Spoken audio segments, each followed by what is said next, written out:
Assalamualaikum and welcome to the Garena Masters Season number 6 Battle of the Valor. We are almost at the end of the line of our group stage to move to our playoff. But right now, we still have 3 more days to go for Group A and Group B to battle it out. You are with me, Fasha Bani, as well as Jericho, right here for the Castades. Yes, that is right. I'm here. I'm Jericho down here. This is going to be, we have 3 more days, like you said, Fasha. After that, we're going to have the playoffs already. So it's going to be very, very important. As you can see, I'm sweating a lot. It's really hot.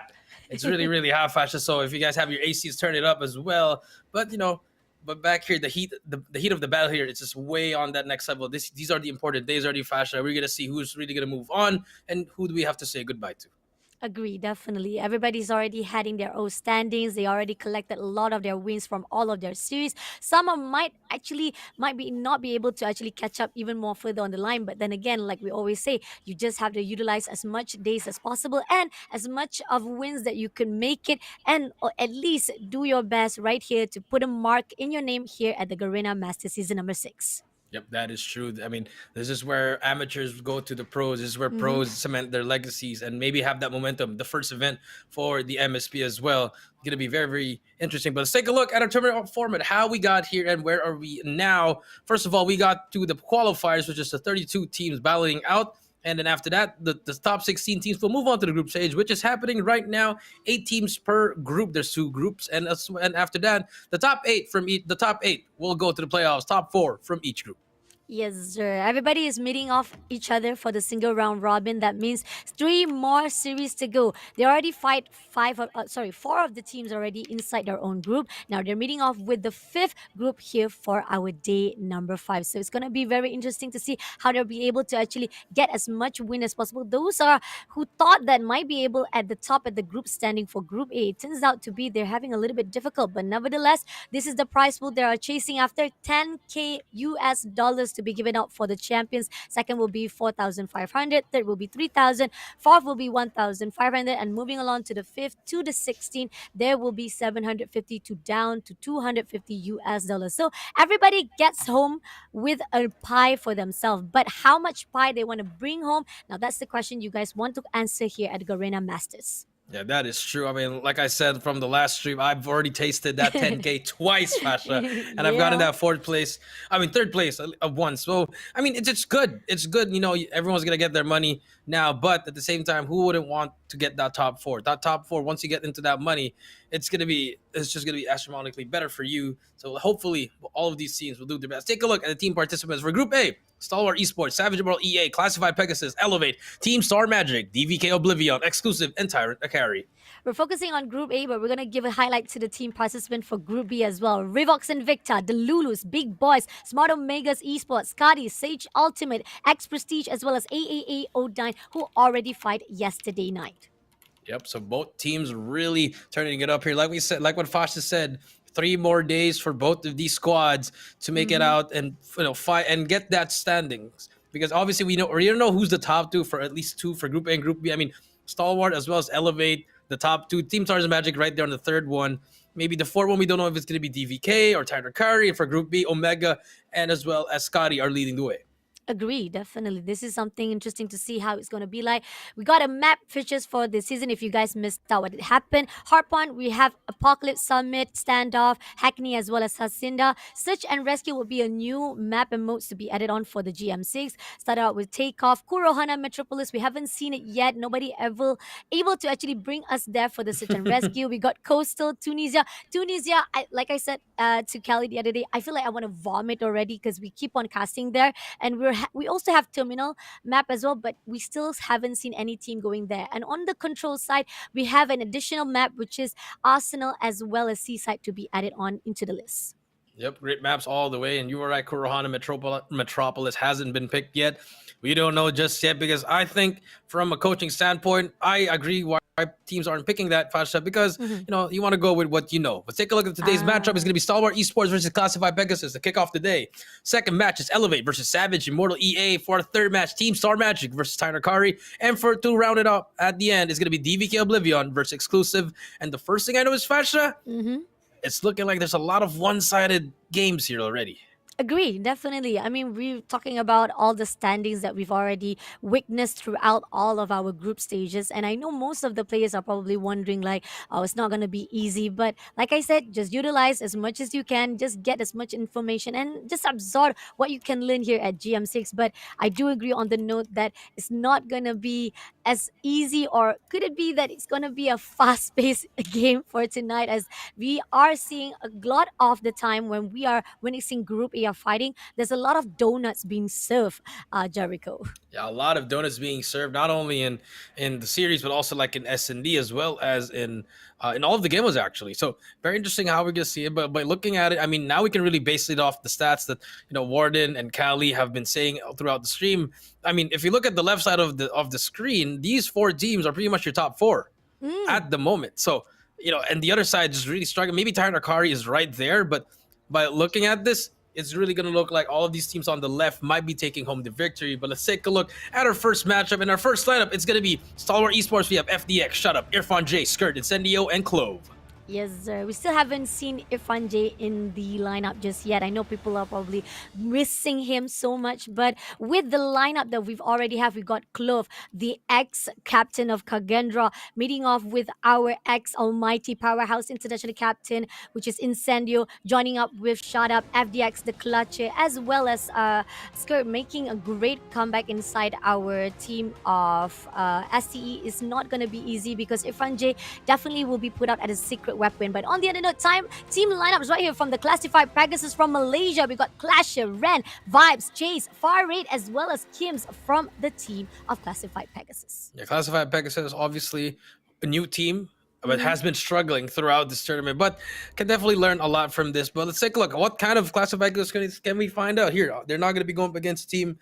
They're obviously the mechanical skill will be different from the side from Stalwart. They are obviously a world class team. Classified Pegasus, very just new, very amateur, very raw, as we would say in the community. So hopefully they can find something out of here, or maybe if not, go out with a bang, as AJ would always say.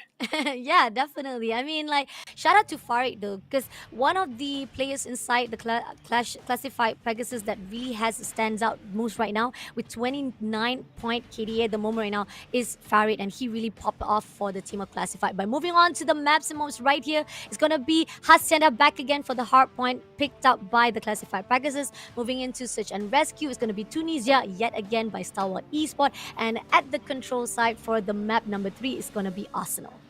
Yep, that is true. And I mean, nice maps coming through again. Tunisia. This is Fanya's favorite map, I Ah, believe now. And no.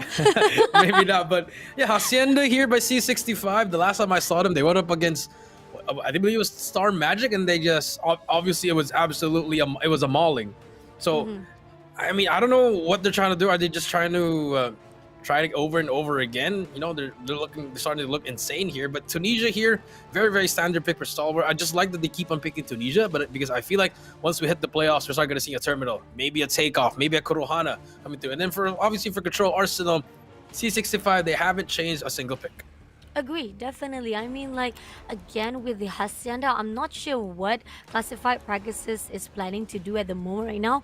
But moving into the operator skills, we got FBX with the Equalizer, Shut Up with the Gravity Vortex instead, Skirt with the Sparrow, Incendio with the War Machine, and Clove with the Purifier. Moving into the side of classified, Clasher will be moving on with Sparrow, Equalizer inside the hands of Ren, Chase with Claw, War Machine by Far Rate, and Purifier by Kims. So I mean, pretty much the same here. I mean, the thing you just want to look at is probably the gravity vortex from the side of Stalwart, and for the side of Classify. I mean, the purifier. Again, I just don't understand why you wanted to purifier in a map like Hacienda. Yes, it may be useful, but it's in some and some hills it will be useful. Probably in P4 it will be useful, but other than that, it's a very open map. It's a big map. And how sure are you're gonna get a lot of kills with that as well? I don't really trust this, but hey, you can always prove me wrong. Agree, definitely. I mean, I keep on seeing Purifier giving up right here for the Hacienda map, but it's okay. Sometimes they can definitely surprise us, and that's what we want here for our group stage. Things to surprise us and to actually give us a good preparation for us to go into the playoff itself. Because I read a lot of comments coming into YouTube side, and people say, like, let's just go to the playoff. We already know who's going to go into the top. But here's the thing, this is a chance for those not just to actually get a really good highlight for themselves, but also to learn every maneuver around of the gameplay and tactics that people will be bringing into the playoff instead. Am I right, Jericho? Yeah, you're right. It's pretty much how they want to play this out. I mean, we could say so many things on how they want to do it, but at the end of the day, it comes down to how bad do you want it. I mean, Stalwart, they've been they've been in the seed for so long for C65. This is probably one of their first times coming through here, so it's a battle of the veterans as well as the new guns. But so far, by the looks of it, I mean, I will side with Stalwart here, Fasha. Yep, definitely agree on that note. And the fact that right now we are about to move into the Game first number game one. of the night. Let's go. First series, classified Pegasus versus the team of Stalwart eSports. It's going to be Hacienda Hardpoint and start things off with Chase here on your screen. 2 go down for the side, 3 go down already. It's all Stalwart on the kill feed for Reed, trying to get a kill as well. All 4 go down, they get the early points as well, and Stalwart mean business. Oh, losing all of the gunfights at the moment right now with Stalwart eSport getting the points for themselves. Cliff right there as the OBJ. Drone will not get anyone, but he will be rotating around and will have the help by Shut Up and Skirt right at the top. On the other side, classified Pegasus trying to go in from the bottom, but unfortunately not be able to do so. Will be able to tag a little bit from the top man, and now they will be able to break. But unfortunately, back again on the side of STE as they managed to break it off. Classified might be able to break just for 1 second, and now the points goes out to STE again. Yeah, STE with 25 and 1. They're still fighting for this scrap time. Fasha, it's all going to be about the rotation. If you look at the map, both number 1s on your screen will be going. Chase gets that kill. Stalwart losing that spawn actually momentarily, but you see them pushing up already on the speed 2. I don't know what Classify wanted to do here. They wanted to get at least that 1 second there. Yes, they did get it, but now they just lost the spawns. They lost the spawn indeed, and Shut Up is already prepared to close off for all of the area on the riverside. And with the backup of Scud as well, clears out immediately. Classified Pegasus will not have the opportunity to even go into the garage side.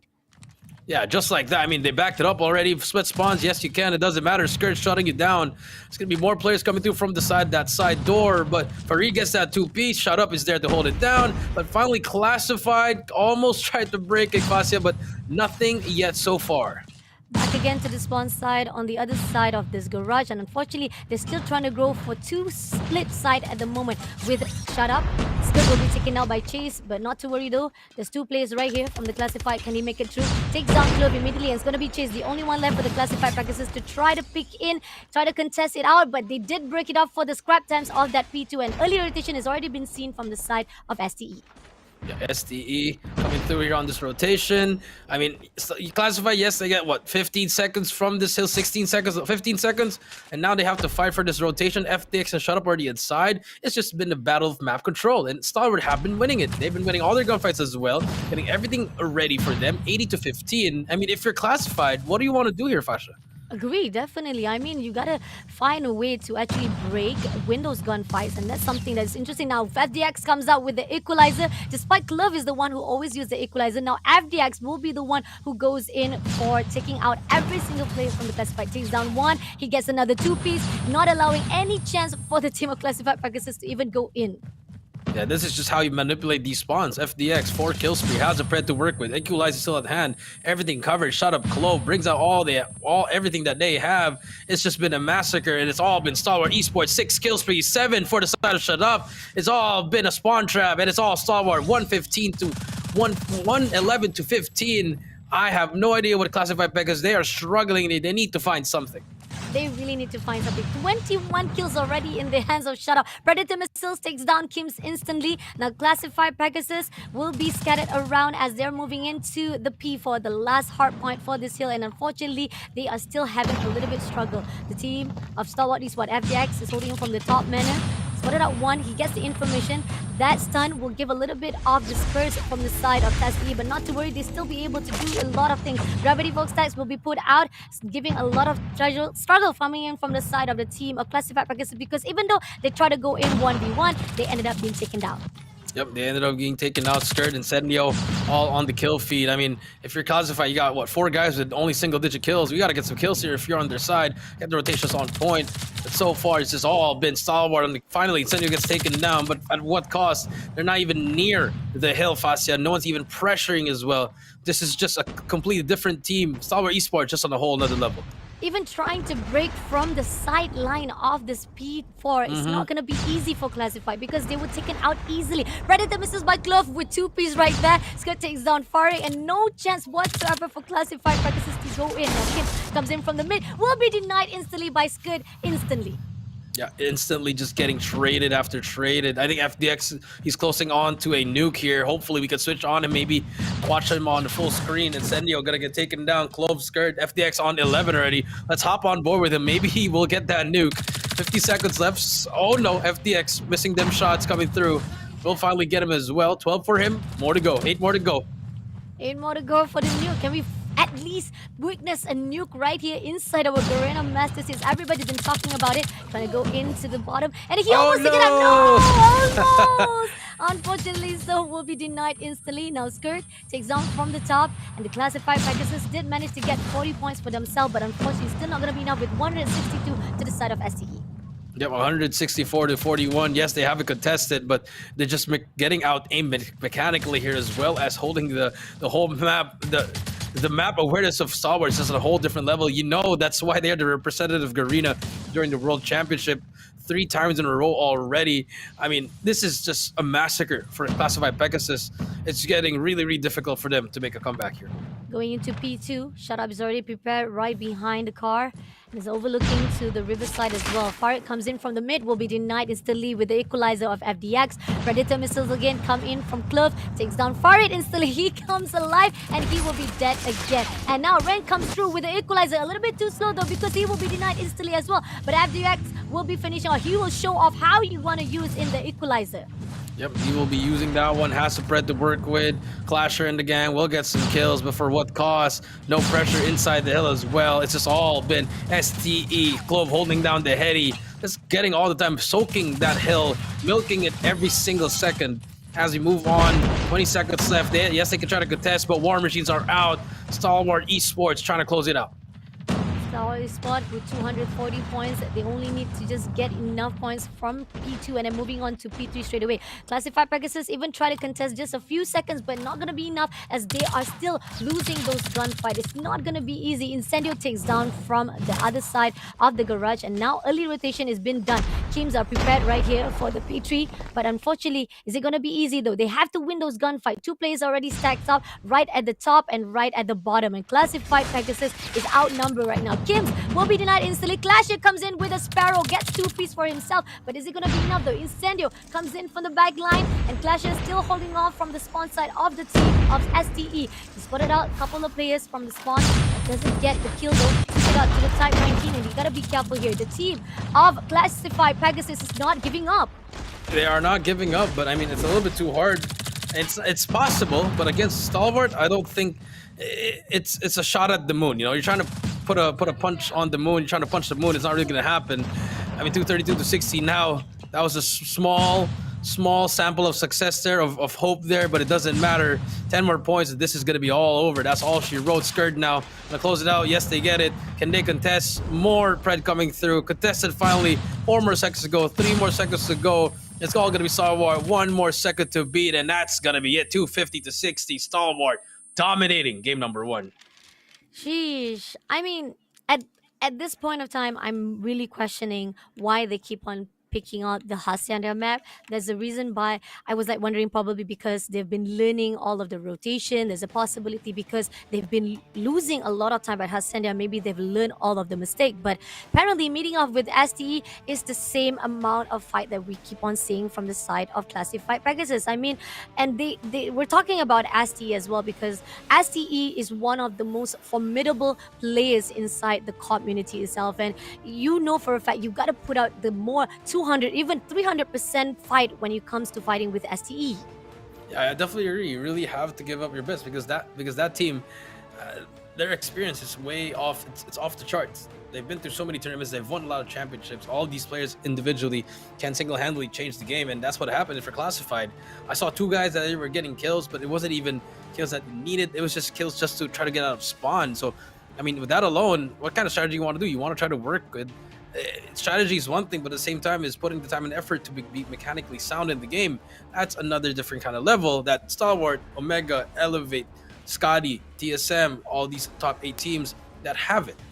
Agree, definitely. And a great job coming in from the side of STE, but classified practices, you still have 3 more days to go. And I really don't want them to be demotivated after what has happened, especially the fact that once they made up with Savage Immortal Malaysia versus Malaysia, there was a chance, there was a glimpse, despite they did lose 250 to 153. I thought that the team of classified practices had learned with a lot of their own rotation, but it seems that it's still a struggle. Moving on to the stats right here.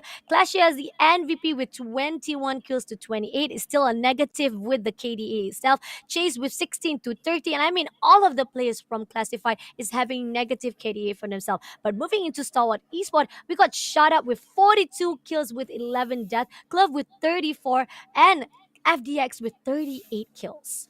I mean, everyone's positive on the side of Stalwart. Everyone's doing their job. It was a quick game. I mean, it's just start to finish. They never looked back. And for the side of for the side of classified Pegasus, yeah, what, 3 players going negative. You have 2 going double negative. It's just really struggle. It's just really so hard to see. You know, if you're a fan of classified Pegasus, this is not what you want to see. But everyone has to go through this at one point. Unfortunately, it happened here at a tournament for classified Pegasus, but nothing to be sad about. It's okay. I think if they really wanted to improve, maybe in that next tournament that we see them, we're going to see a different kind of classified Pegasus.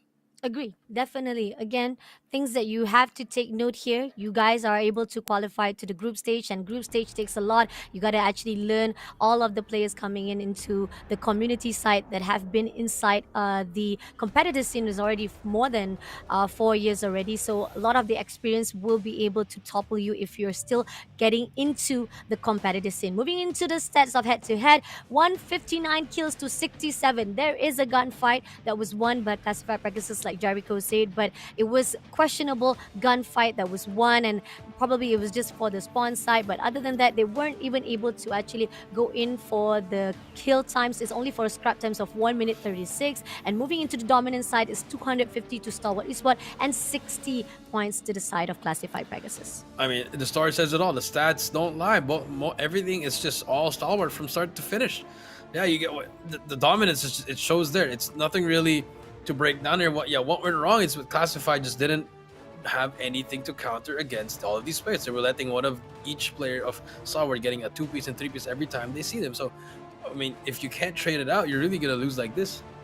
Agree, definitely. I mean, classified Pegasus, I've known them. I've played with them before, and I know for a fact they have the potential. There's a reason, again, like I said, there's a reason why you qualified from the qualifier into the group stage. But again, it's all about experience wise to be trampled upon the side of classified practices, and it's okay. Hopefully they will be able to come back on another season, and hopefully maybe on the small round, because we still have 2 more days to go for them to actually fight it off. It may be this series they might be dropped, but there's 2 more series to go, and hopefully they will be able to utilize that time. Now moving into search and rescue is going to be two Ninja, and we saw how Stalwart Esport is. They play around at this map multiple time already, even emoting, as we already talked about how this season the emote ban has been lifted. So Stalwart Esport, I want to see them play around again and having fun to give a little bit of hype here for our game tonight for the first series. But then again, for the side of classified practices, there were certain times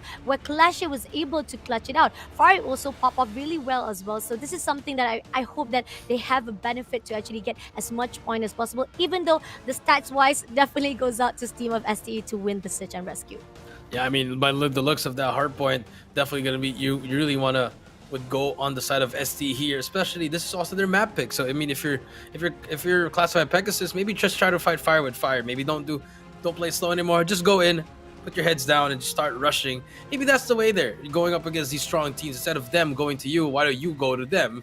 It sounds very cliche, but it might work. So I mean, if you're classified at this point, you are just trying to learn to get better as a team.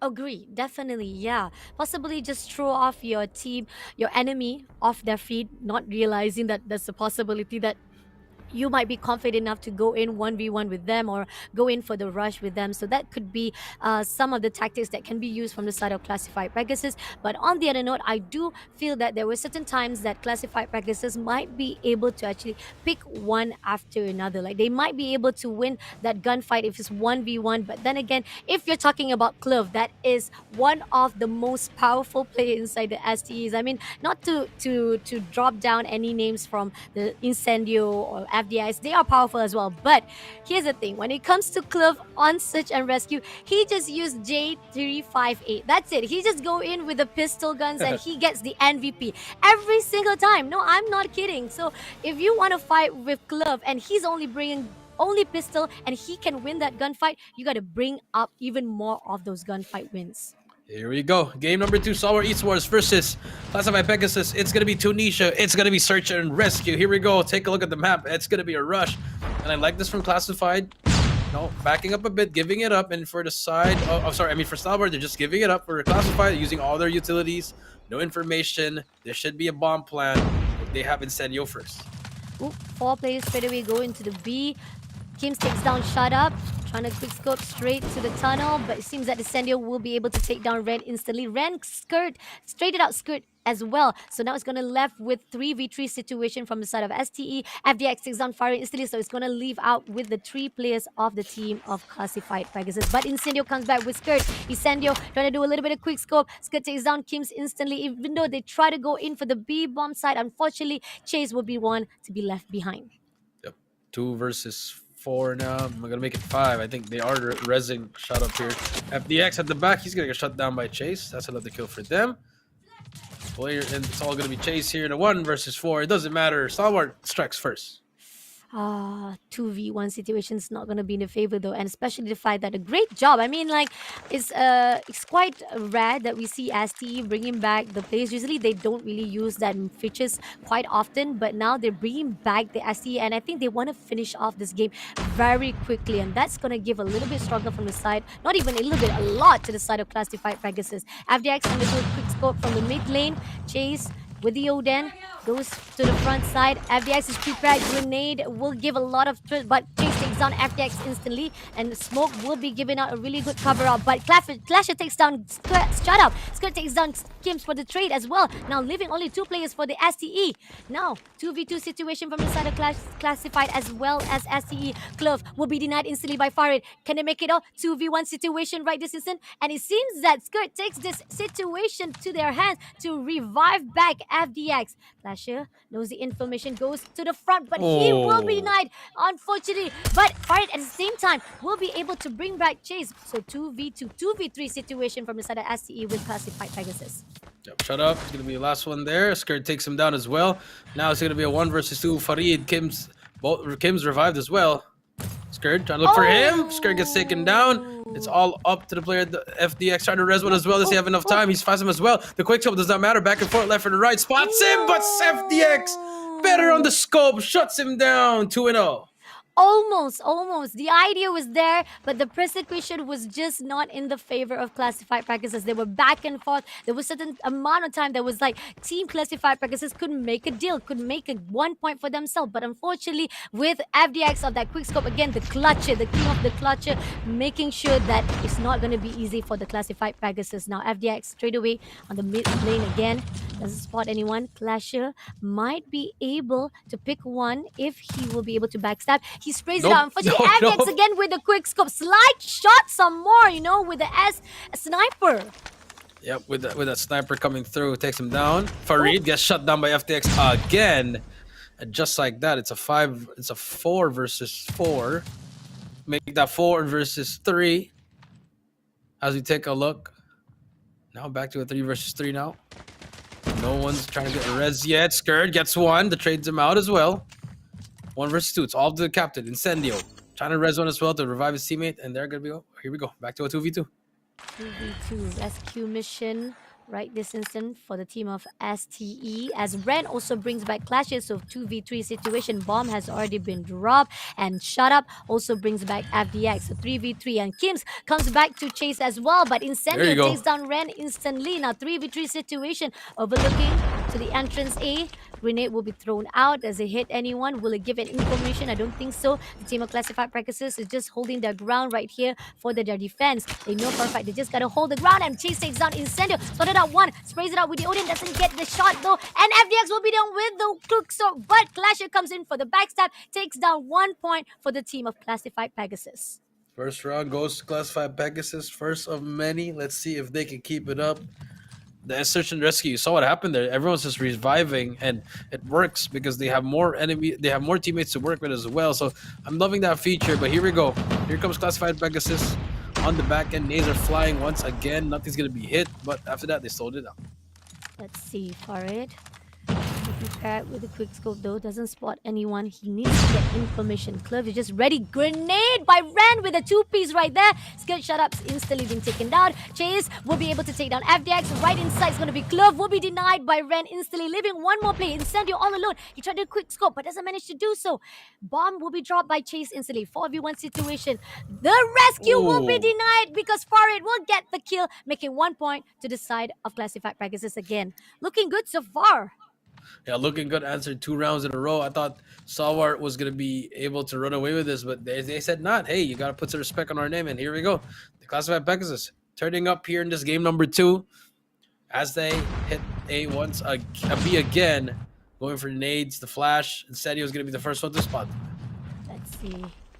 They saw how A was able to actually dropping the bomb, and they try to figure out whether or not they want to switch to the B. But then again, there's only one player to be defending. It's going to be Farid as the only one to get the information, and I think they will be scouting again to the side of A. Got 2 players on the winery side, still holding their ground. They want to slow things down. They know for a fact that they don't want to take any more risks. It was good enough they were able to win those gunfight, but then again, Stalwart eSports will respond well as well. And right here, FDX will be prepared with the scope. Doesn't spot anyone just yet. Still time ticking for the side of team classified Pegasus. Here we go. Let's take a look. Farid, can you find anything? I mean, it's been such a slow round. 50 seconds left. There you go. FDX takes down Farid. That's going to be the first one. As they rotate over to B now. There's going to be one more player on top. The nade's going to fly as he gets tagged as well. Incendio trying to hit some wall bangs. Nothing yet, Fascia. And it's just been a very slow round for classified Pegasus. I don't see any progress from them. I don't see anything as well. Here we go. And here, Incendio spotted out the information. We'll be waiting, hard scoping. If they pick it out. Oh, but timing at the time for the side of Incendio. Not to worry though, Sharp is right there. Just waiting out. Spotted out Kim straight away. He's gonna backstab. Kim's will be taken out. Shut Up also takes down. Clasher managed to take down FDX as well while they threw into the side of A bomb. But leaving only Ren all alone. Bomb has already been dropped. 1v4. What can you do? And spotted out from the balcony. He did manage to take down Incendio, but right at the bottom, Clove is already prepared with a Fennec. Nope, no time whatsoever, not even have the bomb. They just wasted their whole time just to lose that round. One more round before you switch sides here. Stalwart trying to close this half of the 4-2. Let's see. Maybe there's a possibility that they gotta go in for the rush again like they did before this. That 2 points was done because they did not hesitate at all to go in for the with the gunfight. And not only that, grenade will be thrown out. Not gonna get anyone though. Despite whatsoever, 2 players coming in for the stats of A. There's 3 players at the mid lane. Flasher tries to get an information with the nade.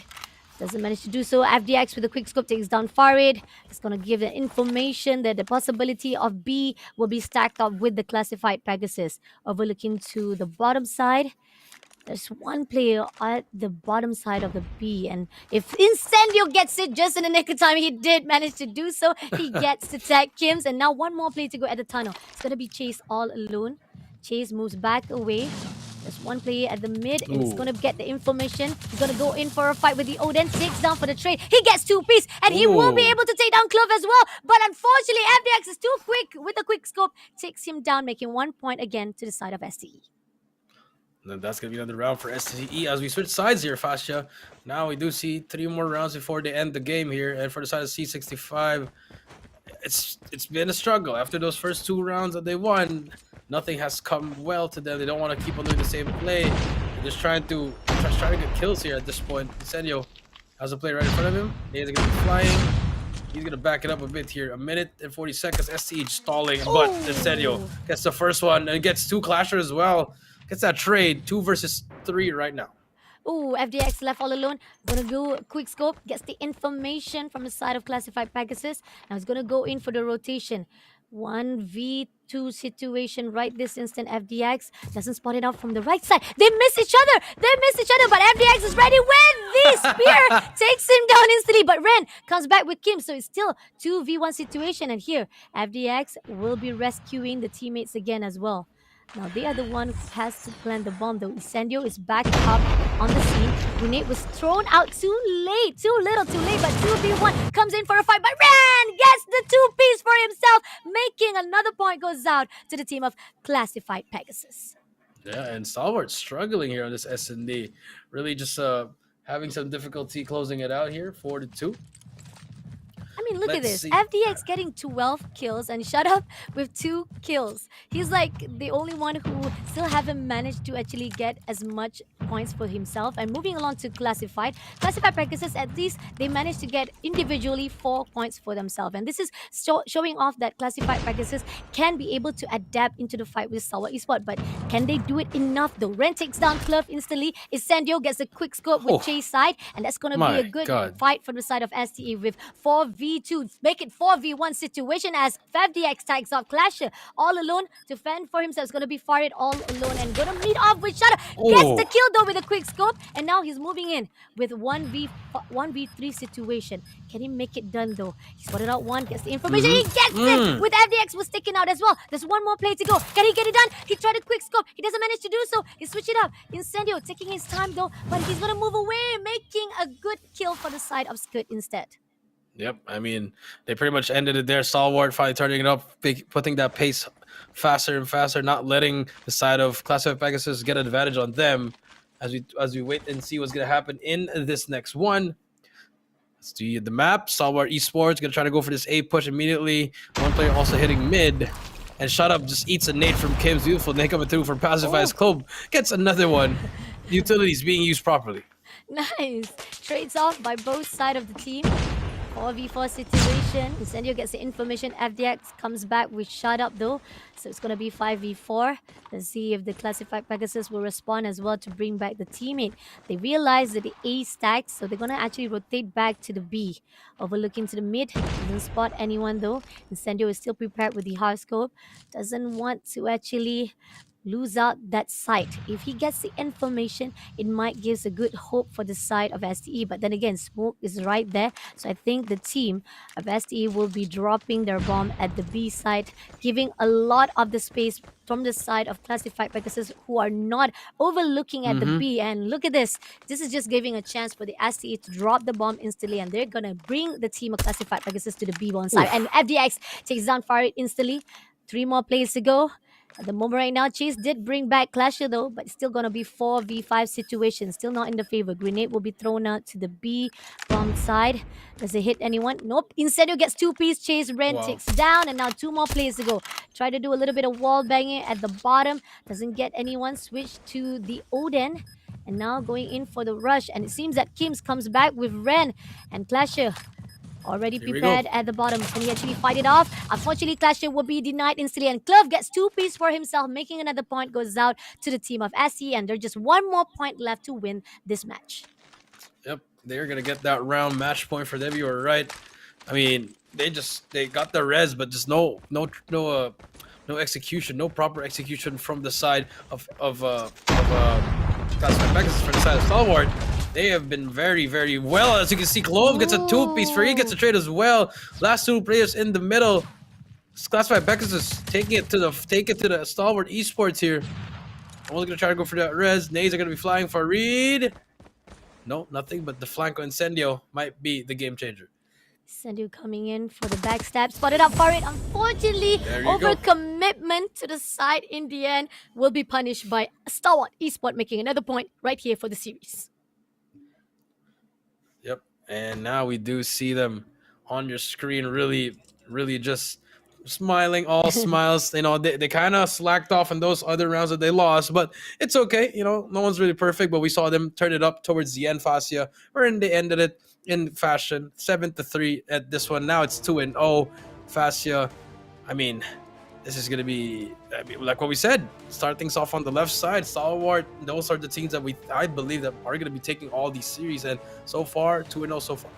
Agree, definitely. I mean, like, at least there was a glimpse of hope. At least there was a glimpse of hope from the side of Classified. I think we have been seeing them popping off very well when it comes to search and rescue. I mean, like we've talked about how they fight off with Tyrant eSport, they fight off with Elevate. There was a chance. I mean, at least when they fought off with the team of Elevate, or even when they fight off with the team of Star Magic, there was a point of time they were able to clutch out. They were able to actually pop off as well. But then moving along to the side of the team of Stalwart eSport is back again to 7-3. I still think that there's a lot of improvement can be done to the side of Classified Pegasus, but still a good job for them to actually improve from the side of their first series, because this is a huge leap from their first series when they fight off with Team Tyrant, because 7-1, that shows how much improvement that you need to do even more for them. But getting at least 2 pluses point when you fight off with the rest of the series right here inside the group stage, that shows that Classified Pegasus have done at least their rotation and their match in their, at least their calculation back to the scoreboard. I mean, yeah, they've done a lot of micro stuff coming in there as I see, but just the mechanical skill is just not there. It's just really hard. I mean, yes, they've gotten the kills with the nades, the utilities, but once your things run out, you have to shoot. You have to shoot your gun, and so far their aims have been everywhere. So I think they really need to train. If they get more scrims, get more reps in, get more training range in as well, because these guys on Stalwart, this is muscle memory to them. They know what to do. They know what they need to do, and this is another day of the office for them. Agree, definitely. There's something to say about the accuracy, the aiming, the game sense as well. And we saw how it was once you overcommit on only one side of the view, that's when the team of STE will definitely punish you. And Incendio was just flanking off to make sure that the team of Classified Pegasus will not have the chance. Now, moving into the stats right here, 15 kills been dropped by FDX. I mean, it's quite rare to see FDX popping off. Usually it's going to be Clove who gets the MVP on SNR, Search and Rescue. But FDX was just so good with the quick scope today. He was just on fire with the sniper. He was just on fire with the sniper. Both teams really getting the snipes. I mean, you have Clasher and Ren, some bright spots. Yes, they're gonna get some kills here and there, Fasha, but it just didn't translate towards the first the couple of rounds coming through. So I mean, now if you're Classified Pegasus, maybe just try to get this last game as well. But easier said than done after we already saw what happened in the hard point. But the story here has just all been FDX and Scourge really aggressively pushing all the time, making the right play for the team.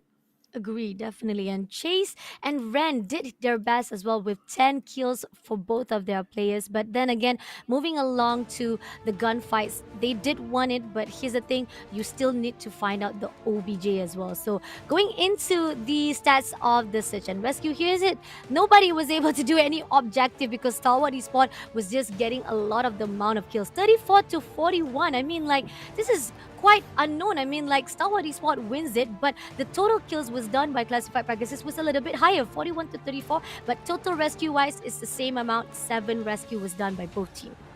Yeah, 7 rescue by both teams. The bomb did not explode over, and I mean the kills there. Classified even has more, but it didn't matter in the end because the winner of the match has all been Stalwart. So, I mean, the rescues really are a game changer for the side of for both of these teams or any team actually, because if you can get that res back up, then you can also have more players to execute the play. Agree.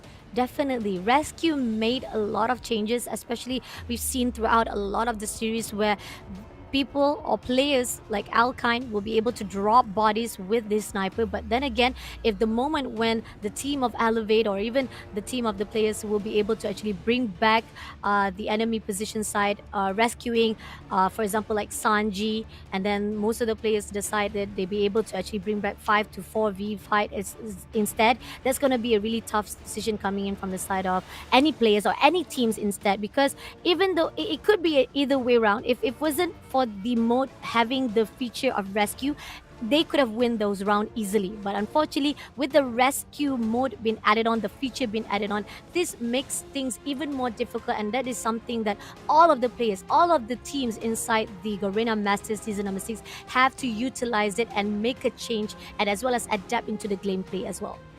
Yeah, they really just have to adapt to the gameplay. And I mean, if you're classified Pegasus, a lot of experience here.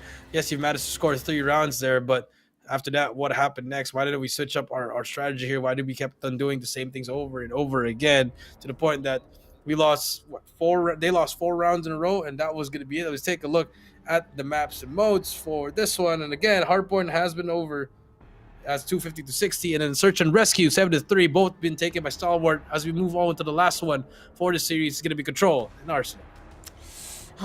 Since that we are seeing that classified Pegasus is still struggling even after that search and rescue, I think the Control Arsenal would be the same case. And I think that we've already seen a lot of times that they were put out into the Control Arsenal. Even the latest series that they fought off with the Savage Immortal, and this is talking about Malaysia versus Malaysia, they were able to only steal 1 point from Control Arsenal with Savage Immortal, and Savage Immortal managed to get that 3-0 for themselves on that series instead. Now moving into other Arsenal control or even other control mode that we saw how classified Pegasus fight off with Tyrant, TSM of Elevate, they kind of lost a couple of times, but there was certain amount of time they did manage to bring back the gunfight to them, like 3-2 to Tyrant Akari, and then 3-2 to Elevate. So there was amount of points that they were able to actually get it, but somehow it was not enough for that tiebreaker. So hopefully right here they will be Here we able to go. make a change, break that pattern of that 3-2 for themselves. Classified Pegasus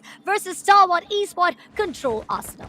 Yep, game number 3, final game of the series as we start things off here in this bloodbath in the middle of A. Back before we go, classified Pegasus versus Stalwart, and we see Clasher walking already. But the winner of that battle is gonna be Stalwart for now. As we see Ren gonna push through here. Let's see if they can find something here. The spawn trap might just happen. There you go, Cloven FP gets taken down. First segment of A has been captured. Stalwart eSports on the front end. Ren in the gap for classified Pegasus is gonna push through. Trades and beautiful push coming through as they clear out A. Ren takes down Skirt, 2-piece for themselves. They got to defend this properly though.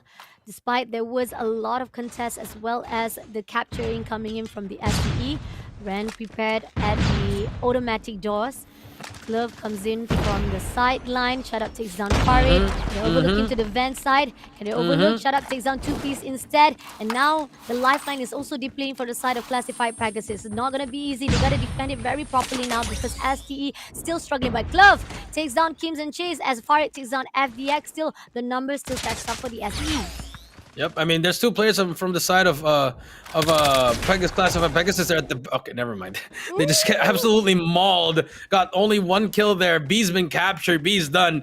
A about to be captured as well. This is just a complete masterclass of how you want to play Arsenal Control on the offensive side. Stalwart eSports running it away. Shut Up gets the first one. Let it play behind him. It doesn't matter. A's gonna be captured. By the time they get in, it is already over in 3 seconds. And there you go. First round done and dusted. Stalwart takes it.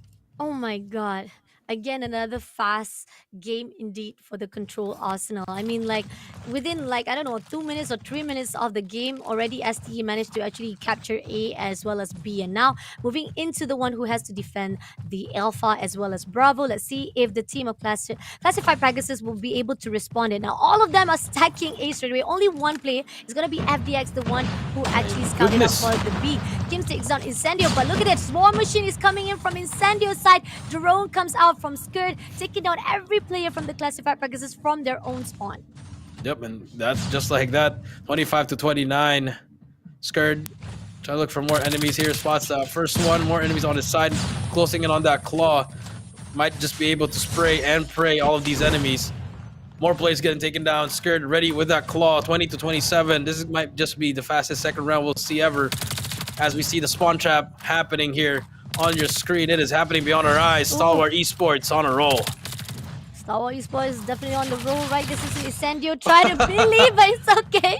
Not to worry, though. He did get the 1-piece for himself before he was taken out. 24 to 14 for the lifeline as TE is just dropping bodies right now for the team of Classified Pegasus. Glove Textile Clasher gets another piece for himself with the Fennec, moving along through every single rotation of the team of Classified. And even so, did manage to actually take down through that automatic, and FDX getting quick scope with the 2-piece with himself. And now overlooking with the 8 seconds. Unfortunately, even Alpha or even Bravo wasn't even captured. So within the seconds right here, Classified Pegasus will lose this round again.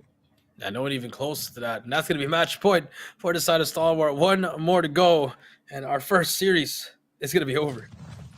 Our first series is over before we even started, to a point that the team of classified Pegasus is struggling right here to control Arsenal. Let's see if they can do something about it. Can they actually respond well, at least with 1 point for themselves? Can they make it so as STE right here? Skirt is prepared with the claw. It's a little bit of the dispersion coming in from the Nate side and stun. Not to worry though. Ready to just spray it out. Doesn't get any kills. Instead, the flanking side of Skirt as well as FDX will get it with the Annihilator.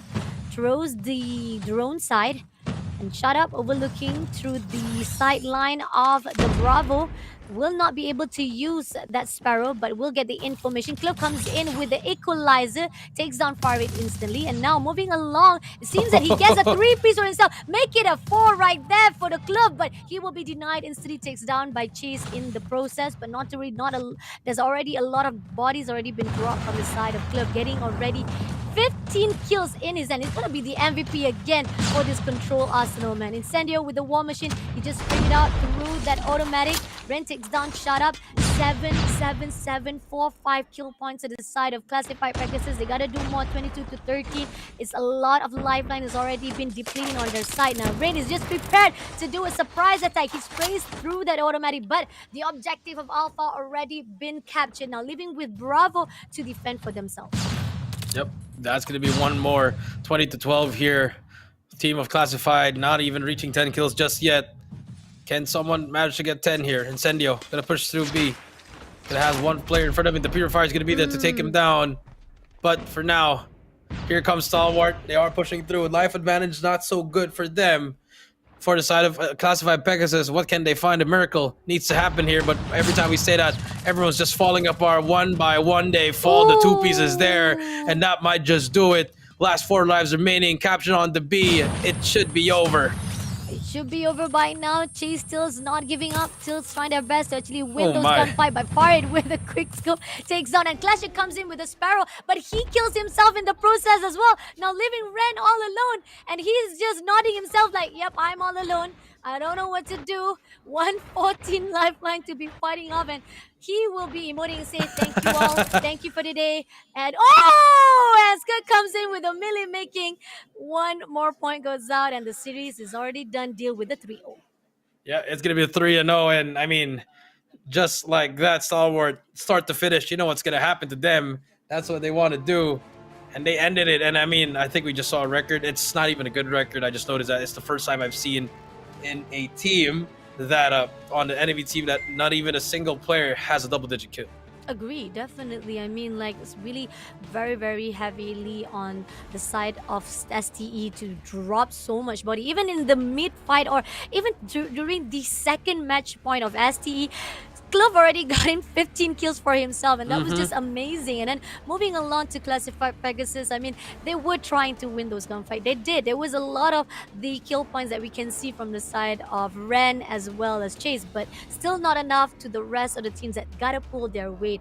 But I really hope that classified Pegasus do not be demotivated again. Like I said, you do still have 2 more series to win it off. There's 2 more days to go for this group stage, and I really hope that all of the players of classified Pegasus, as they always say, that we hope that we do not disappoint you, Fashabani. No, you're not disappointing me. You gotta hold yourself. This is all for you. I'm just a caster. I'm already proud of you guys already making a name for the Malaysia team, but it's just that a lot of things needs to be done so that Malaysia team can stand on the same pedestal with the Philippine teams or even with the SG team. And we're talking about, this is a mix of a lot of players from Singapore, from Indonesia, as well as Philippines here from Stalwart Esports. They comprise of every single players that is from each region, are very powerful for their own. And now moving into the stats right here, 14 deaths from Kim's as well as Ren, 9 kills in total for the MVP. That's the only highest kills that we see from the side of classified Pegasus. But moving into the side of STE, Cliff getting 18 kills, FDS getting 15,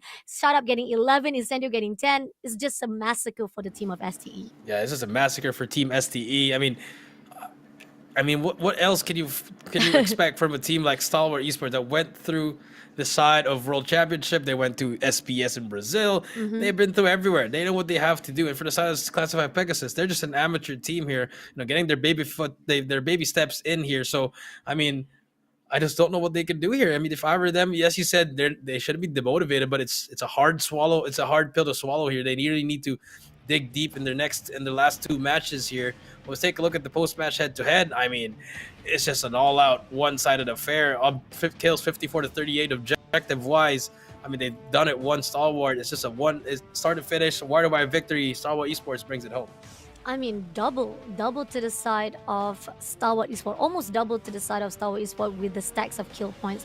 And it's going to be really tough from the classified Pegasus, especially the fact that I was hoping that Farid could pop off, because so far throughout all of the series that we see, Farid is the one that stands out the most, especially Clasher as well. But it seems that tonight, even today, the classified Pegasus is going down even more on their momentum, and I really hope this does not confuse more along the run, because again, like I said, they still have 2 more days to go, and if they still maintain with the same performance, it's not going to be easy. And I want them to put at least a name right here on the group stage, despite you are already at the bottom for that group standing. Yeah. Moving along to the maps and modes again. Recap again, if you guys missed out the action, started out with Hardpoint 250-60, and then Search and Rescue 7-3, and then at the control side again is back to the Stalwart Esport with 3-0. Yeah, I mean, look at the score here. It's just all been dominating from start to finish here. If you're Stalwart Esports, this is just a statement win after them losing to Elevate in one of the group stage matches. They wanted to get that 3-0 back here. So now they have it here.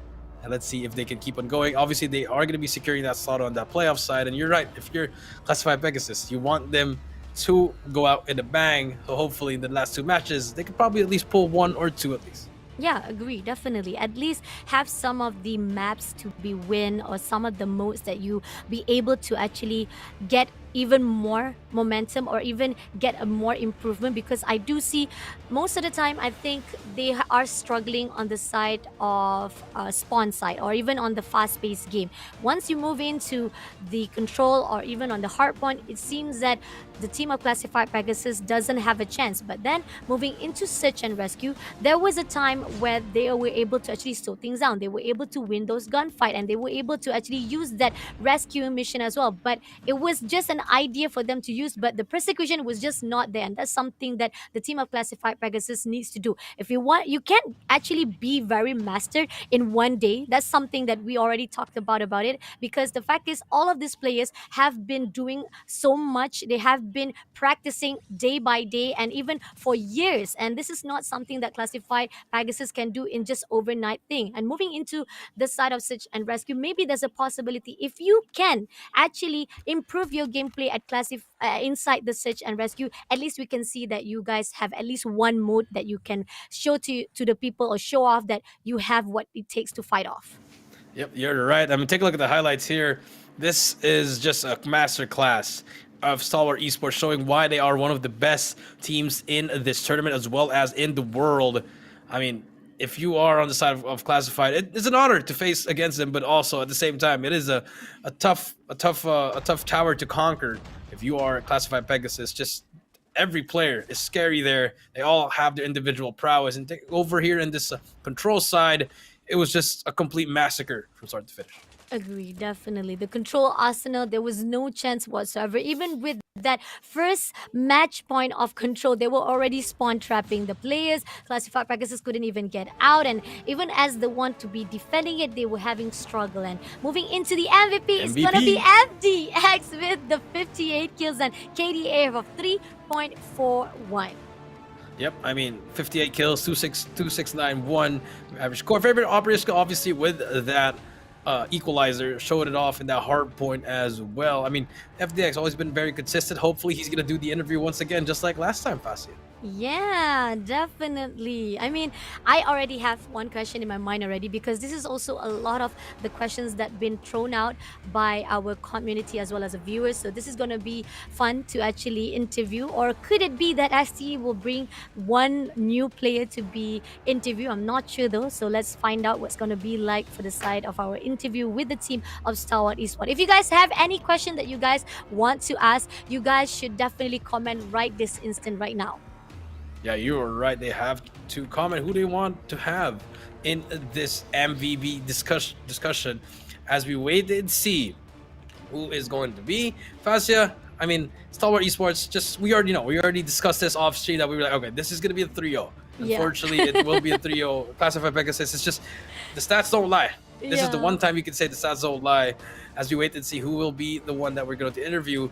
Fascia, is this the best stalwart we're going to see, or are we going to see a different kind of stalwart in the playoffs? I think we're gonna see a really, really amazing Stalwart Esport because, like I said, they're still holding back Irfan J right now, and the roster is already Hmm. beautiful already. And because people are already talking about it, how they say that, But I, what? Why is it? Why is it, Jericho? what you said about Irfan J, we got to interview him back in Brazil. He Yeah, said the reason why he isn't playing because they found a better version of him, which was Clove. That's why he yeah. doesn't play. Yeah, that's So, why. But people so still want him yeah, inside I mean, the playoff we do because want him.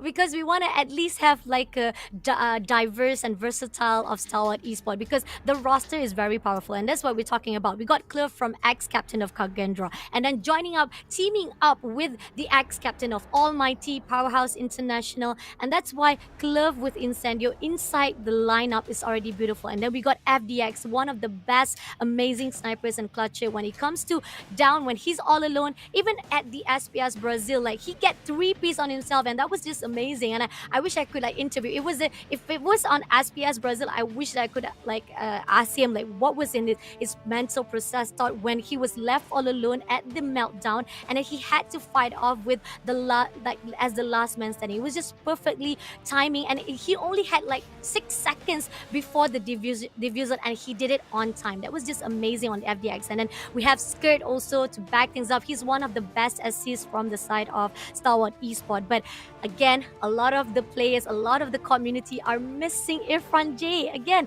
the Chicom has been buffed, Jericho. People want to see Chicom, not Chicom, but Chitcom from Irfan J. But then again, like I said, the roster is already beautiful. It's already been a very balanced from every single player to bring out a beautiful light from the side of Stalwart Esports. Yeah, I mean, you're right. They could probably bring out that Chicom, but the Fennec will still be undefeated. I think Oh everybody knows that yeah. is the greatest weapon right now in this SMG meta. So was the Type 13 or the 19, I Oh believe. yeah. So most of those weapons are in that rotation, as well as the Odin.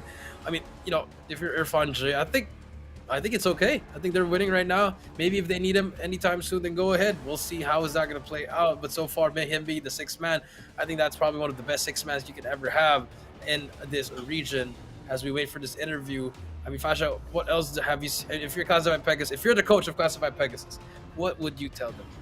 I think they gotta actually be able to actually confident enough to go in for those gunfight because multiple times I see that they are too lack with the game sense. They have to find that game awareness. This is something that Stalwart Esport is over the top. They are very, very well aware and advanced on because when it comes to the game sense awareness, they are like 2 steps ahead of you. Like they already know, they already predicted they're gonna be there. If they spotted out you from the bottom, they're like wondering, are you gonna go in from the bottom? Yep, you're definitely gonna go in. That's where the classified Pegasus needs to actually find a good balance on the game sense. And they do have a good gunfight. Once you go in for 1v1, they are good. But once going in for the rotation wise, the spawn side, this is something that the side of classified Pegasus need to improve more.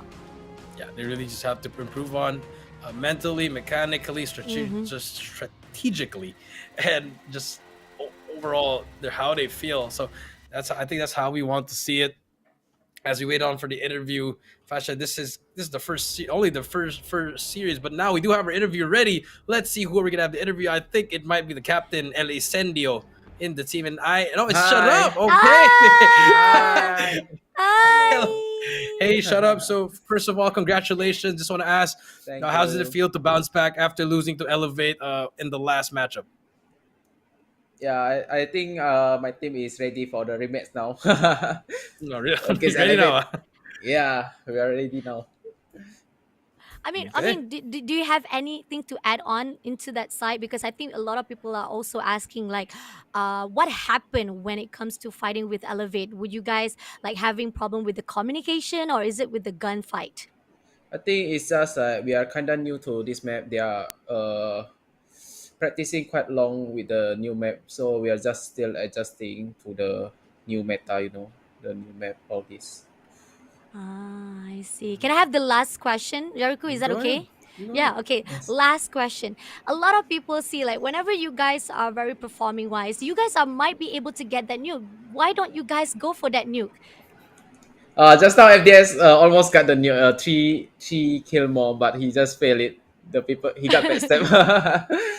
I Yeah. see. All All right. right. Well, thank Yeah. you. Shut up. Good luck in the playoffs as well, and enjoy your day. Thank you. Bye. Thank you. All right, well, there you go. Straight. He wasn't gonna say anything. He just wanted straight and simple, Mm-hmm. concise and precise answers, and that's how champions are made. Mm-hmm. Very, very great answers from Shut Up as well. Fascia. So that is gonna be our first series for the day. We still have 3 more to go. I mean, I'm very excited for what we can see on these next matchups. We have Elevate to go. We still have Exclusive to see. We have so many teams yet to see in this tournament. 3 more to go. Agree, definitely. I mean, the right answer, definitely what he was saying. Like, if most of people who are asking about the nuke, I think they want to get for the nuke, but it's just Mm-hmm. impossible because sometimes, as much as you are very, very ambitious to go in, but unfortunately, it will be denied instantly inside the game, especially you are very focused. But here on out, you guys have to stay focused again because we have 1 more series to coming up. No, actually, 3 more series Three coming up. So more. don't go anywhere. We'll be right back with the GM6 Battle of the Valor.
I got it. Ladies and gentlemen, welcome back to the Call of Duty Mobile Garena Masters VI. I'm Jericho down here with Fascia Bunny, and this is going to be our second series of the day. One down, only 3 more to go. Why are you laughing, Fascia No, Bunny? because you keep on trying to remove the seat every single I time. keep on forgetting. I'm sorry. But yeah.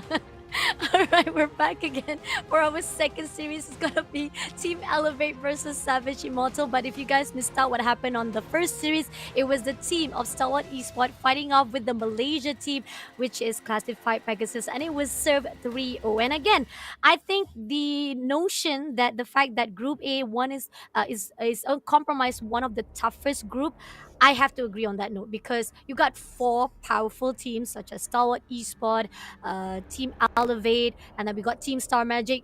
They are well compressed of those who are already from the competitive scenes. Like they are comprised from Blacklist, Mod Omega as well. They are the veterans, and they're teaming up again into Team Star Magic. And then we got DVK Oblivion, who also rising up from the Garena Masters, Garena Youth Challenges as well. So this is quite difficult for those who are still trying to put a name inside the GM6. But again, this is an opportunity for you to learn from the pros. If you want to be a pro, you got to play with the pros. I agree on that, Jericho. I agree on that one. I was once an amateur as well. I dropped 6 and 50 before back in the day. You have to go through those. Everyone has those moments. It's fine. It's just you really have to. When you fall down, you gotta stand back up. It's very cliche. People say it's corny, but I mean, everybody says it. It happens to the best of us. So as we wait to see, take a look at what are we gonna have for this next lineup for our next 3 matches. I mean, I believe it's going to be Elevate in this next one. So I mean, it might be another 3-0, just like how we saw Stalwart burn that 3-0 against Classified Pegasus. I'm pretty sure Elevate, as one of the best teams here in this tournament, will be a 3-0. Agree, definitely. I mean, I am patriotic, but again, we're talking about statistics. So going into the team lineup of Elevate, we got Yopwan, PJ, Kalo, Luffy, Susano, and Candy. I mean, like all of the players. I mean, from the respective of their modes, we got PJ with 37 average score for the hard point, and then we got Candy with 11 of the KDA stats of score for the search and rescue. And Candy not only very popping off on the side of search and rescue, he also pop off so well for the control mode as well. So these are the 2 top players to be fighting off, and you add it up with Susano, who always gets the MVP as well. He's one of the top players when it comes to sniping. He's very versatile. Elevate definitely a very all-rounder. They can do anything. They can switch their roles, and this is something that a lot of the players will be struggling to fight with the team of Elevate. Yep, that is true. I mean, with the addition of Candy as well, obviously this team will be able to turn it up with his veteran presence that they've been needing that for the longest time. They've been struggling in this SNR, but so far in the group stage, they've always been a great group stage team. They've always been a lot of games. They're the defending Garena Masters champion. As we take a look at Savage Immortal, Jim Boss, Esfer, Pika, Xavier, Jibby, as well as Mixie.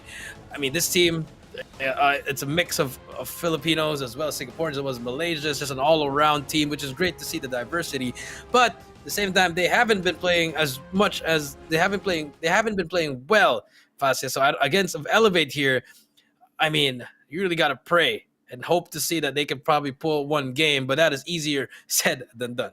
Agree, definitely. The only time we were able to see them popping off is when Malaysia was fighting off Malaysia. Savage Immortal against Classified Pegasus, that was when they were able to actually get the 3-0 for themselves. Now, going into the maps and modes, it's going to be Hasana yet again for the hard point, but this is going to be picked by the Elevate. Moving to Search and Rescue, we're going to go into Coastal. Finally! I'm so done with Tunisia! And this is picked by the Savage Immortal. Moving along to the control, is going to be Arsenal again for the team of Elevate.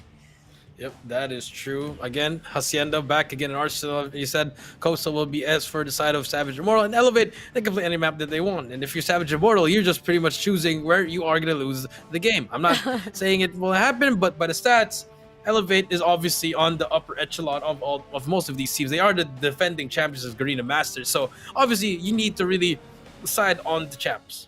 I mean, if Elevate could definitely take down Stalwart eSport, despite that Stalwart eSport was the one who was able to go to Brazil. And then we're talking about how going into the group stage, Elevate is bringing even more gunfight, and they actually prove well and perform even more better than the SPS wise, this is something that Savage Immortal gotta be prepared on. I mean, again, yes, you fighting with Malaysia versus Malaysia on the last series was just superb, 250 to 153, and then you were also having a little bit of struggle on search and rescue on Tunisia's side with the team of Savage Immortal with the team of classified Pegasus, and then once you move into the control arsenal, you also lose at least one match point. That shows that there's still a lot to be improved right here from the side of Savage Immortal. But again, I've seen Pika already. I've already casted for the doctors a couple of times, and I really hope that at least the fight that I've saw before this does not die down. Now, going into the operator skill, Yob1 will be going on with the Sparrow, PJ Purifier, Kilo with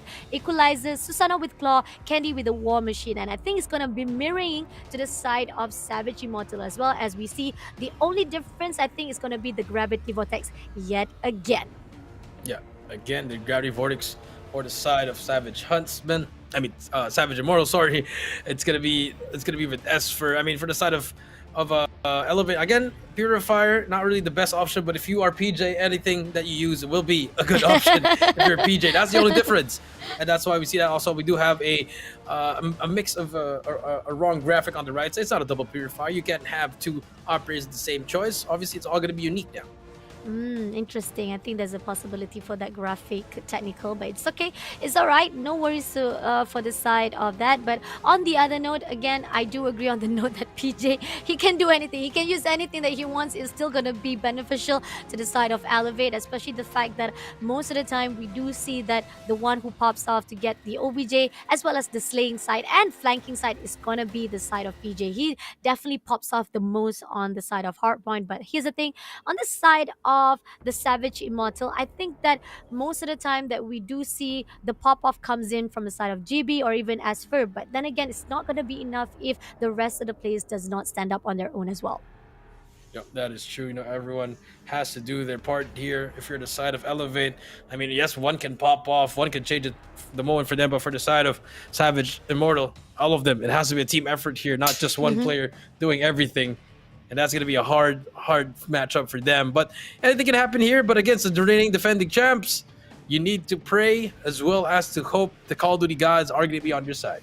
Agree, definitely. I mean, GB's, if he can make a really good comeback, especially the fact that he was one of the one who managed to get the 33 average KDA score from the side of the Hardpoint, I think they will be able to do so here, and hopefully it will be a different case for the team of Savage Immortal, especially the fact that they have been struggling to fight with the ST, TSM, as well as DVK Oblivion. Now we're going in straight for the first match of the second series, Savage Immortal versus the team of Elevate. Started out right Here we at go. the guerrilla forces as well as special forces. Susano gets the first blood instead. Yobyan takes down Xavier. JB managed to take down Candy in the process, but nevertheless, the wins will be given out to the team of Savage Immortal with a little bit more compared to the side of Elevate.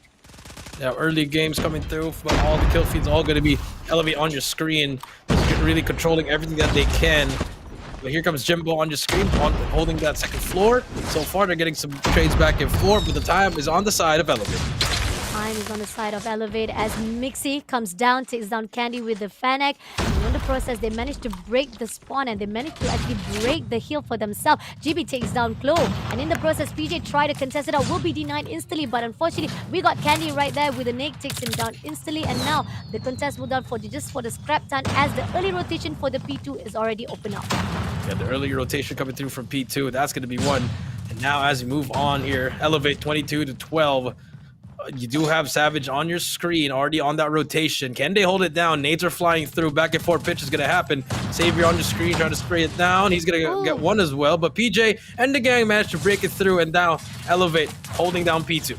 Early rotation was good for the side of Savage Immortal, but it's not going to be easy if you don't defend it wise. And PJ breaks it off straight away and spotted out one of the players from the spawn side. Moves back away, just going to wait for the spawn. Oh, but he will be taken out by GB. Just tried to do a surprise step, but ended up will be denied. But in the process here, Kalo as the OBJ getting all the points for the side of Elevate, spraying up from the back line as well as the front side for the team of Elevate, not allowing any of the break coming in from the side of Team Savage Immortal. But here, Candy will be able to take down Mixie. Mixie shuts down Kalo. There's still one player. It's going to be trade-off. Despite they might be able to take one player, there's still one player still surviving here inside the pitch. Yep, but it doesn't matter. You see the hold of Elevate. They only lost, what, 30 seconds from that hill, a full 60 coming through. It's been them from start to finish.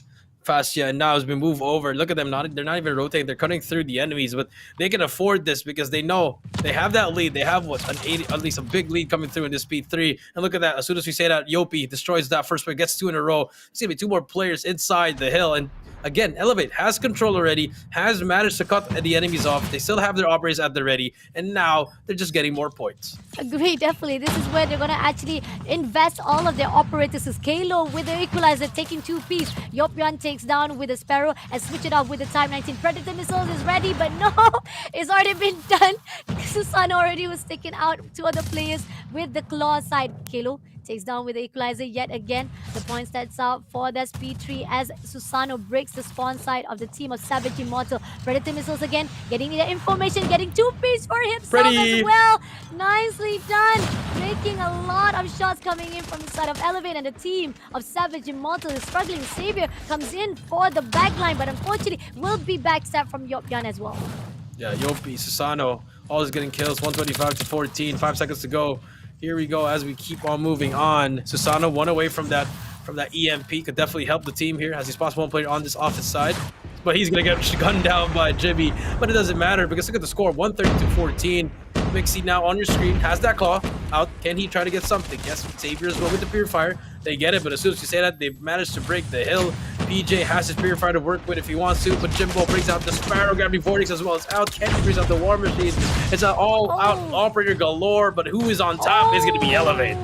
Elevate Candy with a War Machine just breaks it off, not allowing the mid lane to be covered out. Spot the spawn side. It's going to be break easily, and now it's going to be a split end for the side of Team Savage Immortal. They try to go in from the sideline. Can he make it so? GB comes through with the 2 piece of the equalizer. Can he make it 3? Yes, he makes it 3. They break it off for the half point of this P4, and he gets a 5th one as well with the equalizer. A great money changer right here with the air release with the use of the operator skill, and this is going to give a good hope from the side of Savage Immortal. But can they do so with the early rotation, as it's going to be a reset back into the P1? Yes, it's going to be a reset back to P1. You were right. 158 to 38, 120 lead for the side of Elevate. This has been a dominating game for them so far as P1 starts up already. We do see Savage Immortal getting some kills here back and forth. And they managed to make the comeback. They need to get all this time here, just P1, to keep it close. They are getting some time off it, but so far, nothing yet. 160 to 41. Elevate again on back on the prowl, getting the time they need once again. I mean, GB does win a lot of those gunfights, but it's not going to be easy if there's nobody coming in for the OBJ. GB's doing well. Jimbo's also winning those gunfights, and it seems that the backset comes through. Yob1 takes down Mixie as well, and as they're getting all of the points coming in from the P1, they come in for the fight as well. Now, Sparrow comes through, and as Kilo takes down with the Type 19, one of the boss weapon, GB comes in with the Predator missile, will be able to clear out the OBJ, but Yob1 for the trade to finishing off the last leftover of the P1. It's not going to be easy, but finally they break the scrap times. It's not going to be enough for the team because even scrap times, the Elevate comes through, not allowing any of the points goes out to Savage Immortal. The Savage Immortal, you were right. PJ now 196 to 43 here as we hit the rotations. Let's keep 2 players inside. Yopi brings out that Sparrow. We'll get that kill. And this just might seal the deal here. Fascia can definitely end it if they can hold it perfectly. Nice arrows from Yopi. Hunter Killer here to help him. Brings out the gun, the slide, the challenge, the kill, the stun, the smoke, the jump. It's everything. Yopi on a roll, has a Pred to work with. Pred is flying through, spots 2, hits him again. Elevate, closing it out in this P2, and he's still alive. 30 kills on his name. Nade's still flying, just in the same spot. They cannot fight him. They cannot take him down. Yopi is just destroying everyone. 230 to 43. Not even a single player of Savage Immortal closing in into this P2. Missy comes in, try to contest, but not going to be allowed by Chloe with the equalizer. Taking down everyone with these 17 claws. They just need to finish it off with this P2. Contest comes through, will be denied instantly. Cover up by Kilo. He has a lot of the score streaks to be given out. Not going to be giving any chance for the Savage Immortal. They can finish off right here. Right distance, the Predator missile will be used. 249, 250, and the win is confirmed to the side of Elevate. 50-point club, welcome to the side of Savage Immortal. They are the new member of the 50-point club. Elevate, destroying and winning in fashion, dominating fashion. That's how we want to see Elevate, one of the best hardpoint teams in this tournament, one of the best teams in this tournament, the reigning, defending, undisputed Garena Masters VI champions, trying to go back to back here in this tournament, and they are going to bring it home 250 to 43. I mean, Fascia, we already saw from start to finish, they were just they weren't even toying with their enemy. They were just playing as serious as possible. They were just pretty much holding it down, holding every point that they can, cutting off everything that they can, using the streaks properly, using their operating skills properly. That's crystal clear strategy on how you want to play hardpoint on Hacienda. Agree, definitely. I think again the question that people keep on asking, like, if you have the potential to nuke, can you do it? They can do it, but the problem is they're too focused on the objective. They're always focused. They say like, I want to get things done. Yes, they can definitely slow things down. They can actually play around, maneuver around all of the map side for all of the hillside points. But unfortunately, once you are right here at the group stage, they definitely want to say like, we want to get things done easy. We want to finish it off already for our series, and how we see it from the stats right here. Elevate getting 34, 32, 28, 25, 17. Definitely a very, very positive side on themselves. But the question is, I mean, like, usually PJ is the one to pop off for the hard point, but Yopi just suddenly pops out of nowhere with 34 and 14, the highest KDA for this hard point itself. And moving to the side of Savage Immortal, like I said, Xavier and GB, there's two players right here who will be able to actually get a lot of their points for themselves. They are one of the prominent players inside the Savage Immortal, but I'm quite disappointed on the side of Jimbo's as well as Fur, because look at that negative side, 31 death as well as 29 death. I mean, I've seen them in a better form, and today is just not their day. It's just not their day. I mean, going up against a team like Elevate, you obviously expect the best from them. And now we do see on your screen, it's all just Elevate on your screen. I mean, and everyone's positive, everyone's getting the time. And for the side of Savage, they're just struggling, double negative at least for some of their players. I don't see them pushing together. We just see them pushing one by one. Strategy just isn't there mechanically as well. They are being outgunned by the team of Elevate. Amazing job coming in from the side of Elevate, seriously. But I mean, we are even also witnessing 4 players are able to get OBG for themselves. 2 of the players with 2 minutes to their clock, 2 minutes by Claylo, Candy with 2 minutes as well. I mean, if you have 4 players going in for the OBG and Slayer, that's just amazing coming in for Elevate. And there's nothing you can do if you have that amount of power inside one team. Now, going into head-to-head hardpoint statistic here, we do see that the kill points wise is 136 to 70. That means Savage Immortal, they do win those gunfight. It is unfortunately just double more to the side of Elevate. And then we're moving in to the side of the hill time, 7 to 48 to 0.55. Only 55 seconds was allowed to Savage Immortal, and dominance wise definitely coming in from Team Elevate. Yeah, dominance wise coming in from Team Elevate. It's just all been them, kills, trades, everything that you want. It's all going to be just Elevate. And it's, I mean, they've worked hard for this. They know that what they can do here, it can change their lives here. Yes, they haven't reached to the World Championship, but they are arguably one of the best teams here not to make it to the World Championship. So Savage Immortal, obviously just in the wrong place at the wrong time, that they are in the same group, but they can still try to get those last 2 spots if they want to.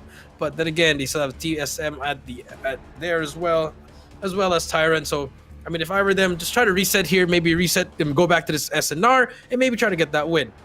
Agree, definitely. I get a win at least for this SNR, slow things down, and especially the fact this is the map that you are choosing. So that means you already are confident enough to fight here for the Coastal. But then again, if we take a look on the statistic of Elevate, despite they have actually won on the Coastal side when they fight with Tyrant, they even fought off with ST, and they also won over the side of Coastal. So this is still a map that no matter what map you are going to choose off, Elevate is already showing off their potential when it comes to search and rescue. And that's why I keep on asking, like, are you guys still gonna save Kurohana Metropolis for the playoff? I mean, this is a chance. Like, you have only like 2 more days to go, like 3 more days to go. Like, this is the end of the line for the group stage. Surprise is off already, because a lot of the teams already doing amazing job with the same rotation. Tunisia, Coastal, Tunisia, Coastal.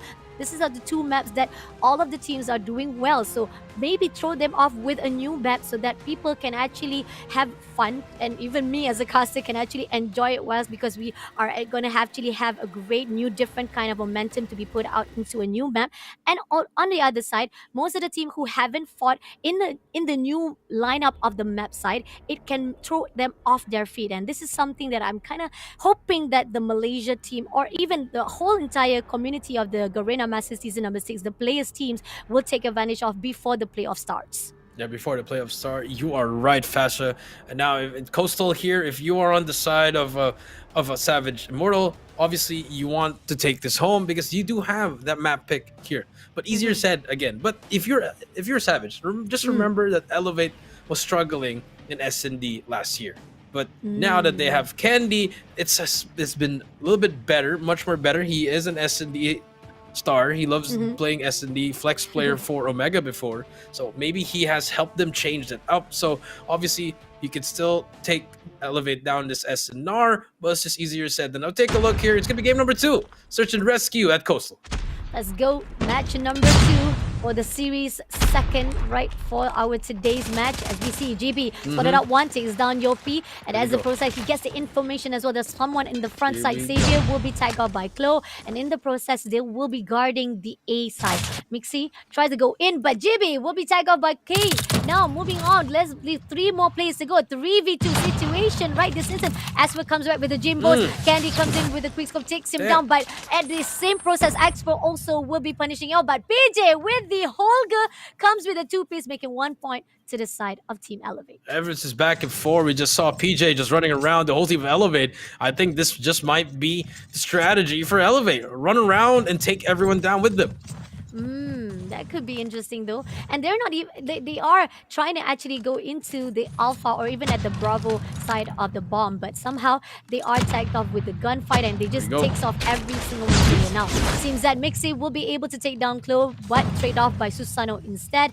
And in the process, they are already at the B. They will be able to drop the bomb. Spur takes down Susano. Now, living 4v3 situation. Drop ping bomb instantly. Spur overlooking to the tunnel. Doesn't spot one. Xavier takes down Yopi, and the process tried to go in for the flank of the right side, ended up being taken out by PJ. Now PJ left all alone to fend for himself, but Xavier gets it done, making a defusal for the team of Savage Immortal. All right, there you go. First round on the side for Savage Immortal. They're going to get that first round. Can they keep on going? They managed to retake it perfectly, and now we are both tied. What a piece. What a piece indeed for the team of Savage Immortal. All right, looking good for the back and forth, but still, this is just 1 point for Savage Immortal. They got to do more. They got to actually be consistent and keep it up. As we see right now, got 3 players, actually 1 player going in, and 3 players going rush in for the B. And Mixi all alone, try to fend for himself, will be denied instantly. PJ with the R9 takes down instantly, and Jibos comes in, takes down with the 2-piece of that quick scope. Nicely done, but bomb has already been dropped. Nades after nades, and he tried to go in for the 3rd one, but doesn't manage to do so. And at this moment right now, can they make it do so? Can they make it do so? Actually, I believe the bomb is down. It's going to be 3 versus 2. There can be respawn, there can be revives for both sides. But let's see as we take a look here now. Kalo takes that first one down. Xavier gets Kalo. Now it's going to be a 1 versus 2. It's all up to PJ. Can he find something? PJ hiding in this corner with his R9. Spots the player on the right, gets the first one. Tyler gets away with his life. That's not spot the player from behind. He gets taken down. And Immortal gets that 2nd round as well.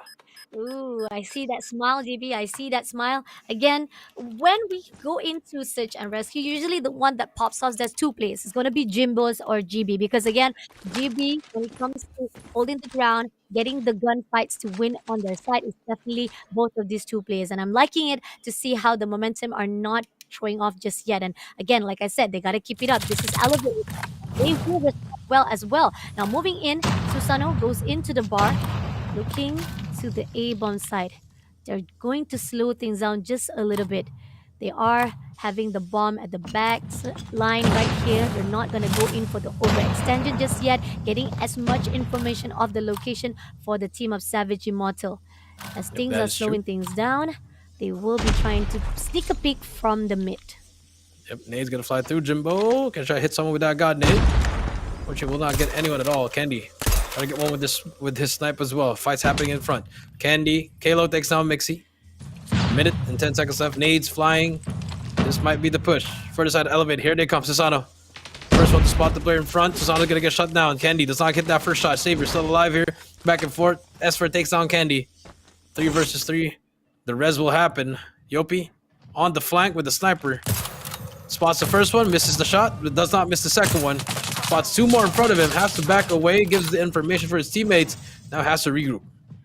Has to regroup with 3 players left for the team of Elevate. 3v4 situation, 3v3 situation to be exact.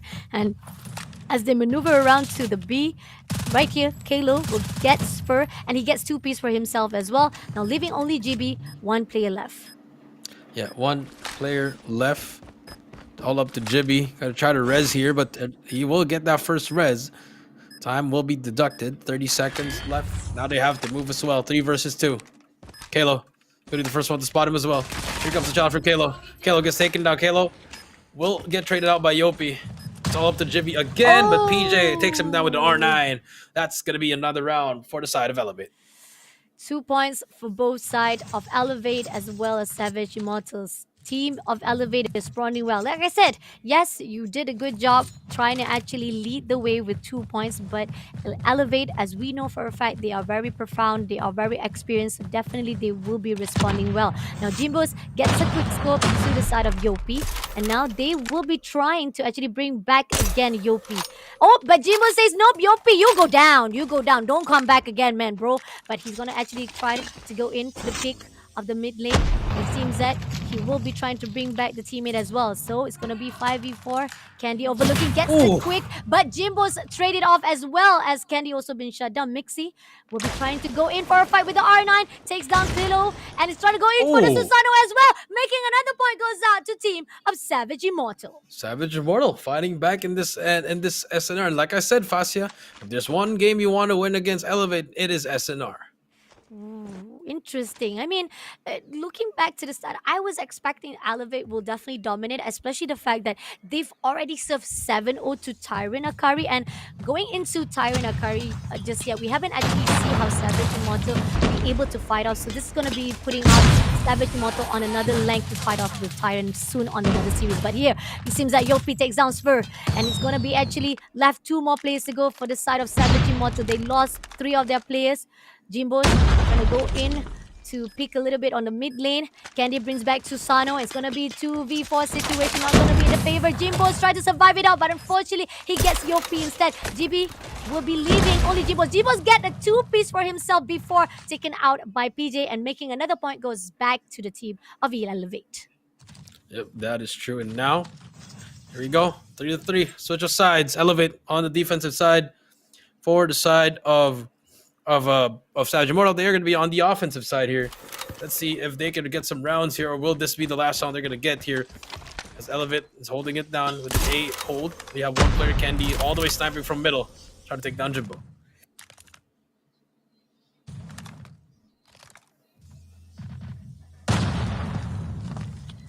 Team. And now we do see 3-3 coming through. Kalo trying to hold it down. Kalo will spot that player. Has some information. There's going to be the whole squad coming here. Kalo shoots the first one. She gets shut down by Xavier. No trade whatsoever. PJ now with the R9. Can he find something? Susano gets the first one. It's going to be more trades. Susano gets the second with PJ as well. PJ gets traded out. Susano trading it out as well. Chasing that kill. Gets that first one. Spots the second as well. Kendi with a kill on Jimbo. Ends the round. That's going to be it for 4-3.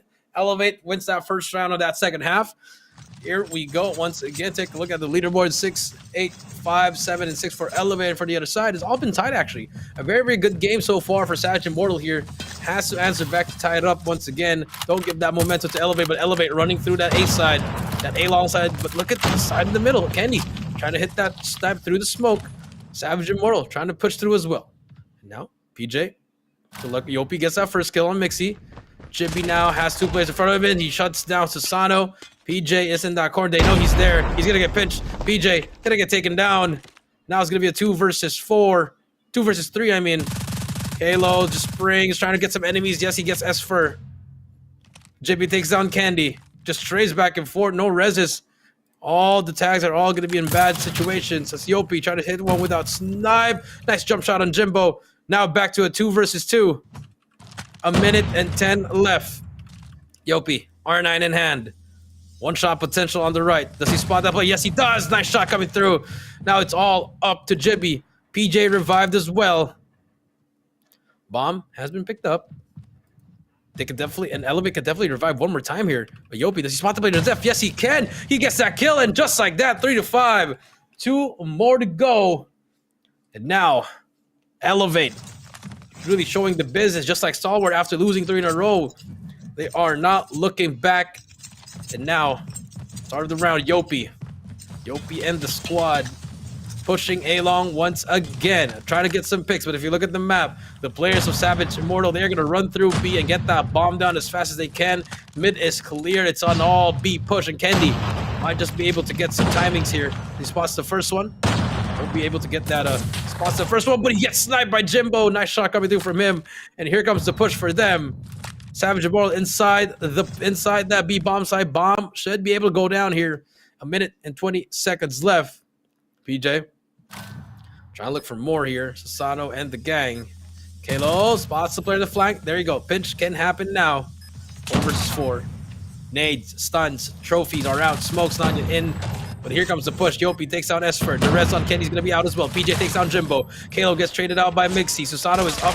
And now Savior also here to trade him out. But Kenny trying to help him out. Has a player to meet 1v1 as well. But Savior, the zigzag, takes him down. Great hole from Savage Immortal. And now they are here 4-5. Savage Immortal staying alive in here and giving Elevate a run for their money in this group stage search and rescue, which they have been struggling as Jimbo starting off and shuts down Candy. Candy now has to get that revived, but Jimbo looking for it. Jimmy gonna be the first one to push through Susano, and Yopi gonna be the first one. Susano gets taken down. Yopi gets a collateral. That's gonna be 2 for them. Jimbo still in the middle, spots another play, takes out Xavier. Again, but Yopi takes down Xavier. Jimbo takes out PJ. Yopi has to reload. Just getting pressure from the enemy. Yopi spots that player again, has to go for it, gets it, gets one more, can he get it? Yopi going for the ace as well, but Kalo steals it, but match point for Elevate. My goodness, Elevate turning it up here. Yopi, 15 kills with a sniper, but at the same time, the valiant effort of Immortal, Savage Immortal, it's not yet over until it's over.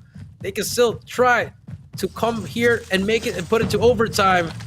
Yopi, first one here. Or make it to sudden death, I mean.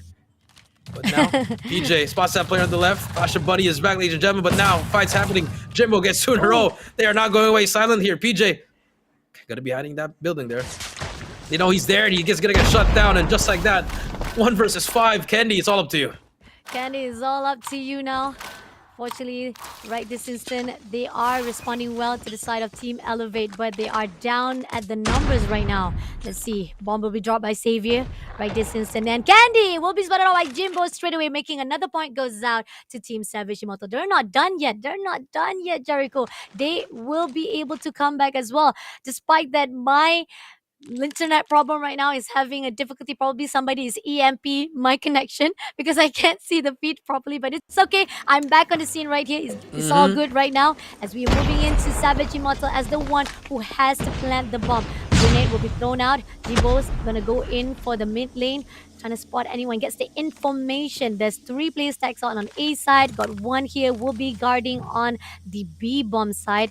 Yopi will be teasing little by little into the bar. Doesn't spot anyone just yet though, but he wants to get the information as fast as possible. As we see, the team are split up between 2 and 3 from the A and Bravo side. And we see right here, Kalo is already prepared. Will be spraying straight away to take down Spur. At his process, he will try to hit fire, but he moves back away instead, leaving 3 more players to go for the side of Savage Immortal. 3v3 situation. They trade off each other. Jimbos doesn't get the information. They might be able to actually go into the Alpha side straight away as they know the information is already open. They're going to drop the bomb instantly at the A side. Yep, that is true. And now Jimbo on your screen, trying to find something here. It is going to be a bomb down, 3 versus 3. No res for them, but they do have at least a post plan coming through here. Elevate, trying to end it here. Can they end it? So far, nothing yet. Jimbo with a nice shot coming through. Can he get another? It's gonna be another player here. Timing is gonna be very essential if you are on the side of Jimbo and more players coming through. But finally, Candy takes down Jimbo. That's gonna be the first one. The rest is gonna come through. 15 seconds left. They have to make the push here. PJ has to get a kill here. He's gonna get sniped. And I think we might just go to sudden death, Fascia. 10 more seconds to go. No time left for Elevate. They have to push through now. More players, and there we go. 6-6. Savage Immortal taking Elevate to the limit. Sheesh, tiebreaker, Savage Immortal. This is a whole new team that I've never actually able to witness. You guys have been struggling through all of your series, but today you guys are popping up very well. You could elevate someone to be put out in your name. But here, as a switching side, we saw how the team of Elevate has the better upper hand. They have the really good gunfight. 17 kills coming in from Jimbo's, 10 kills by GB. If they can keep this up, they might be able to win this map, but they gotta hold the ground properly. As we see that all of the players from this team of Elevate stacking themselves from the B side. Spur, they gotta be on the right time. They just gotta be very, very cautious, watching their six, watching their back, and getting as much information as possible. Mixi ready at the ball. And now they're holding their ground. They're just waiting for Team Elevate to come through. But the problem is, if they come in all at once, Candy actually win those gunfight. Candy takes down Mixi. Spur will be taken out by Susano, making 3 more plays to go from the side of Team Savage Immortal. And that's what you don't want to happen to yourself. And here, it's going to be a slow pace. Grenade will be thrown out. Jibos opening. Let's see if they're going to do anything. Trouble will be given out. And Candy comes in. 2-piece comes through. And Jimbo's will be denied instantly as GB takes down Candy. Xavier also will be taking out PJ. But unfortunately, Xavier is left all alone to fend for himself. Can he survive it out? He takes Kalo. But unfortunately, Yopi will be the one to shut him down instantly, making the win goes out to Team Elevate. Oh, there you go. That's gonna be. It took a while for them. You see them really just crashing their heads. Susano, he's like, "Wait, how did we get 6-7?" But it's okay. Savage Immortal. I mean, there's a reason they're here. Fascia. We usually say that to a lot of teams, but them as well. Like I said, if they want to shock the world here, the SNR is the game mode that you want to do up against Elevate because they've always been struggling. It's always been back and forth for them, and that's always been their weakness. So hopefully they can also improve on that one. Coach Alea will not be happy with that one. But at the end, they have a 2-0 lead now. One more to go to close it out in this control. Almost go to the side of Savage Immortal. But again, I'm loving it. I love for a fact that once there's a possibility you might be able to win one mode and you harness or you invest more of your time to get better control in the fight scene, that's when we see Savage Immortal is able to do so, because you can't just win all the modes. You can't be good in every mode in one night. So at least focus on one mode that you can be able to fight off. And I think that's when the team of Savage Immortal takes advantage. And I think you've already talked about how the team of Elevate is struggling on the side of search and rescue, and Savage Immortal was just take opportunity on that note itself. Yep, that is true. I mean, you just have to take advantage of the opportunity, and they did. But unfortunately, the end, experience matters in the end, and I think the pressure just got to the side of Savage Immortal. They were almost there, but unfortunately, it did not happen. And now they just awoken a beast in this control, because I think Elevate is going to look for revenge and try to end it as fast as they can in this control arsenal.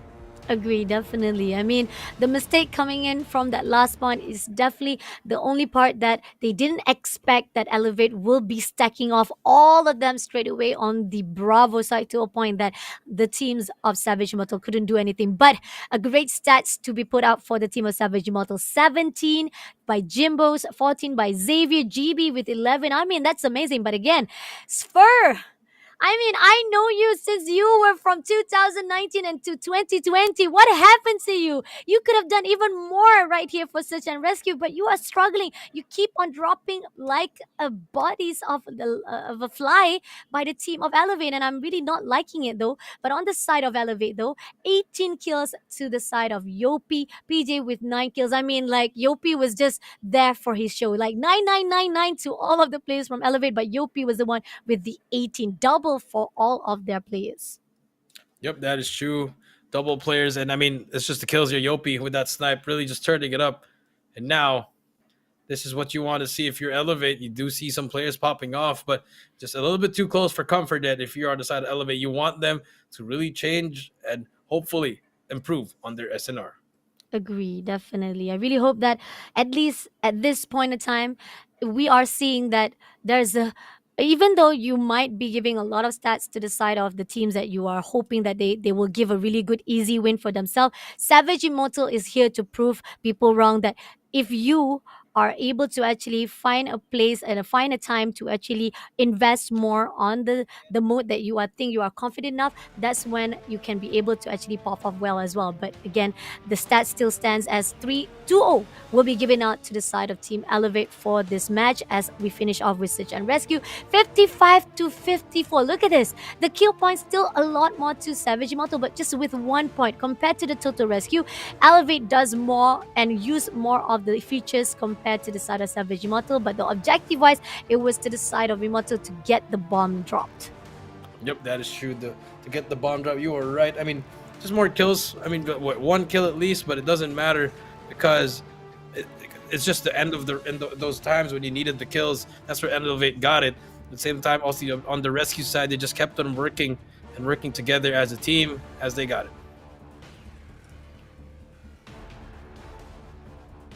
Ooh, I do believe he did lose Fash again, so I'm gonna be one back here. And like I said, the stats here are gonna be what we can find here. Nothing really too crazy. We know it's gonna happen. It's gonna be a close game just because of the kills, 50-55. Even though Elevate did lose that 1 kill, because in the end, Savage Immortal did lose that sudden death round, and that's gonna be it for that game number 2.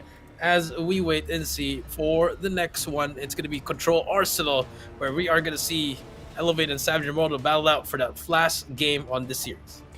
A great, massive, amazing job coming in from both teams. I gotta give a really good credit for both teams because it was a really tough fight. It was a tight fight by both of the team of Elevate as well as Savage Immortal. Now moving into the last map of our second series is gonna be Control, and it's gonna go into Arsenal map again because we only have 3 maps. It's gonna be a rotation between Raid or even Seaside, and we only see a couple of times that Seaside has been chose for most of our series, especially on the side of Group B. I think Group B pretty much brings us into Seaside compared to the Group A. Group A always actually choose Arsenal for the Control map, but Elevate wants to bring it home right here on the Arsenal for the Control. And if you guys missed out what happened on the earlier runs for the second series, started out with Elevate winning the Hardpoint Hasana with 250-43. Search and Rescue is going to be team as Elevate as well as Savage Immortal also lose to them, but it was a tight fight with 7-6.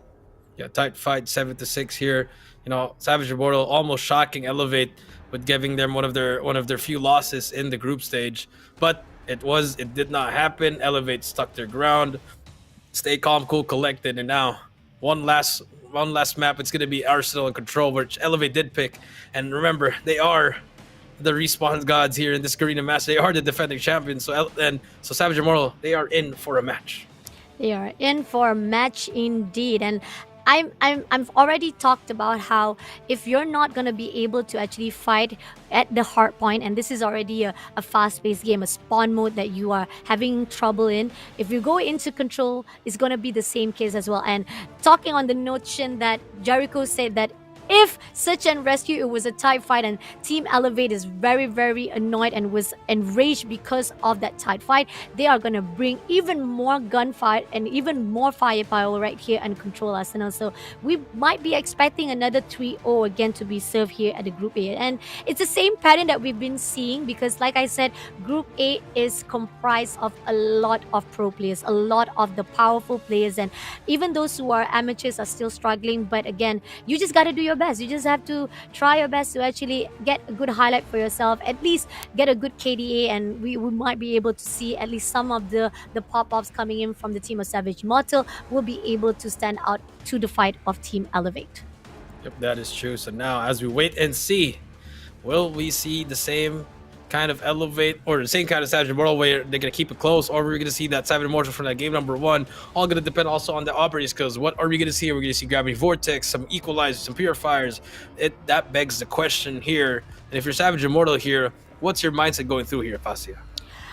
I think, again, most of the time, we are seeing always GB is the one who pops off when it comes to the spawn game because when it comes to hardpoint, he's also having one of the highest KDA as well. And then we move into the side of search and rescue. It's always going to be Jimbos who has the better upper hand. He was actually performing very well throughout most of the series, or the 4 series that we've seen so far. But then I think this is the best series that we've ever witnessed Savage Immortal doing best on search and rescue. But into the control wise, they've been struggling. The only time that we see they pop off is again only when they meet off with their Malaysian team friends, which is Classified Pegasus. They managed to actually get 3-1 on the control arsenal. But once we see how they fought off with the team of DVK, with the team of Team Star Magic, they had no chance whatsoever with TSM or STE. Like 3-0 was served immediately by the teams of the opponent side. But then we're moving in for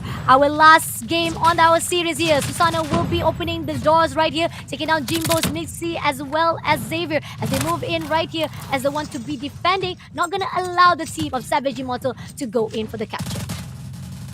Yep, and now we do see at the start coming through PJ here on your screen. They're just trying to push through here and get that spawn trap going. 28-20 already, just like that. The lives are falling down, and like I said, they are looking for revenge here. And we see them just fighting over and over again. 28-16 so far, PJ. 27-14. Just look at the life count here. Just going back and forth. Susano on a 9-8 kill spree there before he gets taken down. Candy, it's his turn to try to go for it as he gets that first shot coming through. 26-9 as this first shot comes through. Candy try to go for it. More kills coming through. Candy gets another one. Candy keeps on going. Last 5s remaining to go. There's going to be 20 seconds left. Milky finally, Mixi then takes him down already, but the round is already over. The round is already over because of the spawn trap that was built up by PJ, by Susano, by Candy, not allowing any opportunity for Savage Immortal. Xavier managed to skirt away, but he's going to fight off with Elevate. He gets one before Susano takes him down, making 1 point to the side of Team Elevate. That was really fast. That was, really fast. I mean, like I said, looking for revenge, Fasya. Looking for revenge indeed. I mean, Team Savage Immortal did not expect that spawn trap, and they were struggling. Every time they were being back to life, they were taken out easily. Candy with that quick score Predator missile by Susano was just stacking off for the team of Elevate. Now Susano comes in with the claw, and they're the one who actually going in for the capture. Sprays it out, getting 2-piece for himself with that claw. And on the other note, they're gonna actually finish off to get the OBJ. GB will be denied from the vent, and on the other note, Kalo also going in for the rush, and Susano comes back with a Predator missile, takes down Mixi.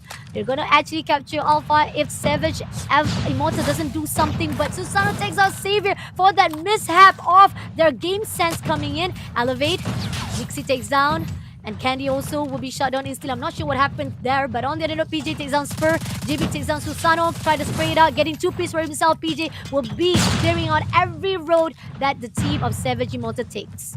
Yep, that is true. 25-15, PJ and the gang, the spawn trap, they want to end it fast. Yeah, they are pissed off fast. Yeah, they don't even want to capture. They want to humiliate them by destroying their life here. Yopi on a 6-kill spree. And now we do see more players coming through, just pushing and pushing and pushing. PJ keeps them going. Last 5 to go. Round 2 already in the books. They all go into the spawn side of Savage Immortal. Candy gets in 2-piece with a quick scope. JB takes down Candy before he managed to massacre even more, but leaving only one player, JB, to be left all alone, 1-19. They're still capturing Alpha though. They're still capturing Alpha, but then again, it's not going to be easy though, because GB to fend for himself, he's just overlooking from one side to another side, and they're also already contesting for the Bravo. There's 2 players right in the front side. Spotted up PJ, takes down PJ, 1-18.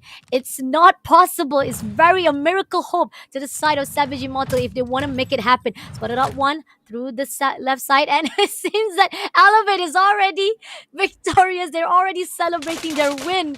They know for a fact they're gonna win this. They're emoting, and Susano is already prepared to get it all done. Making another point goes out to Team Elevate. Yep, that is true. And now, here we go. Final round. Final round, Fasya. Just like that. In a blink of an eye, Fasya. We're already at the round. We're already at round 3. Is this control? I don't think this is control. Is this TDM? I think this is TDM because it was too fast. It was too fast to be seeing how the team of Elevate is shutting down. 22 piece already been taken out by Susano right this instant. Equalizer right at the bat with Halo taking down 3 piece, make it a 4 right there as he move along to the automatic right this instant, overlooking the side of Team Savage Immortal. Spot 1, sprays it out, getting another 5 piece for himself right there. Nicely done by Elevate Glow. Now, he gets another one right there. JB is waiting at the automatic door. Candy takes down Mixi, Susano takes down JB. Swerve managed to actually go in for a fight, but unfortunately Xavier takes down Susano. Now the numbers really stacks out to the side of Elevate with 25 to 18. But Jimbos comes back alive, takes down Kalo, but is it gonna be enough though? 24 to 17, still a long way to go. It's still a little bit of gap coming in from Team Elevate with the team of Savage Immortal. Yep, and now we do see 21 to 15 coming through. Xavier on your screen, trying to find something here, but they need to capture. Xavier just fighting it off, but trades is back and forth. Susano just going over and over again. 17 seconds left. They're trying to capture it as well, but this should be a done deal. Not yet, actually. They could actually try to capture this and maybe extend the game just a little bit more and add another minute on the clock.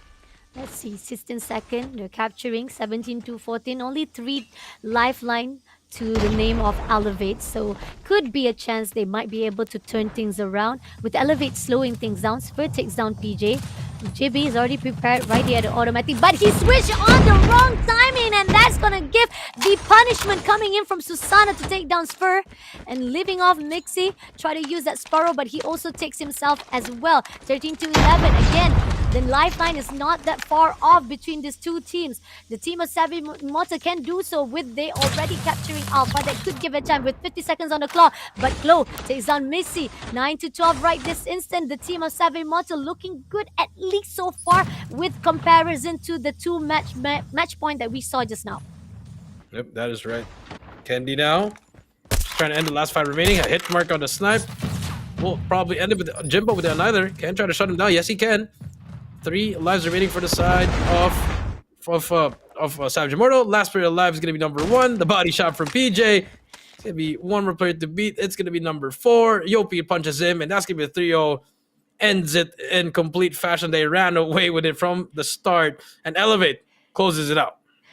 Elevate closing it out. Just when there was a chance, there was like a small hope was shining through the tunnel of the team of Savage Immortal. But unfortunately, even with them trying to actually tie it up for the lifeline, they end up losing during that 17 lifeline. That was when the team of Savage Immortal just couldn't do anything. And Team Elevate, they bring the gunfight after that almost defeated at Search and Rescue was just superbly amazing, man. Seriously. I mean, Team Savage Immortal couldn't do anything with the spawn trap some more, and things were slowing things down only for that third match point, but still the win will be going to the team of Elevate. I mean, reigning, defending, undisputed champions, Fastia. That's all you need to say from these guys. They're really holding it down perfectly. I mean, SNR a little bit of a hiccup, but they still managed to get it out. Mm-hmm.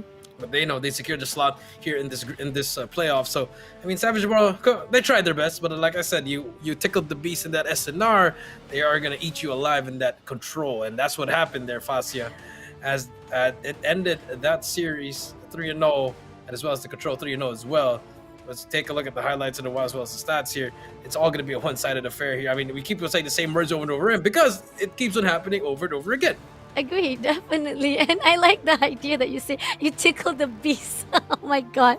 You are saying that Savage Immortal just tickled the elevators on Search and Rescue. That's so funny. But I mean, for you maybe it's a tickle, but for me it was a big improvement. There was a leap of improvement from the team of Savage Immortal because 3 series previously before they fought off with Classified Pegasus, I'm gonna put a pause on Classified Pegasus because MY versus MY, they're on the same wavelength. They're on the same path. So that's why when they managed to topple down Classified Pegasus, there's a reason because again the doctors have a very profound performance even throughout the years itself. So I mean, Classified Pegasus still needs to learn, needs to actually have a good chemistry to be built up. But going into the statistics right here, as we see Susano getting 27 kills, 19 by PJ, Yopi with 18, and Kenny with 12, and Clove with 13. That was like definitely positive on their side, especially even the fact that Susano with only 8 deaths to his name. And moving along to the side of Team Savage Immortal, Jiba again popping off again as the MVP with 11, but he also have a negative death to himself with 14, and Xavier 9 to 19, Sver with 9 to 16, Mixie 6 to 22, and Jimbo's with 8 to 19. I mean, Savage Immortal just didn't had what they could have done right here for the control mode. Yep, it's just very unfortunate, but it is what it is. You have to move on Mm-hmm. and live another day and probably fight another day. But I mean, what can be done here? What you can do is just pretty much just go back to the drawing board. It's not yet over. They can still try to face the next coming through, but the next match is coming through. But unfortunately, it will be harder for them to make it through that playoffs. Fascia, obviously, they are in that group of death in Group A, and these scores will not hold up against a team like Elevate. Agree, definitely. I mean, as time goes by, with them already losing 3 series, they only managed to win 1 series, and that's going to be 3-0 to their name. I think it's already having a little bit struggle for them to actually catch up on those who are already at the top four for our Group B A. But again, like I said, I don't want them to miss out the action here on group stage. You guys got to do what you can do right here to play with the pro players, because this is where the fine line that you have to go in. If you don't get as much scream as possible during the early stages before the group stage started out, this is the scream. Take it as a scream for you guys to actually get a good grips of, or get a good grasp of what the Garena Masters felt like, the ground feel, how it feels like, how the players started out actually really, really rough, and then how they built themselves up and getting a really good chemistry and a good gunfight. The accuracy wise, their aiming, the game sense is needed to be put out here, and this is what Savage Immortal needs to practice more. Yep, Savage Ramal just needs to work on so many things, but there's not a lot of time here. But this is good experience for them as well. I mean, Esfer and all those players, they've been here before, but I feel like they're just struggling, can't really find their groove, and hopefully they can manage to bring it back here. And as you wait for the head to head, for the team head to head, I do believe it's just going to be all Elevate. I mean, we can do the math here: 20, 29, 30, 29, then you got 35, 43 for the side of Savage Immortal. That's 45 kills for them. And then you got 46, 64, 78, and then 91. I mean, am I right? Is my math right, Fascia? Let's see. I don't know. I'm really bad with math. 89. Okay, 89, 43. I was too short. Almost there. 89 to 43, and again, it's double on the kill points again. Like, if we put out a bar for Elevate throughout this series with Savage Immortal, it's double power compared to the team of Savage Immortal when it comes to control as well as hardpoint. As only just search and rescue where Savage Immortal was able to actually tone things down, and they were able to actually equalize and be on the same wavelength or on the same pedestal with Elevate. But then again, once you move into the spawn side, and we've already talked about this, if you can't do a really good spawn map, if you can't actually fight at the spawn map when it comes to hardpoint, it's gonna actually drag into the control mode as well. And this is what we've seen. It's like repeating it over and over again. Yeah, just keep it over and over again. Take a look at the maps and modes. Here they are. 250 to 43, 7 to 6, and 3-0, all in favor of Elevate getting that 3-0.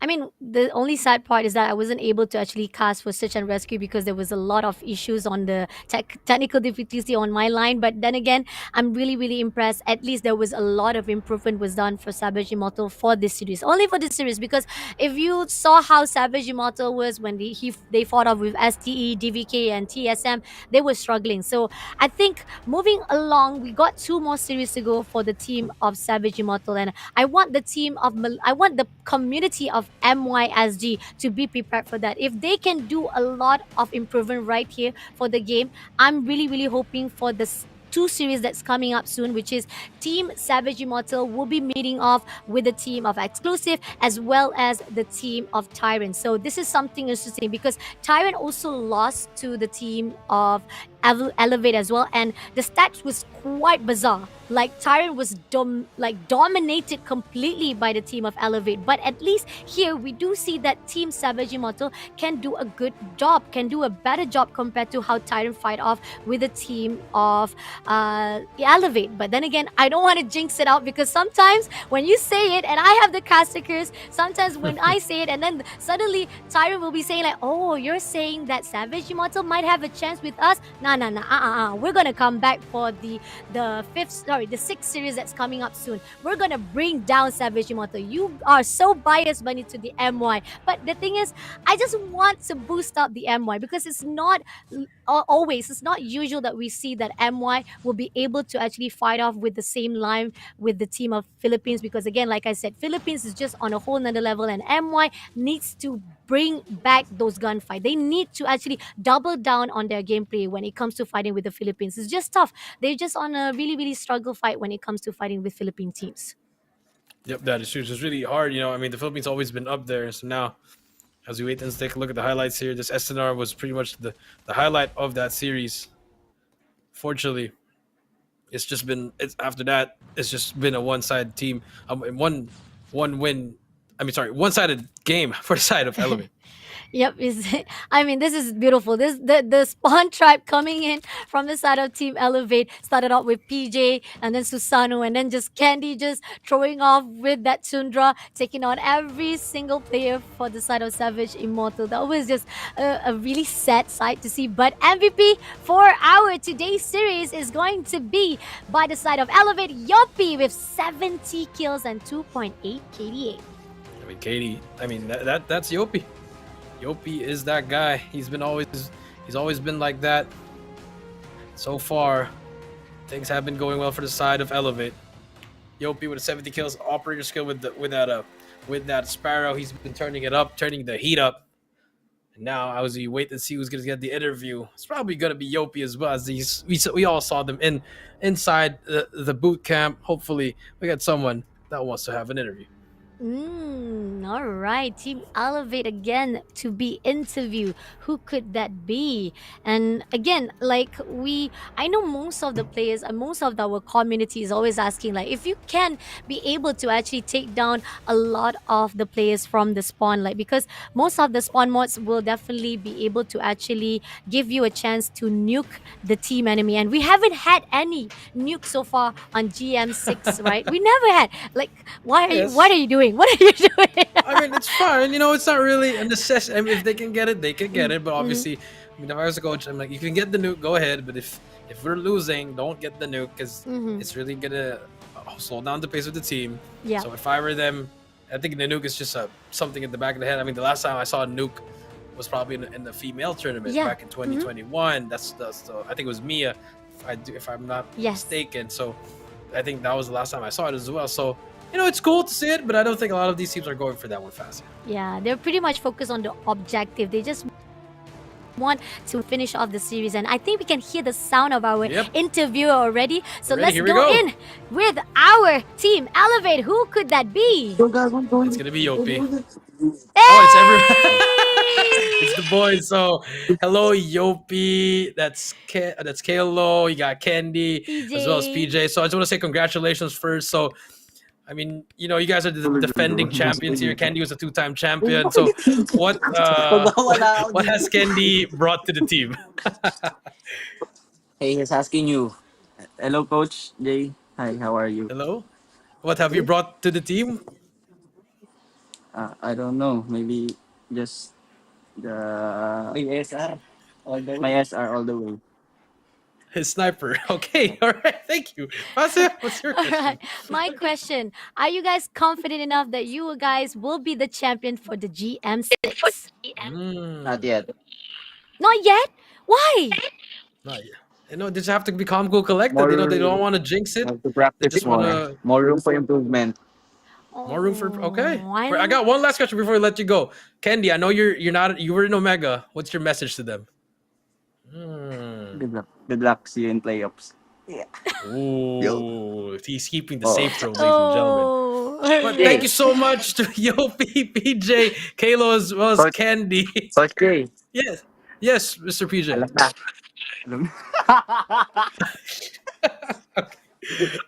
All right, take care, everybody. PJ. I want to know. I want to know what he said. No, Jericho, you better tell me No, no, what he said.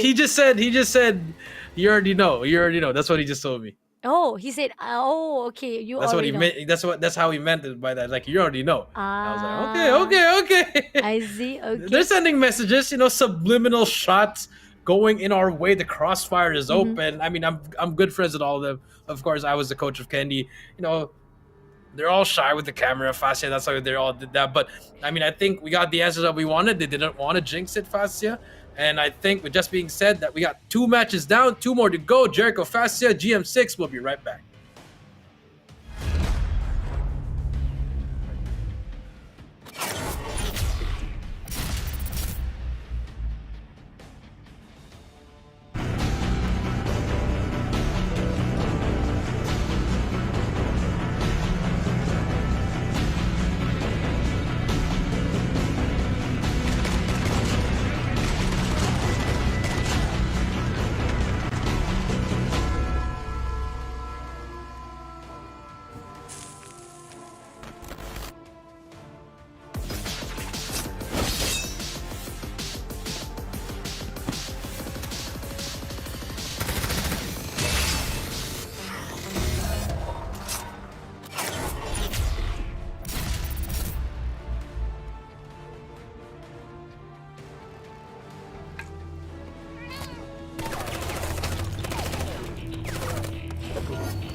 Welcome back to the Garena Masters season number 6 Battle of the Valors. We're done with 2 series. Now we're going into the 3rd series of the day.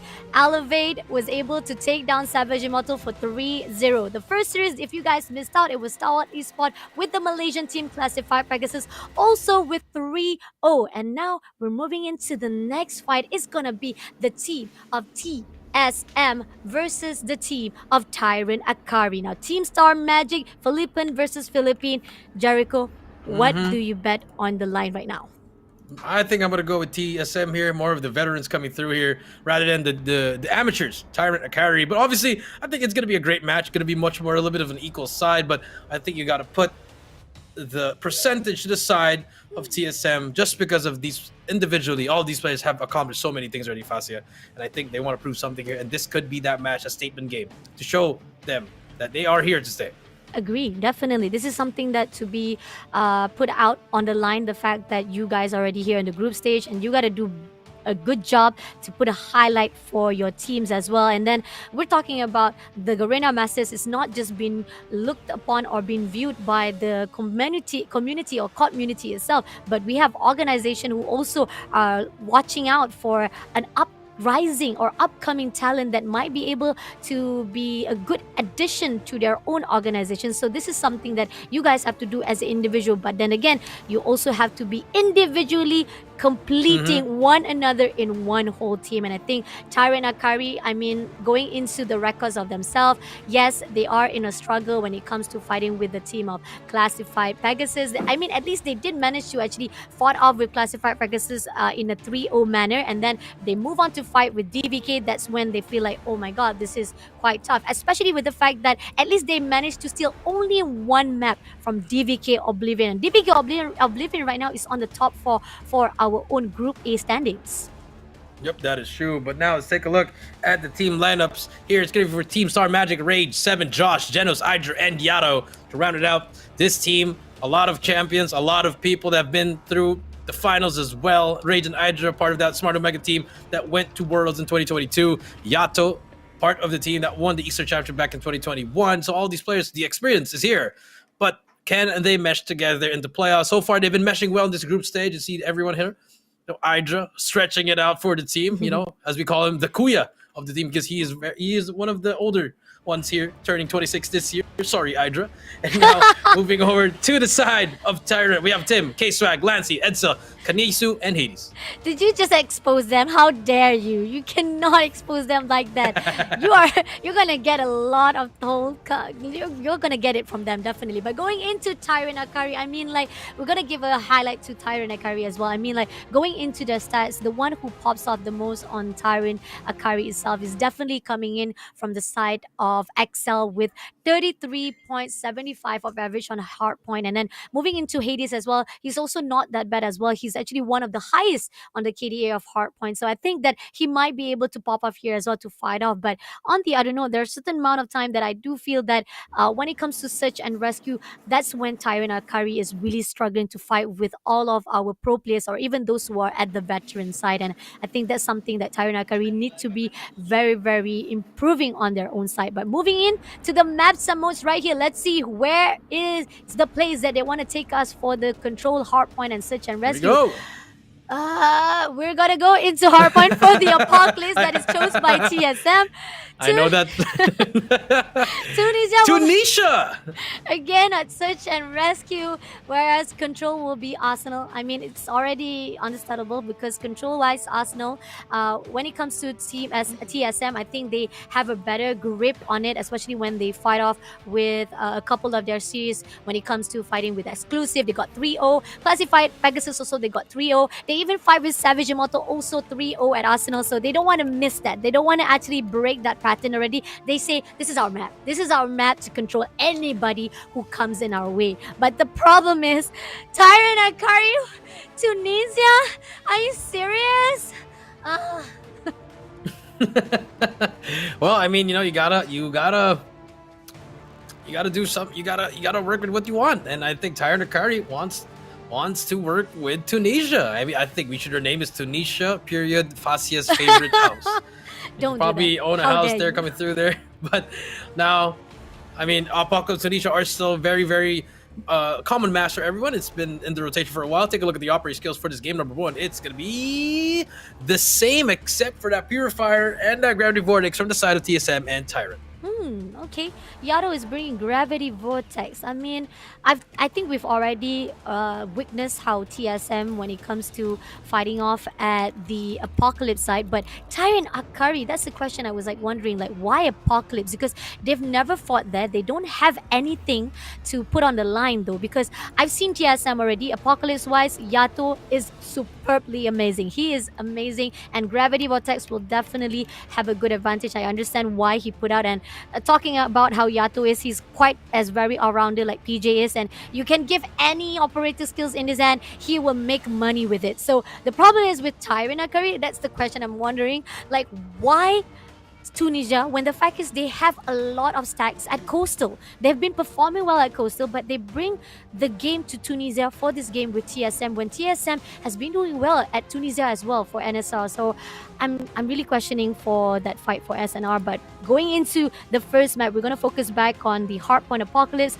Both of the teams, the only team that was able to actually been brought to the Apocalypse is only Team TSM. So I'm not sure what Tyrant Akari can bring it up, because it was a really good fight between TSM. We've classified 250 to 56. It's a huge gap there, and I think TSM thinks that they are very well prepared to fight at that Apocalypse map. Yep, that is true. And now, as we wait on see for this one, I think I think Tyrant will have a run for their money here, but obviously TSM, we already see them dethrone a lot of these teams. They're right here. Here we go. Game number 1. It's going to be TSM versus Tyrant. Game number 1 is going to be Hardpoint and Apocalypse. Yato with a nade takes down K-Swag. On the other note, a lot of players coming in to shut down the team of Tyrant Akari. Hadis managed to take down 7. On the other note, Hydra for the long range shot, giving a really good comeback as well, and really good cover, but unfortunately K-Swag takes him down instantly. Now TSM comes back range, getting 2 pieces for himself. Also coming in for the P1. They're gonna actually cover all of the stats with the backline coming in from the team of Tyrant Akari. Tyrant Akari, 7 already on that spot, getting some points coming through. There's gonna be Kaniso trying to get that trade, but so far 7 on a 4 kill spree. Kid has been getting a lot of kills, 5 kills for him, 1 away from that Pred as well. Make it 6 in a row. This Odin has been very OP through the smoke. 7, getting 7 in a row. Can he make it 8? Yes, he can with that Predator missile. 7 still alive here. He's gonna get shot from the back, but he's gonna try to run around, but finally gets traded out. But the damage has been done. 44-0. Tyrant Akari struggling to even get inside the hill. Trying to contest just for a few seconds, but nope, still back again to the team of TSM, and they're gonna actually get all of their points right here on that P1. Moving into P2 right this instant, as we see Yato getting 3 pieces for himself, and we have 1 player. Hydra is already prepared as the OBJ for the P2 to be open. He's gonna cover up, but Wow. drone was done by Josh there to clear out the team of Tyrant Akari. K-Swag getting 2 pieces before he was taken out, but Yato clears out instantly, but Kanusi finally goes into the P2. He breaks it out, but he's all alone and will not be defended by anybody else, as TSM will be the one to clear him off. Yep, TSM gonna be the one. Yato with the Gravity Vortex already pushing it down, getting some time, getting more kills. Trades back and forth. They clear it out. TSM in control of this P2 as well. Everyone is just having fun on TSM, and Tyrant Akari is just struggling to find 7. Brings out the Sparrow, the spray and the bray, getting all those arrows, exploding arrows coming through. 75-7. Equalizer is out as well. It's Rage's turn to bring the pain. Hassie does it as well. Predator missile ready. Hunter Killer is going to be thrown out. Tyrant Akari, no answers. Oh my lord, they're just breaking the spawn side of Tyrant Akari, not even allowing the Predator missile. Will be getting the only information for Rage, but nevertheless, Tyrant will be trying to go in for the fight here at the P3. It's an early rotation right here coming in from the TSM, so it's not going to be easy though. They're already stacking themselves, and even despite K-Swag takes down Yato, he's coming in for a fight with 3 players who's still surviving here, and he will be denied instantly by Josh. Axel comes in to trade it off, and Rage all alone to be coming in for the P3. Can they actually spot out the players from the team of Tyrant Akari? They get some of the points though. Hades surviving with the Fennec. He's managed to actually win those gunfight. Axel comes through with the War Machine, getting 2 pieces, and I think this is going to be a money hill for them, because they managed to actually hold the ground for at least 20 seconds, and they're still holding that P3 very well. Yeah, BD very well. For now, Tim brings out that claw, but gets traded out. Last 20 seconds go to the side of TSM. Rage going to be in front of him with this Odin, waiting for his teammates here. Has a 1v1 against Kanisu, gets taken down. Edsel gets the Jit as well. Finally, some momentum from the side of from Tyrant right here. Still a long way to go, at least what, 50, 60 points coming through here. Can they rotate and push it over to this next hill? Agree, definitely. I mean, a lot to be close up the gap, 40 to 95 at this moment, but a great job with that P3 holdout. They managed to actually squeeze as much point as possible from there, but here on out, it's going to be P4. Tyrant Kanusi gets 1 point with that Sparrow. They're going in for the early rotation, but unfortunately, he will be taken out by Hydra with the Oden. Going out with the War Machine. This is it. This is the cleanup that is needed for the TSM. They're coming in. They spotted out one on the base. Kanuso also comes in with the Predator missile to clear out the team of TSM. This is a really good back and forth. 97 to 55. Tyrant and Kari still have a good fight to put out. Yeah, they still have a good fight. I mean, it's a very close game. It's a one-hill game right here. If they can manage to get this time, they are back in the game. Tim pushing it as well. Tyrant Kari, I love the adjustment that they made, Fasya. Now that they have the hill, Kanisu fighting as well. Tyrant Kari finally getting the groove here. TSM looking a little bit sluggish here, but they still have that lead. As soon as we say that they have the lead, they ended up getting the scrap time. They got the lead. The scrap time for themselves still. They are with the 112 for the lead off. 59. Not much been done like after they have the lead itself, and it's the fact that Tyrant and Akari did respond well, but then they move on, they lose some of the gunfights, and TSM is back on the team. Now they're moving in for the reset itself for the P1. They're inside the center at the moment. Hades takes down 7 instantly, right at the top to cover every single angle, making sure that nobody comes through from TSM. They want to go in for the early rotation. They got the early rotation, but can they hold the ground properly as Hydra comes through with a Predator missile to clear things out? Clear things out. You are right. 121 to 70 now. Tim, I mean, it's a one hill. Again, it's just a one hill game here. If you're Tyrant, you gotta really fight for this time. But as soon as you say that, Yato on the 8th kill spree, one away from a EMP, does not get it as well. Pred is ready. Nades flying. Flashes going through. Smokes are out. Rage destroying everyone on that side. This has all been TSM so far, but Tyrant is just right there. Just need to break that threshold, get one money hill, and they're gonna be back in this game. True, definitely agree on that, and they did it already on that P3, so hopefully they can do so. But here P2 is gonna open within 9 seconds to go, and they're still getting all of the scraps times for that P1. The TSM is not giving up. 7 takes down Kanusu, Hades takes down 7 in an instant for the trade-off, but P2 is open already. Hades will be denied instantly. TSM is covering up, making sure that nobody comes out from that P1 to go in for the rotation. XL spotted out 1, he gets 1 before he was traded off by Rage instead, and the early rotation was already done. Hades comes through for break of the heel. Can he make it so? He's all alone here as the OBJ. He spotted out 1 through the smoke. He takes down Josh. It's still a money game for them right now if they hold the ground properly, but Rage comes through with the equalizer. He gets 2 pieces, and unfortunately it will be taken out by Hydra instead. Yeah, Hydra takes it out as well. Edsel pushing through now. We do see Tyrant still on the back end, 152 to 86 here, but TSM, they have control as well. Yato shoots him down. Smoke is out. But Tyrant, they want to burst it in here. I mean, it can work, but so far, nothing has worked, and they haven't touched this hill, and they're just getting traded out back and forth. Yato gets 1. Kaniso gets that trade, though. More plays coming through, but the trades are just there for TSM. That's what happens if you have the spawn. Now as they move over to the Speed 3, this is where it started for Tyrant Kari. Can they make the comeback on this hill?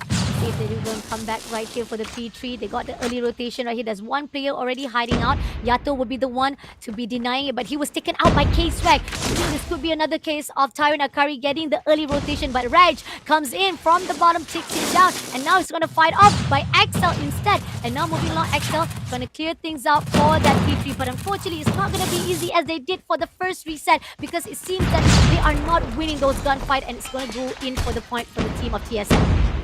Yep, that is right. 193 to 86 now.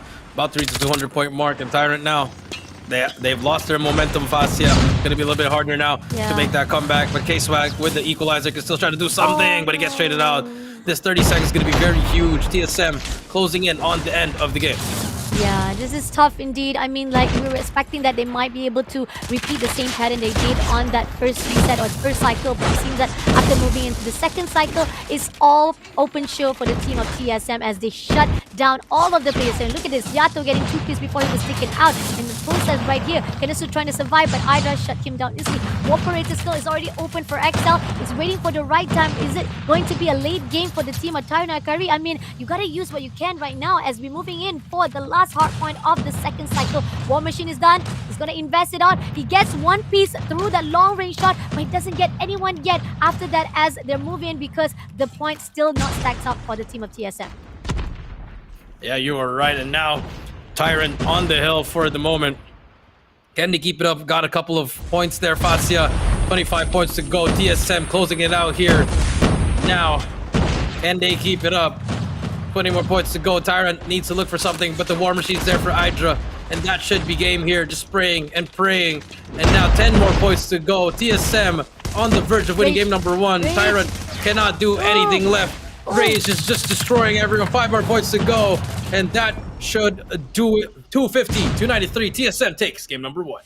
250 to 93. Just went for the first cycle. There was a lot of chance for Tyrant Akari to come back and close out that gap. But the moment when they move in for the last hill on that first cycle, that's when a lot of the momentum was just lowering down to the side of Team Tyrant Akari. And I mean, we've already talked about this. Team TSM has already fought here at the Apocalypse when they fought off with the team of DVK. And it was just amazing. It was a great job. No, sorry. It was a fight between TSM with Classified Pegasus, and it was 250, and it was no chance whatsoever. Even Classified Pegasus was only getting about like 40 points for themselves, and that's what we know that is going to come out here when it comes to TSM with Tyrant Akari. And they put out the fight here at the Apocalypse, and they know for a fact that it's going to be easy win for them. But on the Tyrant Akari side, what I didn't expect that they were going to actually put out a good fight as well for that first cycle. That money hill on that P3 was just amazing. But then after moving into the last point, and then for the second cycle,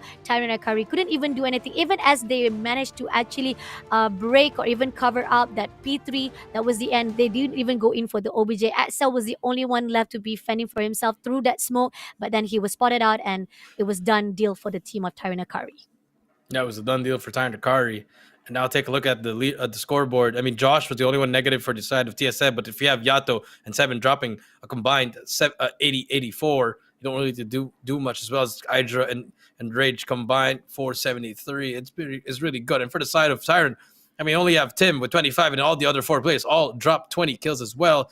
It's not going to work if you're going to try to bash your head over and over again and thinking that it's going to work. Yep, exactly. And we look at this again. TSM getting 4 players as the OBJ, and they are with more than 1 minute in their hands. 1 minute inside Sevens. Yato as the OBJ and Slay as well with 1 minute 55, deserving of the MVP. 1 minute in the hands of Rage, and 1 minute 21 seconds from Josh, even though he's at the bottom with 21-25 negative KD. But moving on to Tyrant, 25 to 36. Tyrant team, yes, he did amazing with the KD, at least a little bit positive side, but on the side of Excel, 20 to 33 kills, 33 death. Hades with 20 to 32. Tyrant Kanusu with 20 to 38. That means only one player was at the positive KDA. The rest was still having struggled to not just going for the OBJ, but win those gunfights.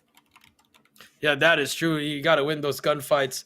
And now, if you're Tyrant, I saw the fight. Saw the fight there, Fassi. It was a really, really good fight for them. But unfortunately, it was just not enough. I mean, you just saw the experience of TSM. You know, when they started getting that lead, they just kept on going and going and going and pushing and pushing. Now take a look at the post-match head-to-head kills. Obviously, going to go to the side of TSM. But, I mean, I think Tyrant, maybe the SNR, just like that last series, an Elevate and Savage Immortal, maybe this SNR could change things for them. Could be. But again, going into TSM, as I see that they haven't actually lose any maps so far, especially only the fact that they only lose to the side of Team DVK. They almost lost because DVK was already leading, but then they come back alive and they got 7. So I think TSM don't have much to be scared about to fight with Tyrant Akari, because yes, maybe Tyrant Akari can slow things down, but the stats still stand for TSM to win that search and rescue. But moving along, the dominant sides of Team Star Magic, 250 to 93. I mean, this is actually a far better off stats compared to when TSM was fighting with Classified Pegasus. But Tyrant Akari still needs a lot to be put out, especially with the hill times 5 to 57 on 3 to 45 conversions of their own points. Yep, that is true. I mean, the stats don't lie. Like you said, TSM just a better team here, as we can see. But Tyrant Akari, coming in here. They can still try to manage to find something here, especially in this SNR. They did pick this map, your favorite map of all time, Tanisha. Fasty Buddy. Maybe, just maybe, they have that Fasty Buddy buff. Oh, okay. You want my buff? You gotta earn it, bro. You gotta earn it. Tyrant gotta earn my buff. I know that sometimes it works, but sometimes it doesn't though. So don't blame me if it doesn't work though. But on the other note, Tyrant again back on the scene. I feel like the only time that they managed to actually win the search and rescue is only when they were fighting off with DVK, classified Pegasus, as well as exclusive. And this is when we are seeing all the not to say amateurs, because Tyrant Curry, yeah, they are amateurs, but they are quite they have been long in the side of our competitive scene, and they're still trying to rising. But to compare them with the rest of their previous series like DVK Oblivion, classified Pegasus, as well as exclusive, they have been doing well. But then when they fight off with the team of Elevate, that's when everything was just such a massacre for Team Elevate to get that 7-0 at the Coastal. But Tunisia wise, they have a history. They did manage to take down exclusive with 7-0. So I'm looking forward to see it. I mean, I guess maybe because they feel like if we can win exclusive at Tunisia, they might be able to repeat that win. But I saw the stats, they were better off at Coastal. So I was hoping for Coastal again, because I'm done with Tunisia map, man. Seriously, I'm already done. And I'm really shouting out for that last two series. You only have like last two series for the group stage. Please make it happen. Surprise us off. I don't want playoff. I know that you probably say that people are just saving Kurohana, Metropolis, or even Terminal for the playoff. No playoff. I want it now. I want it for the group stage. So let's go in straight for our... Oh, wait, this is just a recap. This is just a highlight. Nevertheless, we're going in straight for the game of the team of Tyrant Akari versus the team of TSM Star Magic for the search and rescue. Yeah, you're right. And now we can see here more fights. Edsel gets that first kill on the side of 7. But remember, there you go. The trades get there. Rage gets K-Swag. They can always hit that revive. Remember, now we do see more plays coming to Tim. Gets Rage. Edsel back and forth we go. The snipe. Nice shot. The flank. Kaniso. Do they spot him? Hydra. And he's going to get a triple kill. But Yato is there. 1 versus 2. Yato, Hades, there's no player on his left side. Yato gets that gunfight. One more player to beat, gets away with a snipe. He's gonna be weak. He's gonna be behind him, but Tim is there to clean it up. Nicely done. I mean, like, going back, I mean, like, we did saw how Axel was the MVP, fighting off, getting 14Ks drop for himself for search and rescue. So I'm loving it. Okay, this is a possibility. Just like you said, maybe this is where they might be able to bring back the gun for themselves. 1 point goes out to Tyrant Akari. Grenade right in the hands of team to throw it out to get the information. The team of TSM still the one who has to defend it wise, but it seems that they're actually stacking off at the B side and they're actually trying to hold the ground. Let's see how they actually be able to do so. Dropping bombs straight away on the Bravo side. Nobody is at the B side, giving the opportunity for the team of TSM. Yep, you were right. And now bomb's gonna go down, and I think that might have been a mistake there, because I think the last round I love the aggression from TSM, but now that they're backing up, playing on this retake. But there you go, you do get the kill there, but for what? Now it's just a 1 versus 4. K-Swag's all alone. He does get Hydra, but 2 versus 1 doesn't have any backup there. Just Josh takes him down. I just didn't like how they moved back from what they did in that first round. Agree, definitely. I mean, like, you guys already know what is working out, and then ended up you guys switching off. And I think they weren't really expecting that TSM was actually gonna stay in on the Bravo side, and that's what made them throwing off their own gameplay. Josh managed to actually take down Axel. Rage takes down Kanusu, leaving only 3 players left. Try to do a little bit of wallbang to get information, but nobody's there. On the other note, Yato is just right on the right side of K-Swag, but K-Swag has already been tagged off by Hydra. Team takes down Hydra for the trade-off, leaving 2 more players to go. Team is already prepared at the A-bomb side. 2v4 situation is not going to be favored on the Tyrant. Akari will be tagged off by Josh. Now leaving only 1 player to defend for himself. It's going to be Hades, who tries to pick up the teammate again. Yep, that is true. Hades gets that revive. There you go. 2 versus 4, but also look at the map. TSM gonna get Hydra back, so it's back to a 5 versus 2. I mean, if you're Tyra here, something has to change. Yeah, Chessfed, they got to do what they did in that game in that round number 1. You know, I really agree with that one. Now it's a 3 versus 5, but at what cost? 30 seconds left, they got to start moving. A backstab will not be... wait, okay. No, they're not giving any backstab here or not. Oh, 2v4, 2v2 situation. Okay. No, but Yato comes back with the 2Ps and now living all alone. Hades will be tagged off by Josh and making another point goes out to the TSM. I mean, there was a chance. They did come back alive, but then the team of TSM was just too quick with their feet. Yep, that is too quick on their feet. I thought it was gonna happen, but it didn't happen. Team Star Magic making magic out of the stars in the world. Oh, I like that.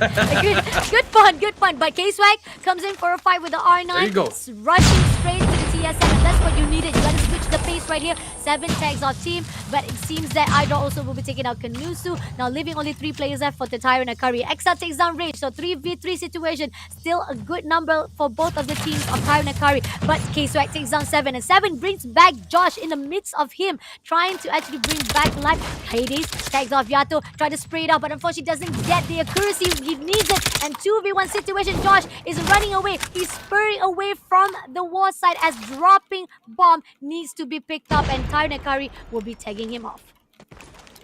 Yep, you're right. K-Swag now.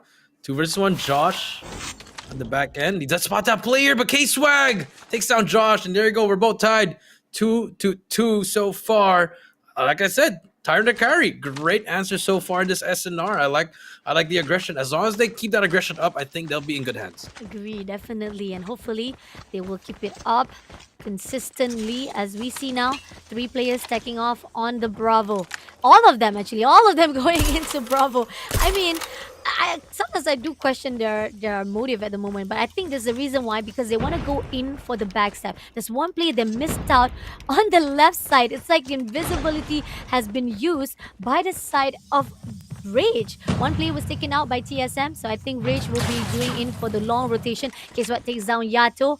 On the note, leaving 3 more players to go. K-Swag holding the bomb. Hydra is just right on the back angle of K-Swag. If K-Swag goes in, but no timing, it seems that Rage will be bringing back the teammate.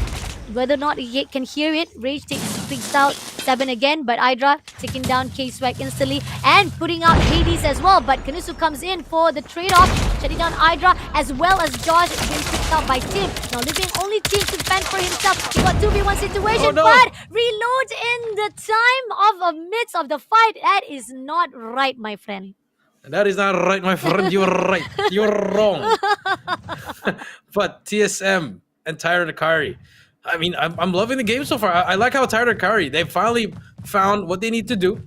I think they just need to pace it properly and just challenge what they can. Don't over-challenge it, but as you can see, the 2 players pushing through already. Gonna go through. K-Swag takes down Josh. That's give their first blood, and now are we gonna see a revive here for the side of TSM? Let's see. Excel takes down 7 as well.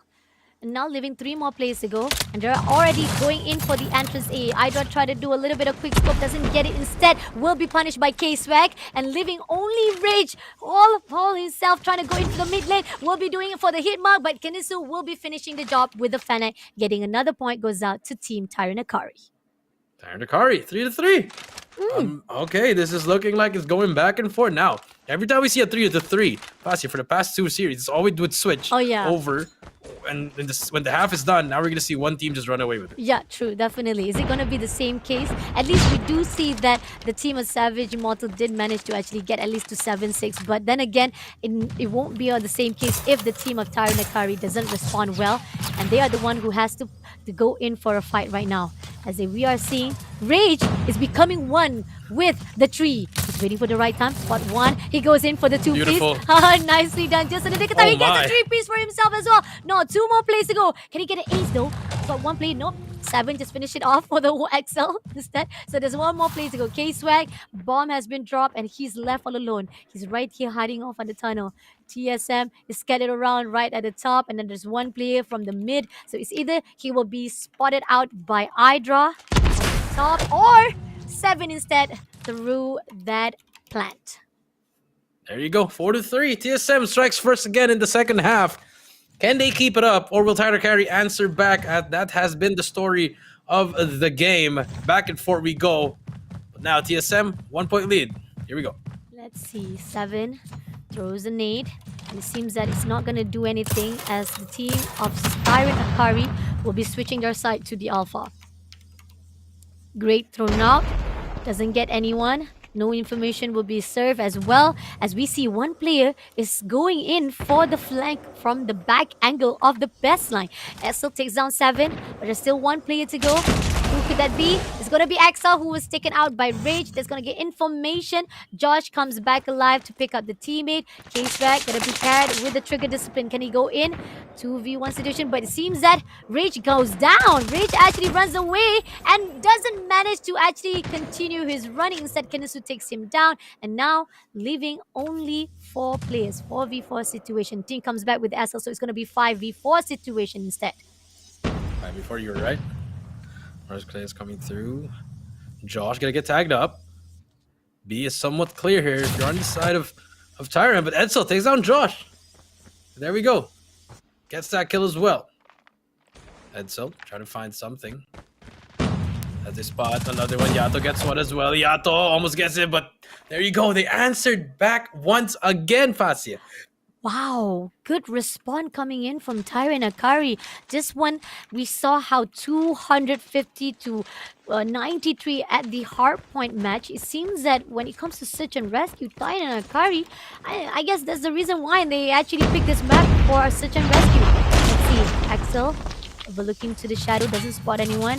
Yato will be getting the piece, information will be traded off, but in the same process, K-Swag just jumps down to the bottom, takes down an Excel with the 2-piece for himself. Can he get it done? Nope, he will be taken out by Ida. Ida also takes 2-piece for himself with the Odin, making another point goes out to the team of TSM.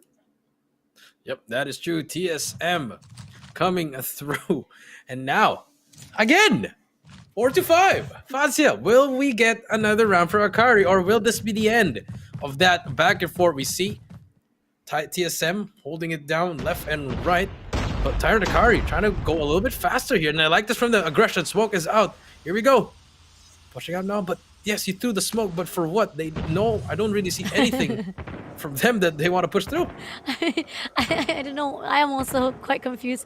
You put out a smoke, wondering if you want to go in for the rush, but ended up you slowed things down, and the team of TSM is already stacking themselves. Hades just overlooking, just trying to get the information, and it seems that Kenisu will be bringing back XL. So not to worry though, XL will be able to actually get the 5v5 situation. They don't know whether or not they want to go in for the A side or they want to go in for the split. It seems that Tyrant also will be slowing things down, as well as TSM. TSM doesn't go in for the overextension, as we do saw that every time Rich tries to go in for the backstab, it doesn't go in their favor. So now they want to actually let Team Tyrant come to them, but K-Swag takes down Hydra. Hades try to do a little bit of spray through the mid, doesn't spot anyone. Try to go into the shadow. He gets one though. He sprays to Yato. Yato will be finished off instantly with the help of team. But on the other note, Rage comes in for a fight with 2 pieces in his hand. He takes down Tim and Hades. Now leaving only XL to be fed for himself. But he gets a 2-piece for himself as well. Making another point goes out to Team Tyrant Akari. Edsel making the play. The veteran, 14 kills on his name, leading the lobby. Tyrant Akari, momentum on their side. Can they take the lead right here, Fascia? Great shots coming through. Here they come. Tyrant Akari on the back end. They're going to try to push this through, and I like this. No, they won that last round to put that aggression through, but Edsel gets taken down, and the MVP for that last round has been taken down, but he is going to get res as K-Swag trades out Josh. Nicely done. They need XL. XL with the 14 kill, but Hydra getting 2-piece takes down K-Swag as well as Team and Hades. Now leaving 2 more players to go. XL still there though. 2v4 situation. Rage comes back with Josh. So 2v5 situation. Now Hydra just waiting for the right time. Proning. If somebody comes into his side, he might be able to take him down. But XL slowly picking, but Josh takes down XL, instantly making only Kenisu to be surviving all alone. So 1v5 situation. You hate to see it. Yeah, you hate to see it, man. Seriously. I mean, you know, one versus, we thought they had that momentum for that last round, a little bit too aggressive now. So now, again, TSM probably going to take this round unless a miracle can happen. I believe in miracles, but against 5, maybe. Are we going to res here? Do they hear this? I do believe they might hear this. They might hear This it. is going to happen. Yep, they hear it. And There you go. The wall back. Never mind. Getting one Match point. Yep, match point goes out to the team of TSM. And if Tyrant and Akari can respond well, they might be able to go into tiebreaker. Again, a heads up to everyone. There's no overtime for search and rescue. It's only tiebreaker. We're not gonna go in for OT here, but let's see if Tyrant and Akari will have something to say about it. Team overlooking straight, 2 players on the top, 2 players at the bottom. Yato is just waiting. Smoke has already been put out. Team takes down Rage. Rage straight off with Kanusu on the other note. Hydra trying to actually go in for the spray, doesn't get it. Josh takes down Hedis. In the process, Team takes down Josh. Nice. 2v2 situation. Hydra gets it done, and he gets a 2-piece, making it a comeback for the team of TSM, not allowing them to continue for the tiebreaker of Tyrant Akari. Yep. It ended there, but great match coming through from them. And now Tyrant, a great valiant effort for them, and they just have awoken the beast again. And probably in this control, we might just see a different kind of magic from Star Magic. Definitely. I mean, are you going to say that they tickle the beast again? No, not this time. They woke it up. You know, it's just not like tickle, like elevate, because elevate obviously is the champion, so it's a little bit of a tickle. But now this time they just pushed them, and they woke him up. But great effort from Akari. But from the side of TSM, I think that's when the experience kicked in. Fassi, I know we kept on saying experience, but I mean these players, they've been playing for so long since the release of this game. So you really gotta say it, with emphasize it, the fact that they have experience, and which they do. And now, as we move on to this control, they are trying to close it out 3-0. Agree. And I also want to add a note to that as well. I mean, most of the community as well probably would defend it and say that we also started out early as well. We also started 2019 when it was launched. But the thing is, what you guys are going to be differentiating yourself between you and the pro players is not just the fact that they started very early with 2019, is because they invested their time to scream, to play on tournaments, not just in the community scene, but also in the pro scene as well. So this is something that put it out on the line. Now, going into the stats right here, XL again popping off. I mean, again, he has been doing well on search and rescue. That's why he's the MVP, deserving of the MVP with 16 kills. But it's not going to be enough if, like Hades, for example, as the bottom frag right here, does not pull his weight. And moving into the team of TSM, 10, 13, 12, 13 from Rage, Josh, Hydra, Yato. I mean, 7 doesn't need to do anything because most of the gunfight was already won by all of the players from the top frag. Yep, that is true. That is true. And now, I mean, 16 to 13, yes, the kills. I mean, 29 combined for the side of Edsel and K-Swag. And for the other side, it's just an all-equal fight for them.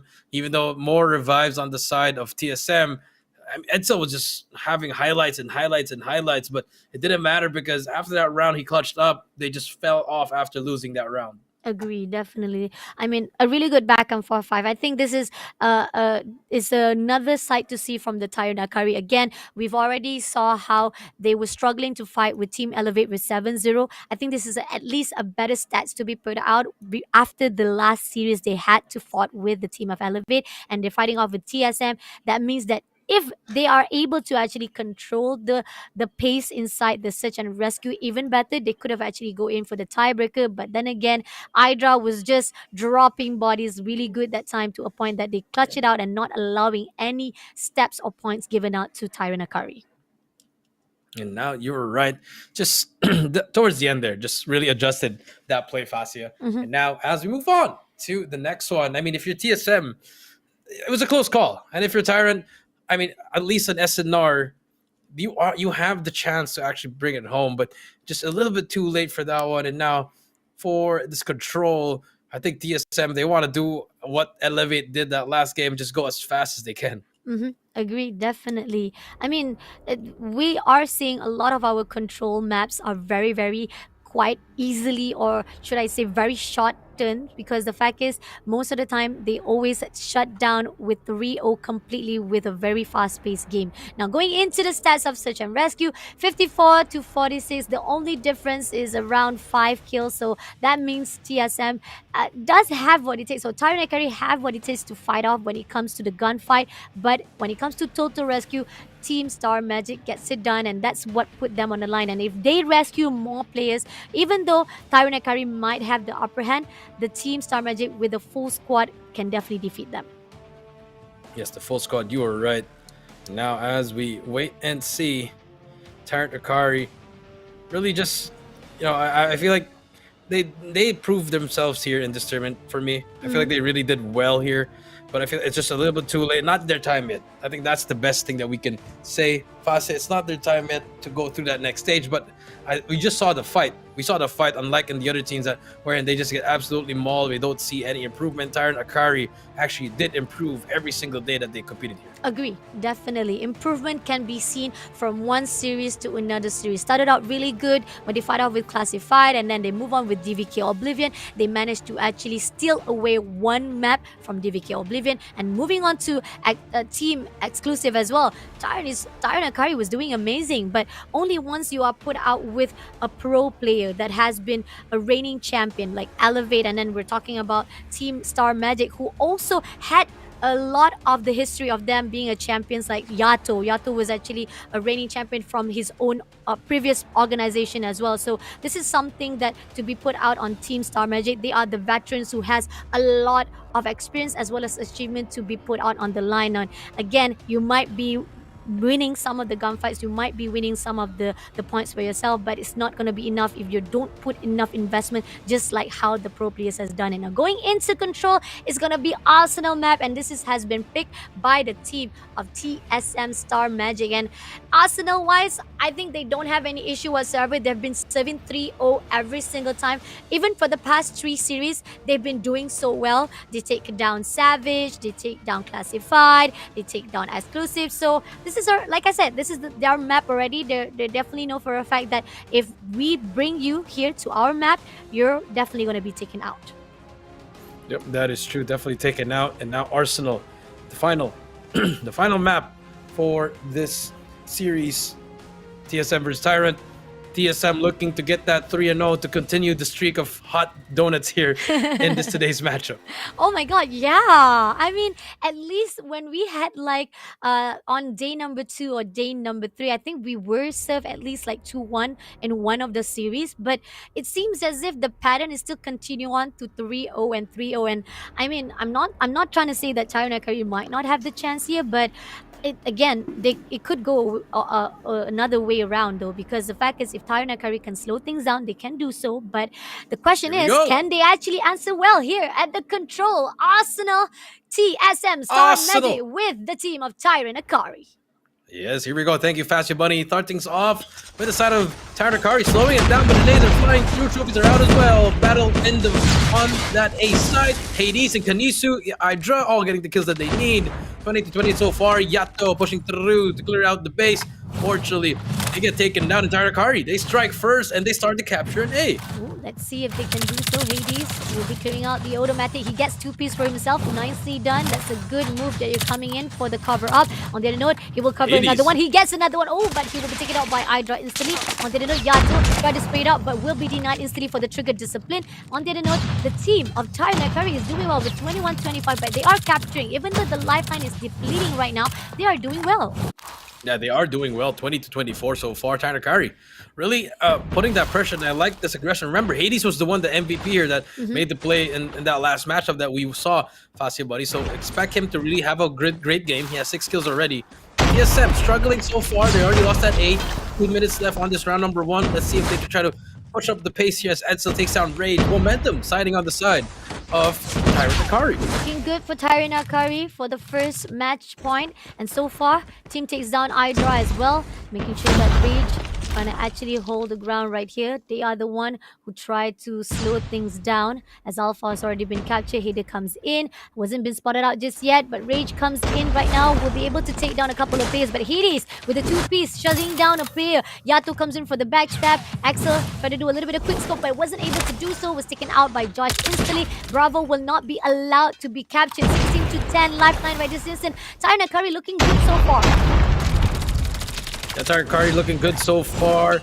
Now, here we go. Josh, 3 kill spree, holding it down for his team. Not letting them go through. That's how you want to see. But the Pred, Tim, and K-Swag get all 3 down. And just like that, they are pushing in. TSM down by 8 lives here. First round might go to the side of Tyrant Akari. Tyrant Akari Moving things down, they're gonna actually capture it. They're gonna spread it out, but unfortunately 7 takes down K-Swag. Hades tried to actually do a little bit of spray, but wasn't able to connect any of the dots. But nevertheless, they are winning those gunfights. Got 4 lifeline left for the team of TSM. Yato comes in for the backup, not gonna allow the Bravo to be captured. But the lifeline of Team Tyrant is quite outnumbered for themselves. So this is gonna be easy for them to actually go in for a fight. But Rage takes down K-Swag. Leaving only 4 players. Rage takes down Hades as well. 8-4 right now. Double down for the numbers right now. Yato takes down Kanusu. 7-3. 3 lifeline. Axel overlooking to the vent. Doesn't spot anyone though. They still want to need to capture the Bravo. Got 40 seconds on the clock. Do they go in for the fight or do they go in for the capture instead? Yeah, that is true. 2 more kills to go. Rage gets taken down. First round will go to the side of Tarakari, and that is how you want to answer back after losing that second game. Wow.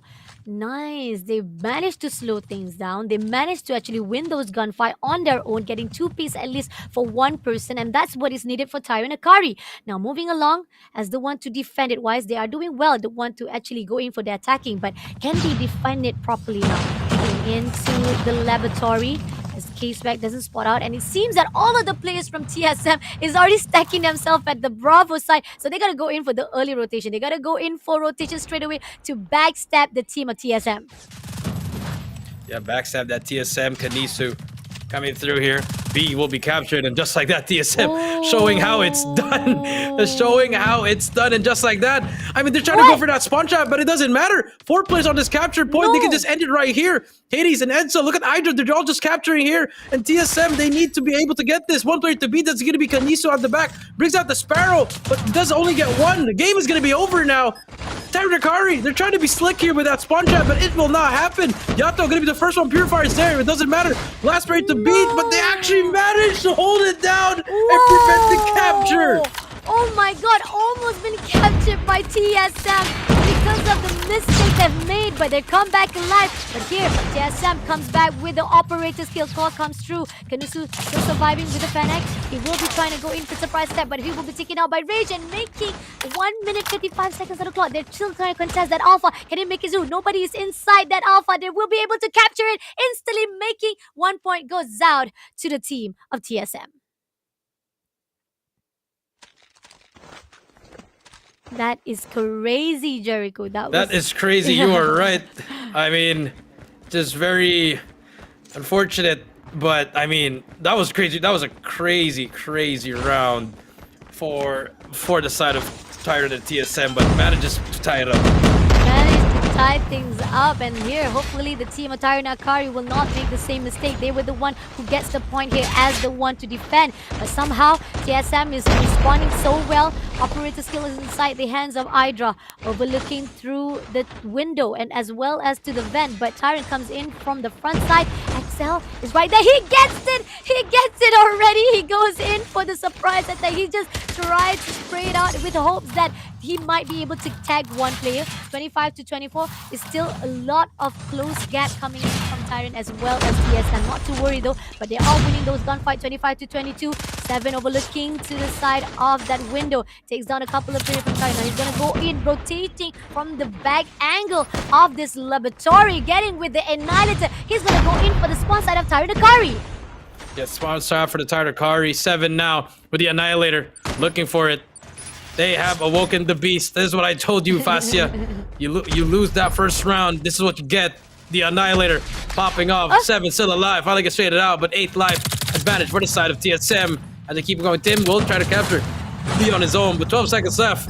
This is done and dusted on this round. This should be game, and this should be the round for TSM. The thing is, 5 seconds to go. They haven't actually been able to actually capture the Alpha and Bravo. That's really a struggle from the side of Tyrant Akari. When the fact is, early on the first match point, they were able to do so. They were able to capture, and they got the point for themselves with the fight that was actually put out. Even with the lifeline that was already depleting, Tyrant Akari had the better upper hand. But then, right here, the momentum is slowing things down right after TSM takes that first point for themselves. Now, only 1 more point left for them to end this series.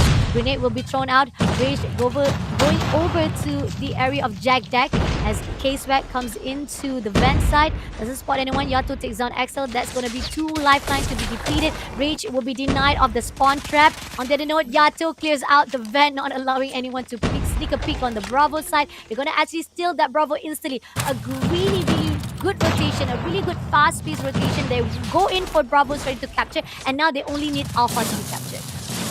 Yeah, now 26 to 22, 4 kill speed to go. They're trying to end it as fast as they can. There's going to be a Predator missile, gets 2 for him as well. And now TSM, after losing that first round, decides not to lose another round, Fasya. As Tyrant cannot find anything. A being captured. This is going to be it. The claw is out. The prayers have been answered. The sprays are on. And Star Magic just bringing out the pain or the side of a carry. They're just bringing out that magic from the power star they have. And K-Swag trying to use the equalizer, but it's not going to be in their favor. Yato with the Sparrow. 7 gets it done with the last kill. Making another point goes out to the team of Star Magic. Making 3-0 for this series. 3-0 for the series. TSM closing it out. Ending the series in fast fashion. And here we go. Fasya, I mean, TSM, the name itself, they have the stars, they have the magic. That's why they call it Team Star Magic. So, I mean, what else can you ask for? The veterans stepping up, Hydra, Josh, and all these kids. It's a combination of all these great talents. And for Tyrant, it's the heart and the will and the effort that I love from them. But unfortunately, it is not enough against a team like this that has the experience of a pro team. And at the same time, if you're Tyrant, the mechanical skills are there. It's just, I think, the execution and the strategy just needs a little bit of a rework, but the future is bright for that team. Agree, definitely. Again, group stage is where you'll be able to grasp and absorb as much information, as much as experience-wise coming in from the pro player scene. Now, we're going into the stats right here as Yato will be the MVP yet again with 22 kills, 7 with 21 kills. And moving on to the side of Tyrant Akari, I mean, Hades, he did amazing. I mean, the only one that I was expecting more was Team because he was also one of the top MVP-wise on the hard point, and I was expecting him to do good as well for this spawn match, but unfortunately Team is right at the bottom, at the top, at the bottom 4, and then we have K-Swag instead popping off really well, despite K-Swag is always well known for search and rescue, but then I feel like he's getting better for his gameplay on the gunfight for the spawn side as well. Yes, you were right, Fasya. The nades, the kills are coming through here. It's just a bit of fast-paced gameplay here. I mean, Yato, 7, and John. I mean, Ajo was struggling, but it didn't matter, you know, if he has his teammates starting it up as well. So, I mean, for Tyrant, just love how Hades has been playing. Very, very great player. Team should look out for him. Just put him in a good team where he can get some veteran guidance. I think he could be a top player at some day in this game. Agree, definitely. I mean, Hydra right at the bottom with 7 kills to 12 it's down fine. is fine. I mean, it's fine. You don't Turning need to worry. 26, Yeah. you know, slowing down already. Oh my god! Don't do that. That's so bad. After this, what happens is suddenly Hydra comes into the scene, you know, and they say, "Did you say something about me, coach?" We're gonna have an interview with TSM. If you guys have any questions, do drop a comment right there at YouTube or even FB, so we can definitely ask the team of TSM after this. On the other note, congratulations again to the TSM. Let's go back to the head-to-head. What has happened? 78 to 61. Again, when we see the bar line is right almost in the mid, meaning the firepower, the gunfight is quite at the same length between Team Star Magic and Tyrant Akari. That's what we can see. The problem is the Team Star Magic has a better upper hand when it comes to the objective. I mean, I'm not sure why the objectives is not coming up for the bar when the fact is there was 2 rounds that Star Magic getting Alpha and Bravo. I think this could be a graphics technical difficulties, but yeah, Team Star Magic doing the rotation straight to Bravo and leaving Tyrant Akari to fend aid without knowing what was happening. And when Bravo was captured, they moved into Alpha and they was just almost able to finish that match number 2 so quickly, to a point that Tyrant Akari was going for the run for the money, but they did manage to slow things down. They slowed things down or stall it off, but then again, Team Star Magic was already prepared to capture that Alpha. Yeah, it was so close. I thought they were going to capture it, but Team Star Magic, I mean, Team Akari made it a little bit closer. And now, take a look here. Again, kill 78-61. As we are moving on to take a look at the highlights as well as the maps and modes as well as the MVP, because I think TSM They played really well here, and I hope, but they do have some cracks on their strategies, as I saw. Fast, a little bit of a shakiness there, but I think it's going to be patched up over at the playoffs. Take a look at the massive modes: 250-93, game number 1; game number 2, 7-5 in Tunisia, and game number 3, 3-1 Arsenal, and they all take it 3-0. TSM keeps the streak alive of 3-0s in this group stage. TSM winning in dominating fashion.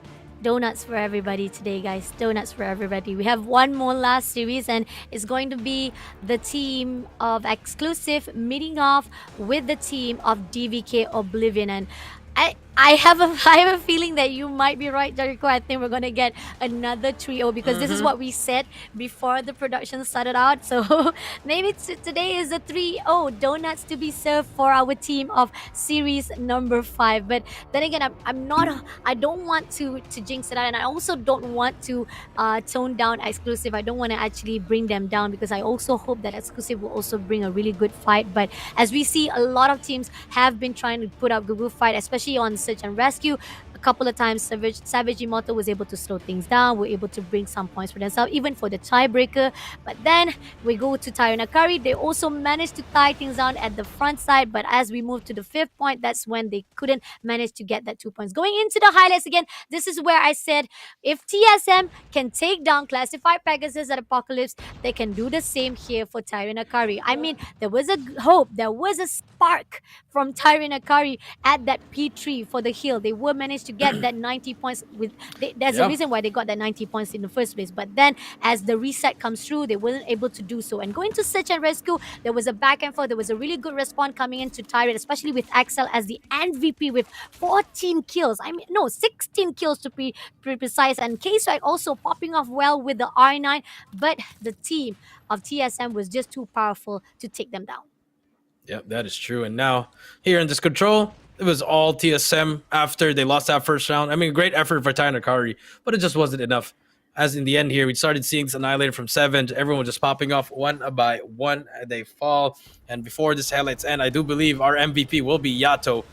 And if I am right, I think I am going to be, yes, it's going to be Yato with 73 kills, 3,703 score, 2.35 KDA, and with the Sparrow as his operator skill. Sheesh, 73. I mean, I've seen highest KDA from him, like 4.1, but this one is still high though, with 73 kills and average 3,703. I mean, Yato, it's either Yato or Hydra were the one to actually go in for the MVP, but most of the time, all of the series we've seen so far is definitely Yato is the one who gets the MVP title. Yep, that is just usually Yato, the young blood, turning it up here, formerly from Omega, was removed, and now here in TSM, can't wait for that matchup with TSM versus Omega. That is going to be a matchup to watch. Now, again, congratulations again to our MVP, Yato. Congratulations to our MVP, Yato. And again, we still have an interview coming up soon. And again, if you guys I think I know who. Oh, you know who? I do. I think I know who. I saw the comment of the girlfriend over at the Facebook stream, so I think it's Hydra. Oh, Hydra. We're gonna actually interview Hydra. It's gonna be interesting. I think he's gonna actually have a chance to shout out to the girlfriend. I like that.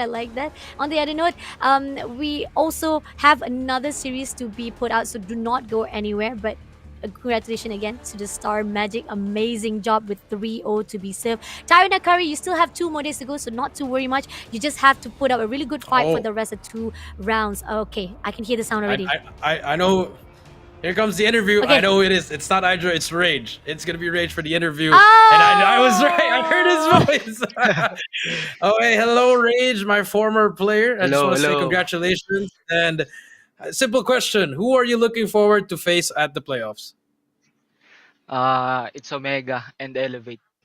Ooh. Why? Why those 2 teams? Yes, why? I want to ask that, yes. I think they're the best team right now, so we will try our best to beat them. Okay, straightforward. Okay. All right, Tasha, how about you? I just want to give you guys a chance to shout out to the viewers. If you have anything to say, shout it out right here. Shout out to the viewers and thank you for supporting us. Short and simple, just like that.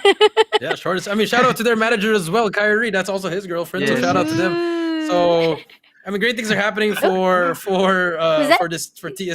Somebody? Yeah, but I mean, lastly, what does this win what does this win mean to you guys? Uh, it means a lot because we need more points to qualify in playoffs. All right, yeah, straight So we have answer. to Well, 3-0. okay, All yeah, right. that's true. Actually, I mean, at least they're taking it seriously. Thank you so much, Rage. Congratulations again. I'll see you soon, buddy. Good luck. Thank you, thank you. I miss that. I mean, it's so nice. I've been the people that we're interviewing are players that I know. So it's like hey, Coach Jay. I was like, hey, it's like we're talking. It's like we're having a conversation, but we're actually a I was hoping broadcast. for But Hydra though. I was really hoping for I was Hydra. also hoping for So Idra, that Mister he can spank 26. you back because exposing his own age. But anyway, we're gonna take a short break before we come back with the last series. So don't go anywhere for the One more. GM6 season number 6, guys.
Ladies and gentlemen, welcome back to COD Mobile Garena Masters VI. I'm Jericho down here with the great Fascia buddy. Actually putting your fist up.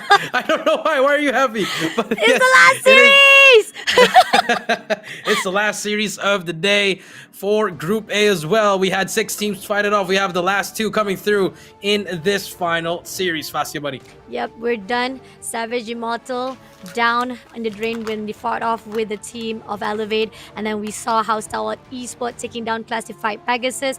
Previous one, if you guys missed out, it was just few minutes ago. Like, you skipped the beat. What did you guys do? You just blinked your eyes or something? Because the team of TSM fighting off with Tyrant was just so fast. 3-0 was served for 3 series in a row, and now we're moving in on the last series, whereby we're gonna meet off with the team of Exclusive fighting off with DVK Oblivion. I put out DVK Oblivion on top of Exclusive because we always talk about how experience definitely trample over those who are still trying to rise, and Team Exclusive is still trying to rise. They have a lot of hiccups throughout this group stage.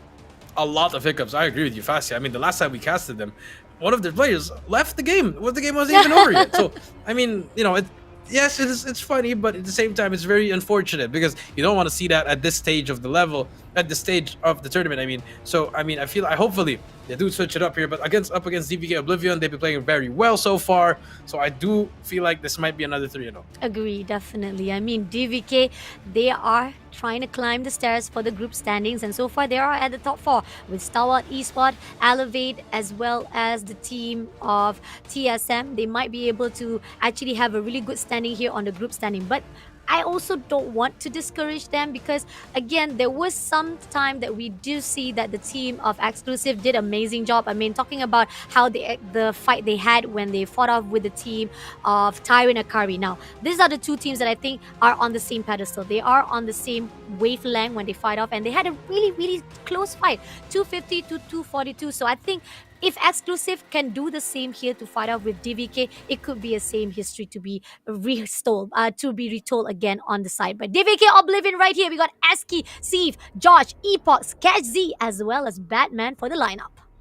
Yep, this team, a lot of veterans as well. You know, they are all young, but they are all so veterans as well. They've been in teams back and forth, and maybe this might be the perfect one for them. This might be the team that will go all the way to the playoffs, but it will start here in this group stage as you see them already hyped up as they go up against the team of Exclusive with the lineup of Brian, Flacco, QWERTY, Coco, Paul, and Apollo. Yep, Philippine versus Philippine, but it's gonna be which Philippine teams will be the one who have the superiority. I mean, so far I see QWERTY has been popping off really well, and then moving into their statistic, I think pretty much the team of Exclusive might have a little bit down on the side of their own points. I mean, coming off with DVK, they have like ASCII with 29. We got Badman with 33 on the KDA stat.hp, and the highest one is gonna be Epox, the one who has the most MVP wise when it comes to all of the modes wise. So this is gonna be interesting to see what they are going to do and bring us here for the maps and modes. Going into Hardpoint,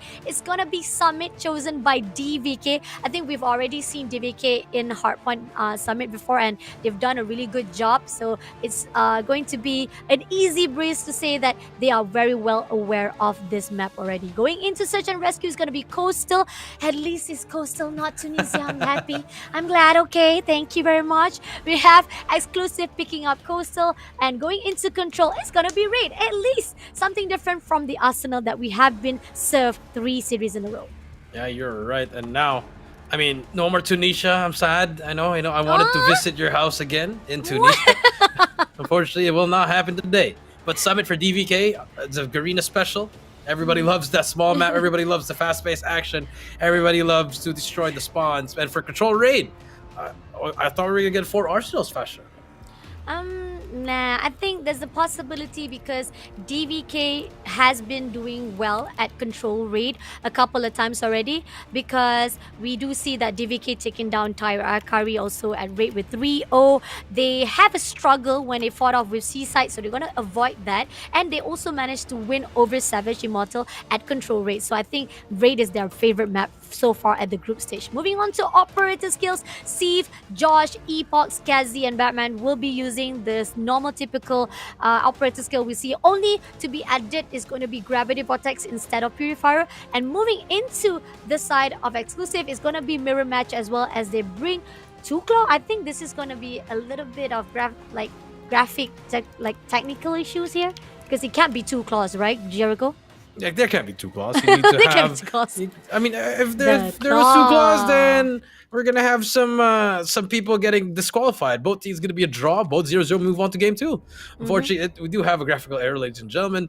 But we are gonna play in Summit, wherein you want to have that Purifier as well. But here we go. As we take a look, we are gonna wait and see what is gonna happen in this game number 1, Summit Hardpoint again. Remember, this is the final series of the day. We still have day number 2. We have another day tomorrow for Group B as well. You'll see the teams like Omega playing in that day.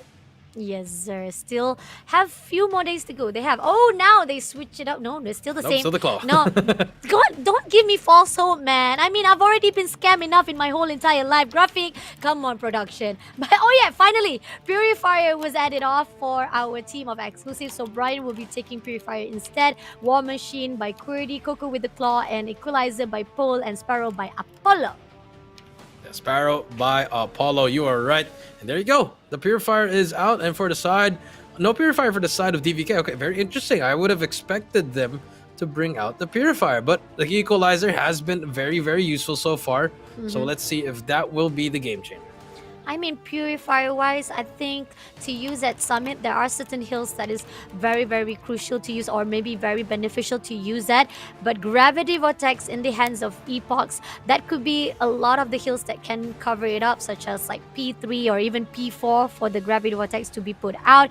But then again, this is just a matter of how you use it, when you use it, and can you get the kill it, how much that you can actually put out with your operator skill. So I'm very interested. I really like it, the fact that it's not a exactly mirror match between the team of DVK, Oblivion, as well as exclusive. Usually we always see a mirror match, and it's going to be different side on how the skill they're used out to put out that operator skill. But now it's not just that, it's all about the timing of you using the Gravity Vortex or even the Purifier by the hands of Brian.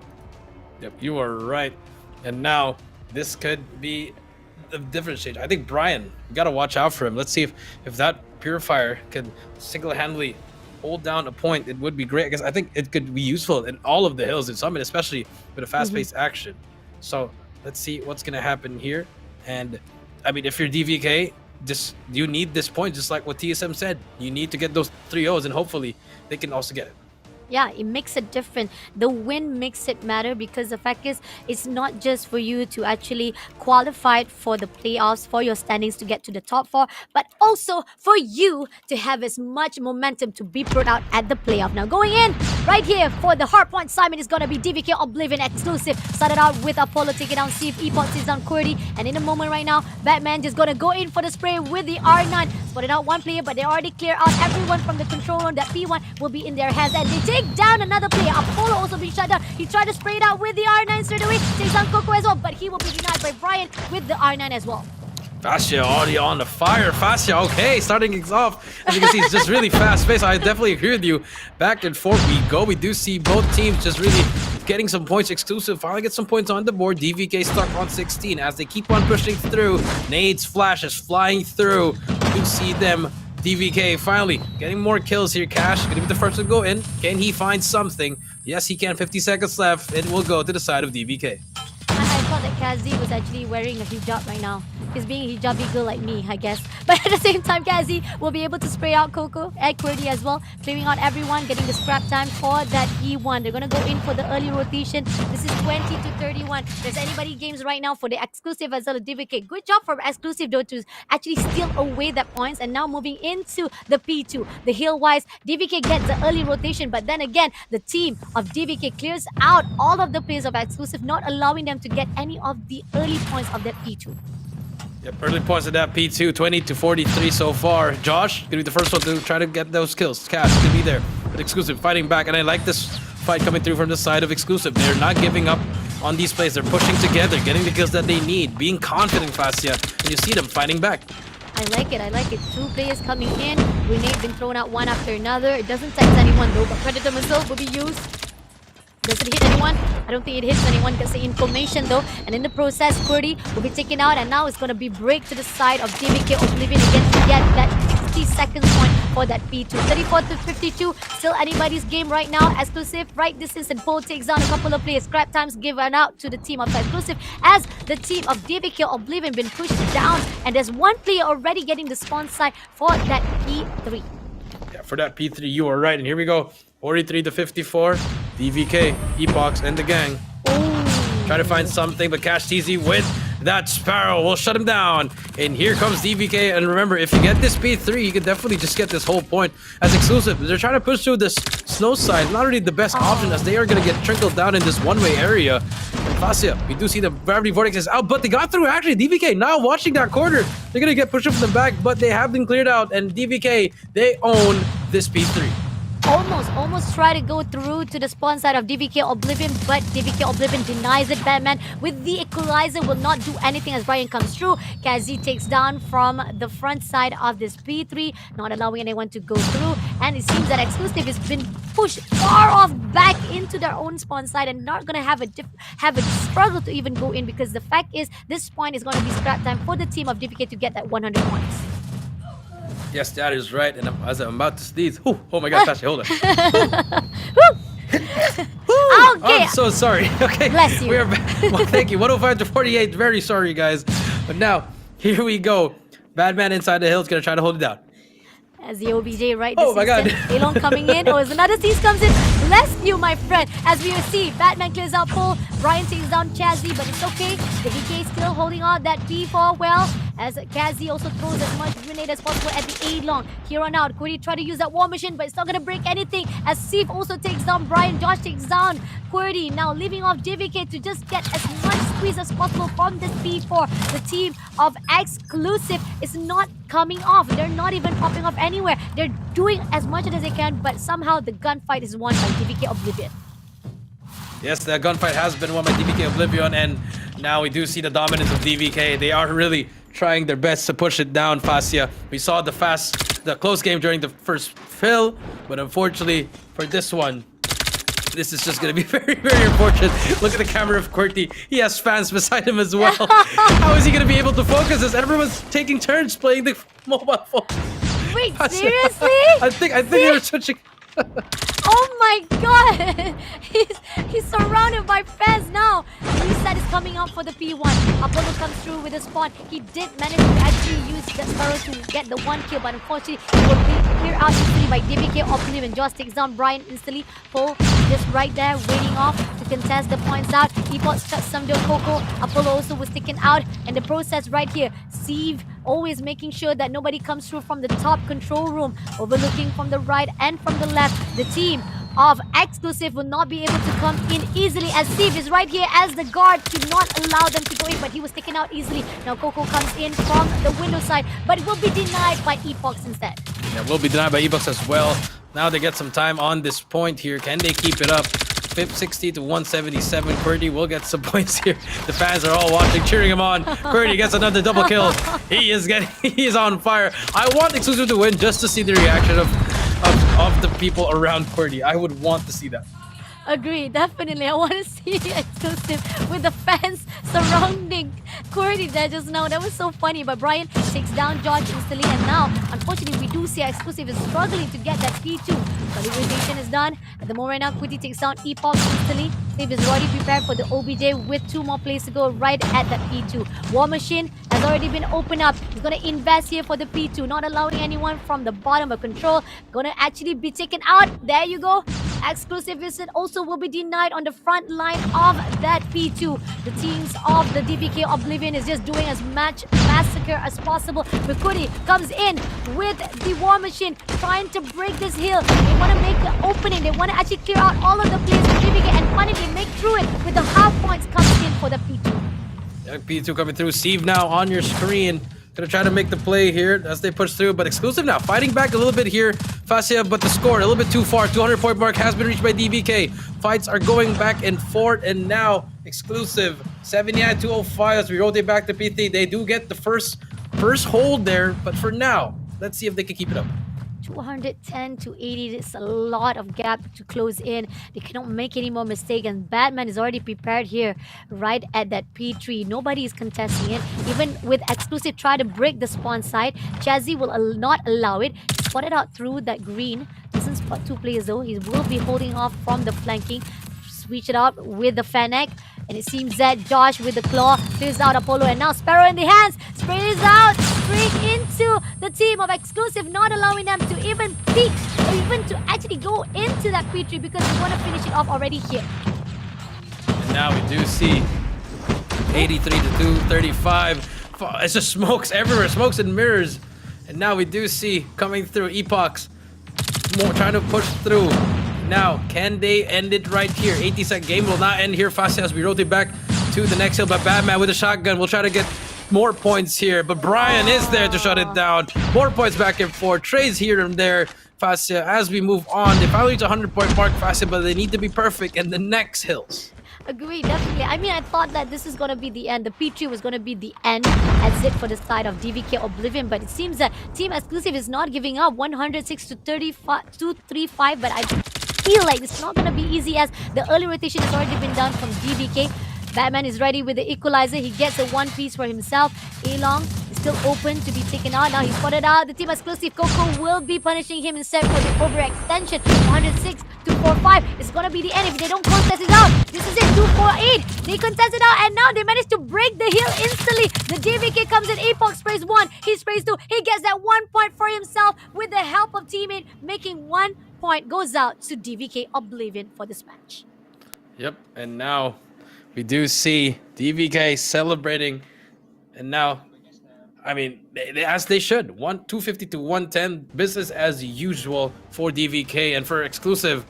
I mean, shout out to QWERTY. That's a pretty interesting camp there, but other than that, fight was there, but it was just late again. Again, a lot of these teams, a lot of the amateur teams, just really can't set the tone at the start, but ended up turning it up in the end, which is a little bit too late because they're down by 100, by 50, by 80, and they just can't find anything else. So hopefully they can try to bounce back here in this SNR. Agree, definitely. I mean, like early games, it was a back and forth. It was a smooth, close gap between the team of DVK as well as the team of exclusive. But then as they go in for rotation, as they go in for the second heal as well as the third heal, that's when a lot of the messes was done from the side of team DVK Oblivion to a point that there's nothing that the team of exclusive could have done. Even though Apollo comes in with the Sparrow, he did manage it. I think the one part that we see from the cycle, the second cycle, where they managed to break the heel of P3 at the cable station, and it was a good move with the smokes and mirrors and stuff. They did manage to break it, but it wasn't enough for them to even hold that point in for them to actually catch up. And DVK was already with 230 for their points, and I really didn't expect that they didn't manage to finish it off. But at the end of the day, once they move into the P4, the last hill of that second cycle, DVK just said, this is it, this is done deal. We don't want to give any points for the team of exclusive, and they come back alive. Even when exclusive tried to break it, it was not going to be easy for them. Yeah, it was not going to be easy for them. It's just DVK just had the control of the map. They had the confidence to win. I mean, we saw exclusives fight at the start, but again, after that 48-point mark, they just couldn't find anything anymore until we resetted the hill twice or thrice, Fascia, and it was very unfortunate to them because it was a little bit too late already. As they closed it out 250 to 110, DVK just really just set the tone since the start, since the beginning with the R9, the SMGs, as well as the ARs, as well as their operators. The way that they used it, even though without a purifier, they were able to be very effective and get the kills that they need. I mean, look at this. Josh, Batman getting 2 minutes OBJ for themselves. That's crazy. They both managed to actually get that 2 minutes on themselves, and then going into KZ and Epos, having 1 minute on the clock for 4 of their players. Only Sif doesn't go in for the OBJ. He's the one who has to go in for the Slayer. He had to go in for the flanking wise. 35 to 18. He was doing a massive, amazing job to support the team who were at the OBJ point. And moving into the exclusive wife, 25 to 28, that's still not enough to put out a positive line on the Coco. 24 to 30, definitely negative on the side of Apollo. 21 to 99, as well as Brian, and 21 to 26, pull 15 to 31. That's half of the line himself was given the death to the team of DVK Oblivion. This is where Exclusive Wolf gotta pull their weight right here to fight off. But Search and Rescue, let's see if they will be able to slow things down or might be able to come back. Going to head right here. When it comes to the gunfight, skills wise, it seems that it's still in the bar line 135 to 106. Almost close enough to say that it's in the mid of DVK as well as Exclusive. But DVK might have the more potential when it comes to 20 plus point. And then Hill time 7 to 23 to 333 timeline. And dominance is going in. I mean, this could be a little bit switch side. I think there's a graphic problem there. But it's supposed to be 250 to 110 to DVK Oblivion. Yes, that is true. And I mean, they got the kills that they need for exclusive, but again, it just didn't translate towards the score. Unfortunately, the name of the game is hard point. You got to get on the point. Every time they tried to get it, there would always be another DVK player trying to get the kill. But now, if you're exclusive here, SNR, I mean, I don't know what's the strategy here because they've been really playing. Unfortunately, it's really hard for them to do to play in this service so far. I mean, they've been having bad luck so far. So hopefully they can just try to turn it around and maybe just try to get a win here. Just to keep it a little bit light for them. Even though I know they're not going to make it to the playoffs, they can end with a bang.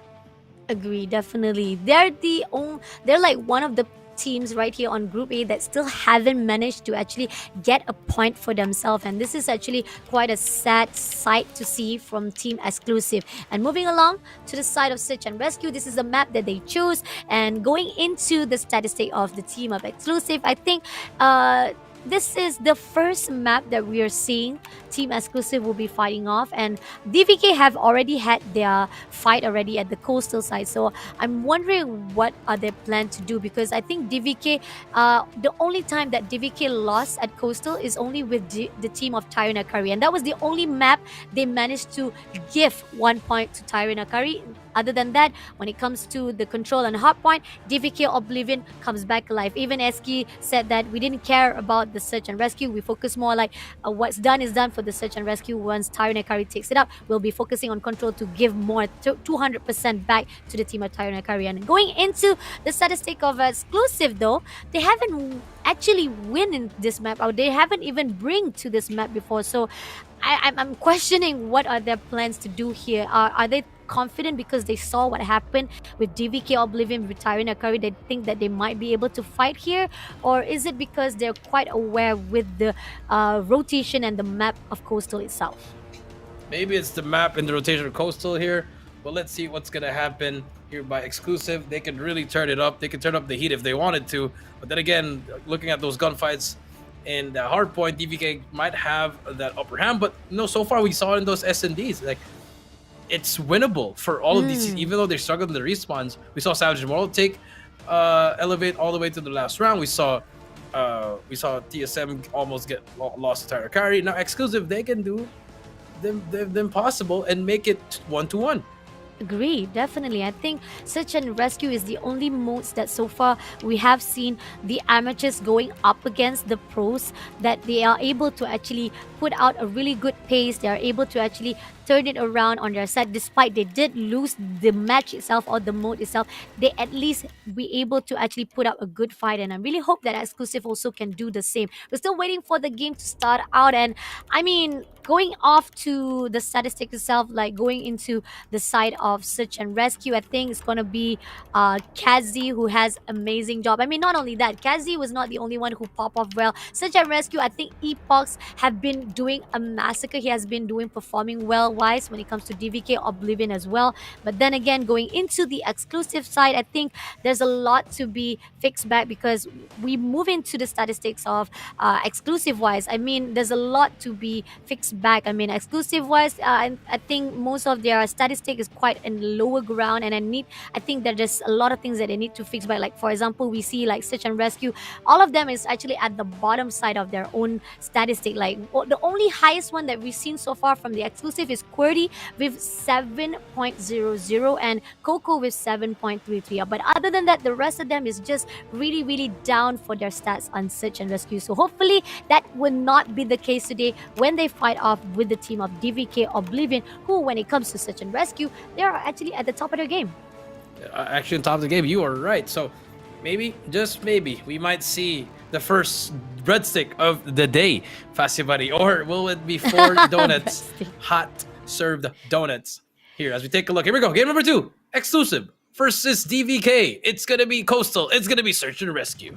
Let's go, let's go. DVK Batman, Cat Z straight away go into the front line at the mid lane with the smoke. Goes into the bar, overlooking. They want to go in for the rush. They spotted out one. Exclusive Brian will be taken out instantly by ASCII. Then they're going to drop the bomb at the B side. Information has already been taken out. All of them stacking B, not allowing the team of DVK to do anything right this instant, guys. The team of DVK Oblivion is just stacking off, and the team of Exclusive has to figure out how to break into the B bomb side. Let's see. Yeah, okay. Yeah, they Kazi. gave it up again. Yeah, You're right. they gave it up, I mean, yeah. now it's a 4 versus 5. 1 by 1. Here we go again. Okay, all right. Confidence is there. Gets the 2 kills. They do have the advantage on the life as they push up in now. Here we go. Epox and the Oh. gang, they take down 2 more. Cash gets another one, and just like Oh. that, they fall 1 by 1. They fall just like the buildings. And now we do see Paul. What can he find? He can find nothing but the barrel of Epox. Oh no! It was a good idea. There was a good gunfight indeed on the early points, but then again, once they try to rush into the B bomb side, it was just not going to be enough. As DVK was already stacking out. What can you do when you have like the whole team already waiting for you to be taken out? Now again with the smoke at the mid, 3 players coming through.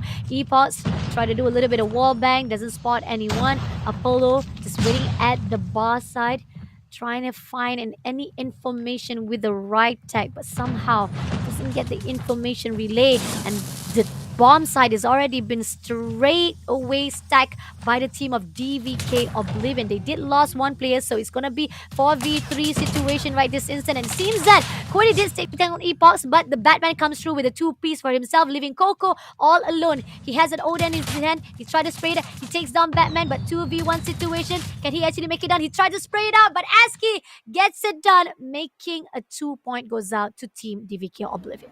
Yeah, DVK now 2-0. I mean, hard fought rounds for exclusive, but in the end, it's all about the DVK. You know, they're just obliterating because they're DVK Oblivion. Haha, getting those kills now. Now, as we move on, Epox takes down Coco. Just like that, first one is in, and look at them, bro. They're just zooming in. Fascia, the stuns, the flash, the smokes, the nades, everything flying through. Bomb will go down. Oh my god, they're just rushing straight away. Apollo picking up Coco. That could be a good comeback coming in, but Paul spotted out 1 player, gets the information, sprays it out to Epox. Doesn't get the kill though, doesn't connect the dot. And on the other note, we got Apollo. We'll be trying to go in for the backstab, but wasn't allowed. Will be denied instantly by Batman with a panic. And on the other note, right now, with 20 seconds on the clock, the team of Exclusive doesn't have any chance right now with 1v5 situation. Brian is just overlooking through the bar, doesn't know what to do. He goes in for the peek, but there's 4 players right in front. Who can he shoot? With Sis taking him down instantly, making another point goes to DVK Oblivion. DVK Oblivion turning it up. Now 3-0, making it look very easy so far.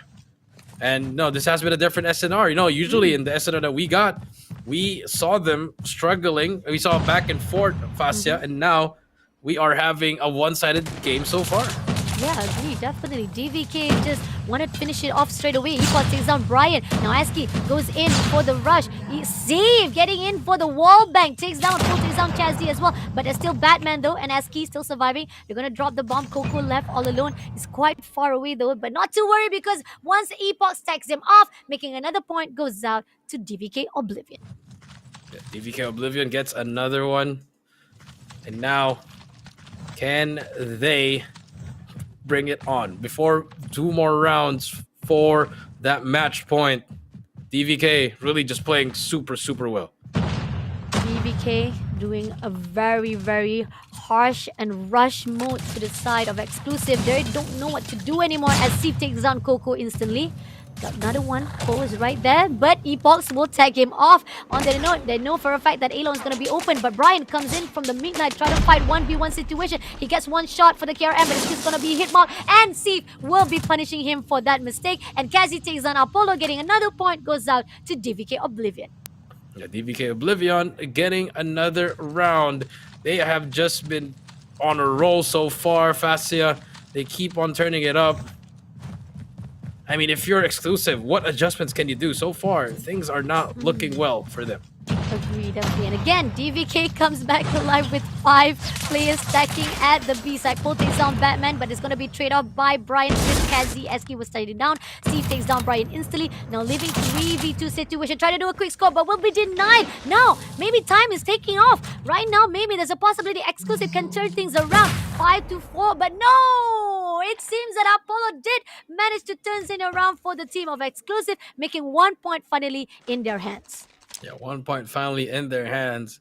And now, finally, switch of sides for now 1-5. Usually we get to the 3-3 Fascia, but now 1-5. Here we go.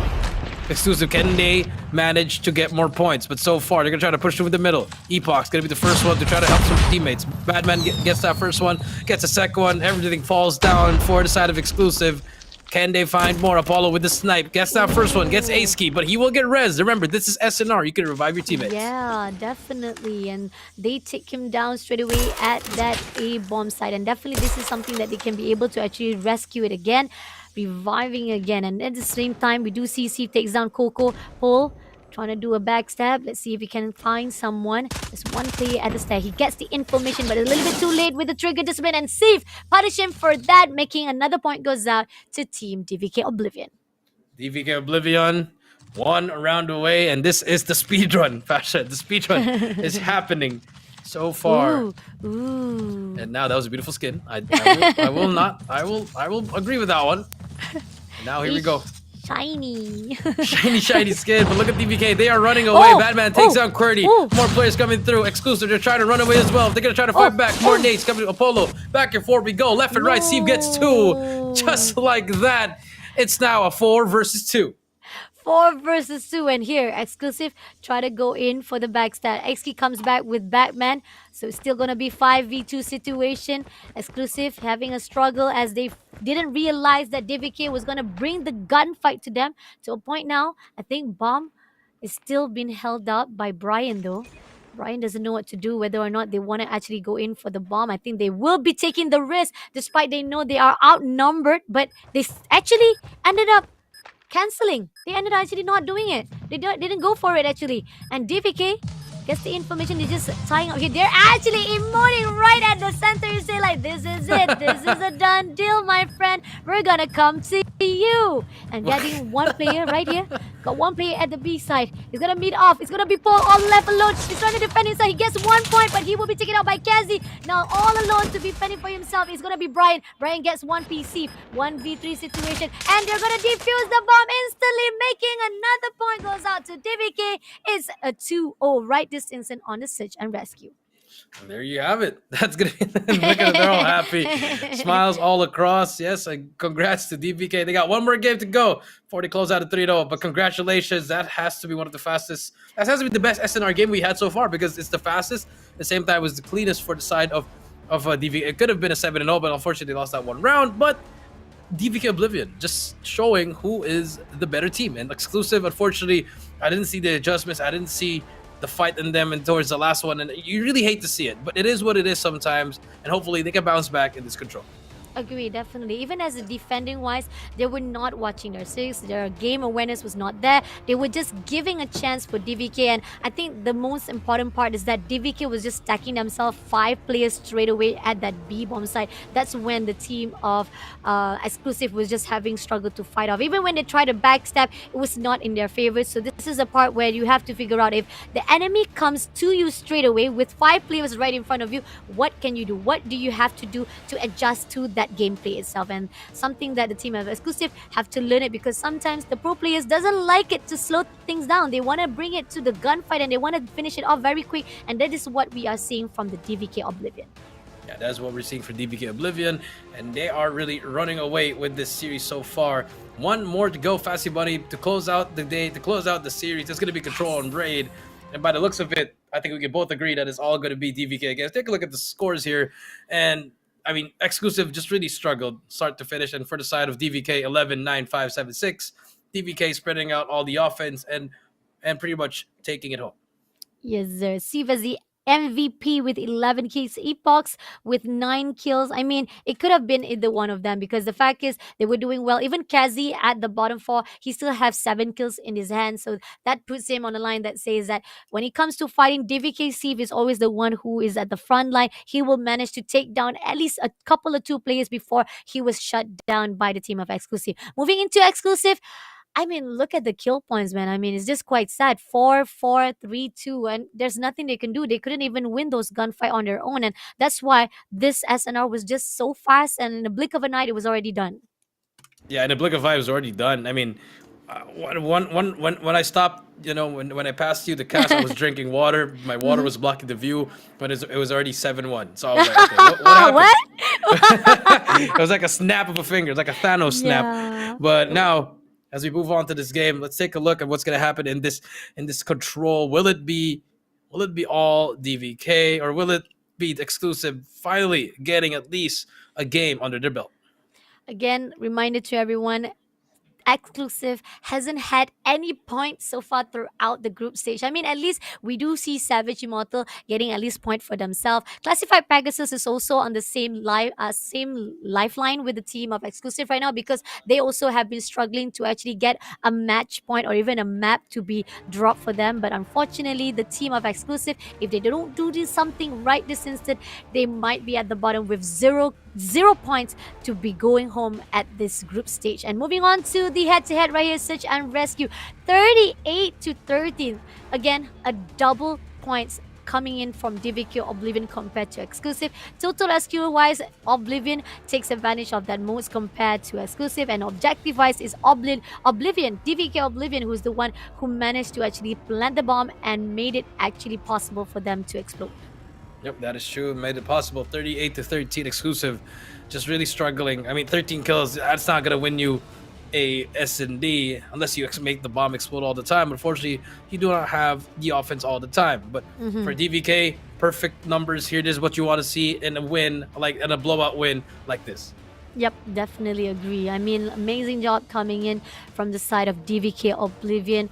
It's something that we expected. They never disappoint us when it comes to their performance. They have been doing well throughout all of their series. Even though they had a struggle with Tyrant, they'd still come back alive, and this could be a 3-0 for them yet again. Moving into the maps and modes, again, if you guys missed out, the action started out with Hardpoint Summit, DVK taking down the team of Exclusive with 250 to 110. There was a life been brought out to the side of Exclusive during the early stages, and they did try to break a little bit by little bit, but it was just going to be a scrap time for that hard point. Moving to search and rescue, there was only 1 point they were able to take out, and that was only because they had managed to shut down a lot of the players from DVK Oblivion and leaving only 2 to V1, and that's why they win that 1 point. But the rest of the points was taken out by DVK Oblivion for that search and rescue.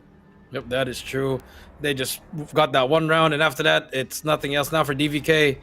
Time to close it out here. Get those points up, get those in the standings, get that seeding right, because you don't know who are you gonna face in the tournament, in the playoffs, Fascia. So it's very important. Seeding is gonna be very important.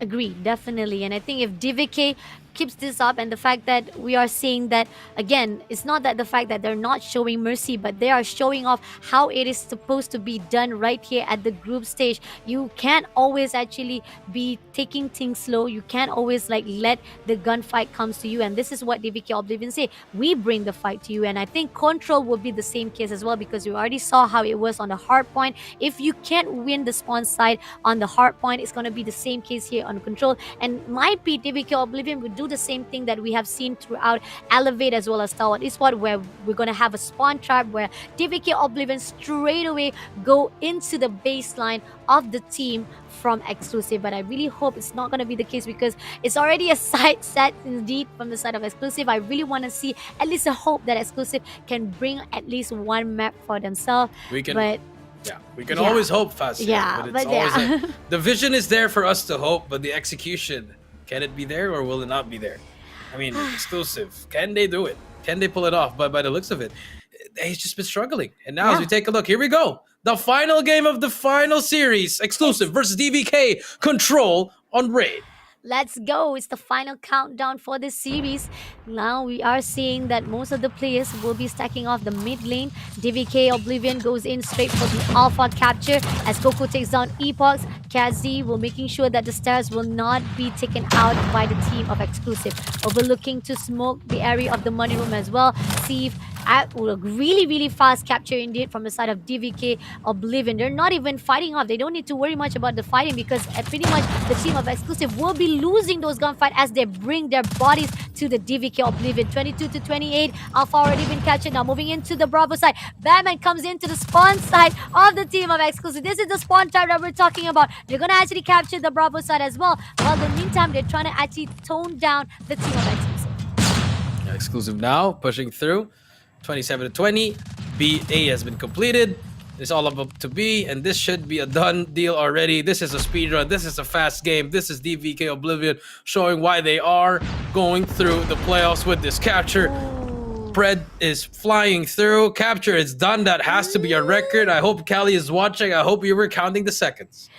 How many seconds, Callie, please tell me, how many seconds was that captured in an instant? That was so fast.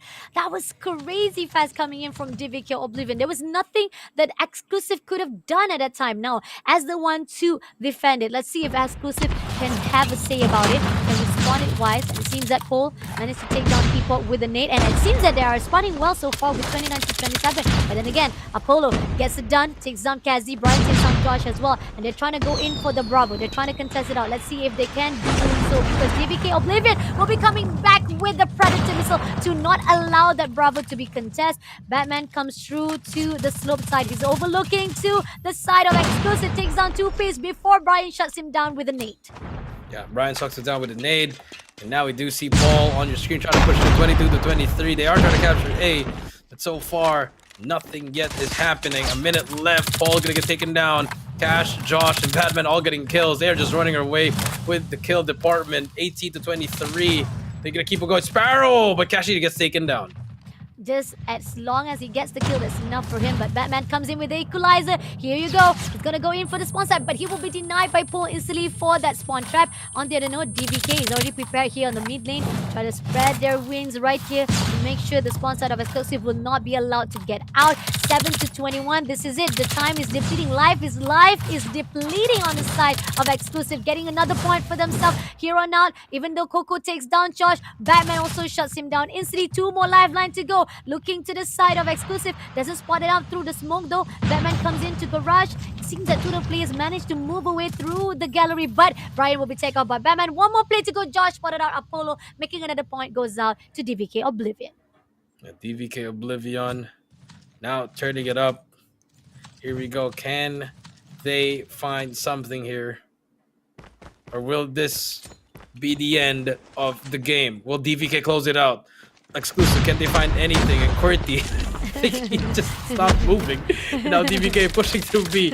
Let's see if they can keep it up. Let's see. Oh, Bravo is trying to be captured. Apollo overlooking to one side. He will be tagged off instead by Kazi. Kazi immediately shuts down Brian as well. And they're still trying to capture the Bravo. Predator missiles in the hands of Josh, but he's not going to use it. Oh, he did use it. He managed to take down Apollo as well. Now moving along, he has another operator skill to be used. He's just waiting for the right time, and he was able to be taken out by QWERTY instead. But there's 2 players already stacking themselves at the Bravo side. They're already almost able to capture that. Finally, captured the Bravo side. A little bit slower compared to the first match point, but not to worry. They're going to move into the A side. They're already rotating already with Sif, with the war machine coming in, shutting down 2 players. As we move along, the team of Exclusive don't know what to do. There are split side right here. Batman takes down another one, and they're moving in for the Alpha. Moving in for the Alpha, you were right. 22 to 17. DVK, they want to end it. They want to get some dinner already. DVK, they're hopping on it. Vasya, Annihilator out for Batman as well. More players coming through. Stun, flashes, nades.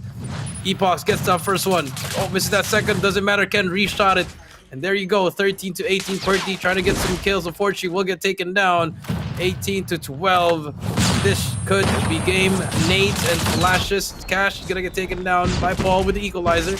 Still alive here. Gonna get more kills here, actually. But Paul on a triple kill here, trying to save his team. Wow, that's amazing from Paul right here. Hopefully, he will be able to do the damage done because the fact is he's actually fleeting the lifeline by 12 to 8 right this instant. DVK Sieve already spotted out. Alpha still haven't been captured though. They're still playing off for the lifeline. 10 to 7 right this instant. Batman overlooking through the mid lane. Spotted out one from the garden side. Now moving into the kitchen. Spot one. He sprays it out. Takes down Query instantly. So 4 more lifeline to go. Equalizer on the loose, but nope. Apollo does not allow it. Apollo and Coco will not allow him to use that equalizer. But 7 to 4. Josh, here's the steps. Knows there's somebody right at the bedroom, but Paul waiting at the kitchen. 3 lifeline to 6. Yeah, 3 lifeline to 6. Paul gets that kill. That's gonna be a 2 versus 3 now. S&D now. Have a claw. Coco has claw if he wants to work with it. Brings out the claw. Unfortunately, he is gonna be one shot. It's all up to Paul in a 1 versus 3. Spots that first player. Steve gets taken down. What 2 versus 1 now? No. Spots him as well. He gets it. It's gonna be a 1v1 now. Paul versus Batman. Batman spots him as well. 54 seconds now. Who is gonna win this? Batman versus Paul. 50 seconds left. Has a lot of time to work with. Spots him as well. The heady's gonna be there. Batman's gonna try to go for the challenge. Backs away now. 45 seconds left. Oh. Paul backs up. He's gonna get on the heady. Oh, Paul, he's gonna get ripped off the heady, and Batman destroys him 3-0. DVK takes it. I mean, I thought they were able to actually take this game for themselves. 1 point. Oh, yeah, I see you. I see you, Kazi. Yeah, I see you, bro. Oh, has been served to the side of Team Exclusive yet again. So it's a donuts today, guys. It's all donuts trio from donuts. all of our series. All donuts. Looking for one. Don't find anything. All I see is 3-0s, 3-0s, baby. And that's how you wanna. I mean, we called it on. I told you, Fasha. Before we got on live, I was like, I told Fasha, 3-0, everything. I agree on that. I do agree on that because we are putting out the teams that has been profoundly amazing. They have been performing really well on group stages, and they already have their own stats. And then coming into fighting with those who are amateurs who are still rising. But I really, I not that I didn't want to actually put out a line. I really want I have a good hope on the Malaysian team because again, the only Malaysian team that we have here is inside the group A. We got 2 Malaysian team, Classified Pegasus as well as Savage Immortal, and it seems that they're still struggling on their own side, but I hope that at least these are the times, that these are the moments that they will take into the notes of them and making sure that they will be able to improve on the long length of our competitive scene. Because again, you don't want to be discouraged, you don't want to back down, because most of the players also have their own struggle. They had their own first fight with the pro players, and they had to bring back, they have to come back again and had to actually put another 100% or 200% of a gunfight to learn more and be better on another fight scene or another competitive scene. But going into the stats right here, we got the team of MVP right here, DVK Oblivion with Kazi 17 kills. Batman gets the higher kills, but he has a death of 22 to 11. Josh with 16 to 9. Steve has the statistics like 0 because he has 9 to 9 death and kills, whereas Epox with 11 to 9. But I think pretty much the assist wise coming in from Steve with 10 assists, and moving to exclusive wise 15 to 16, 12 to 15. All of them are having a negative points for themselves on the KDA. Yeah, very, very unfortunate for them. And it's all just been DVK. I mean, Batman, Josh doing a lot of work. Steve was even struggling, but I think he was just trying to let his teammates do the dirty work for him. And in order for them, that's going to be it. I mean, for the highlights here, let's take a look at the post-match head-to-head. I mean, obviously, it's all going to be DVK Oblivion. And oh my, the kills and the objective. That is a lot of differences coming through here. Exclusive. That might be the end of their season in this tournament. Fascia Bunny, and we might have seen the top 4 for Group A. That's amazing. Coming in after the 5 series that we saw, I think that all of our top 4 teams is already probably confirming their slot at the playoff. But again, we still have 2 more series to go for our Group A to finish off the group stage. And again, I don't want to give up. I don't want them to give up because I want them to do their best and have a good time here at the group stage, because not many people are able to qualify. So at least do what you can do here to get a highlight highlight for yourself and at least get a really good momentum, or even get as much experience as possible to know like where did I make a mistake, how did I make the mistake, and what can I improve here to go into GM7, because we have GM7 coming up next. So you guys better be prepared for that. So far, GM6, we are seeing the mixture of the veterans and amateurs. So far, amateurs still needs a lot to be put out in their own name. On the other note, on the side of veterans, a lot of the teams are doing well. We know for a fact they have been inside the competitive for a long time, and DVK Oblivion is one of them with 3-0 for this series. Started out with 250 at the Hardpoint Summit with 110, Search and Rescue 7-1, and 3-0 at the control rate. Yep, that is true. And now, as we wait and see, we do hear the player that we are going to interview. He's counting the numbers. But I mean, look at the score. It's just one-sided. Again, like, what else can we say from this one? It's just been all DVK. It's just all been teams on the left side. You know, all the teams on the right just really struggled from start to finish. And it's really, really unfortunate for them. But as we say that, Fascia, I mean, if you're exclusive, like you said, there's going to be GM7, there's going to be Worlds, there's going to be more tournaments here. So why don't you just put your head up and just keep grinding and practicing as a team and working hard in order to be at the level at these teams? Yep, definitely. Something that the team of Exclusive needs to work things out. They got 2 more series to go, and the one that they are going to fight off at the end of the series, the 2 series that is coming up soon, is going to be the team of TSM, if I'm not mistaken. No, my bad. Actually, no. Exclusive is going to meet off with Savage Immortal, and I think once they meet off with Savage Immortal, it's going to be interesting because the fact is, these are the team that might have the same standings with the team of Exclusive. I mean, despite, yes, Savage Immortal has more points compared to the side of Exclusive, but I think Malaysia and Philippines, this is a sight to see between Exclusive if they be able to actually follow the footsteps of our own Philippine brothers as well, because so far Philippine brothers have been able to take down Savage Immortal, but Exclusive, can they actually have the same say when they fight off with Savage Immortal? Going off with the highlight right here, I started out with the team of Exclusive, had a really good back and forth on that first cycle. They did manage to actually have a really good gunfight, started out with the P1 and P2, but then as we move into the P3, this is it, that the moment where they were stagnant. They couldn't even actually manage to actually break the hill, and then even after the reset, they couldn't do anything. They even managed to break just for the scrap time. Moving into Search and Rescue, like you said, it was a blink of an eye. 7-1. The team of DVK just shuts down the team of Exclusive, not allowing them to even take a deep breath. Yeah, not even allowed to take a deep breath with an emote as well. Close it out. And now into control. This last round, it came down to a 1v1, but the bad man, he's truly the baddest man on the planet. That's going to be to end the game. I mean, Paul, he was trying his best here. Deceive as well. I mean, 1 versus 3, Paul almost clutched it up. But unfortunately, it just didn't happen for the side of Exclusive. And here's our MVP. It will be Sieve, the young kid from DVK, 55, 2604, KDA of 2.04, and with the War Machine. Sif as the MVP. I think this is the first time Sif managed to actually grab the title of MVP. Usually it should be Batman or Kadzi, and as well as Epox, but it's good. It's good to see that at least another team comes up for the MVP title, and I think it shows that DVK Oblivion, anybody can actually be an MVP. Anybody can actually hold the ground and have the best backbone inside the team of DVK Oblivion. Yeah, that is true. And now, as we will about to close this day, we do still have one more interview with the team of DVK. Who will it be, Facio Bunny? And now, as we move on, I think we are ready for that interview. Let's bring him out. Bring him out. Let's go. Come. Hello. Come. Hello. Hello. Hello. Where Hello. is our team interview? Are we I ready? don't think. Okay, maybe we're not Okay. yet ready just yet, because I did hear him count. I think, so yeah, maybe I thought. I did, yeah. All right. Okay, yeah. See, I hear.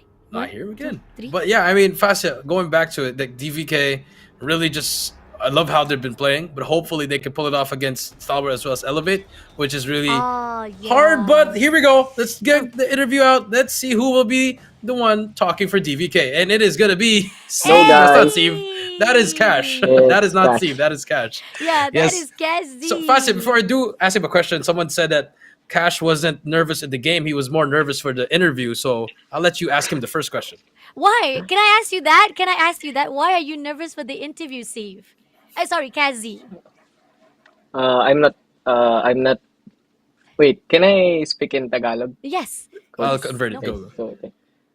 Kasi po, hindi po ako sanay sa gantong, sa interview. So, pero, mas confident ako in game and hindi ko nadadala yung confident ko sa game to interviews. Yeah. All right. So he said that he's not used to this, but he brings his confidence in the game. But when it comes to this type of stuff, he's just like, I'll let someone else do the talking. So it's like me. I'm doing the talking for him. But I yeah, that's gonna be see. the point.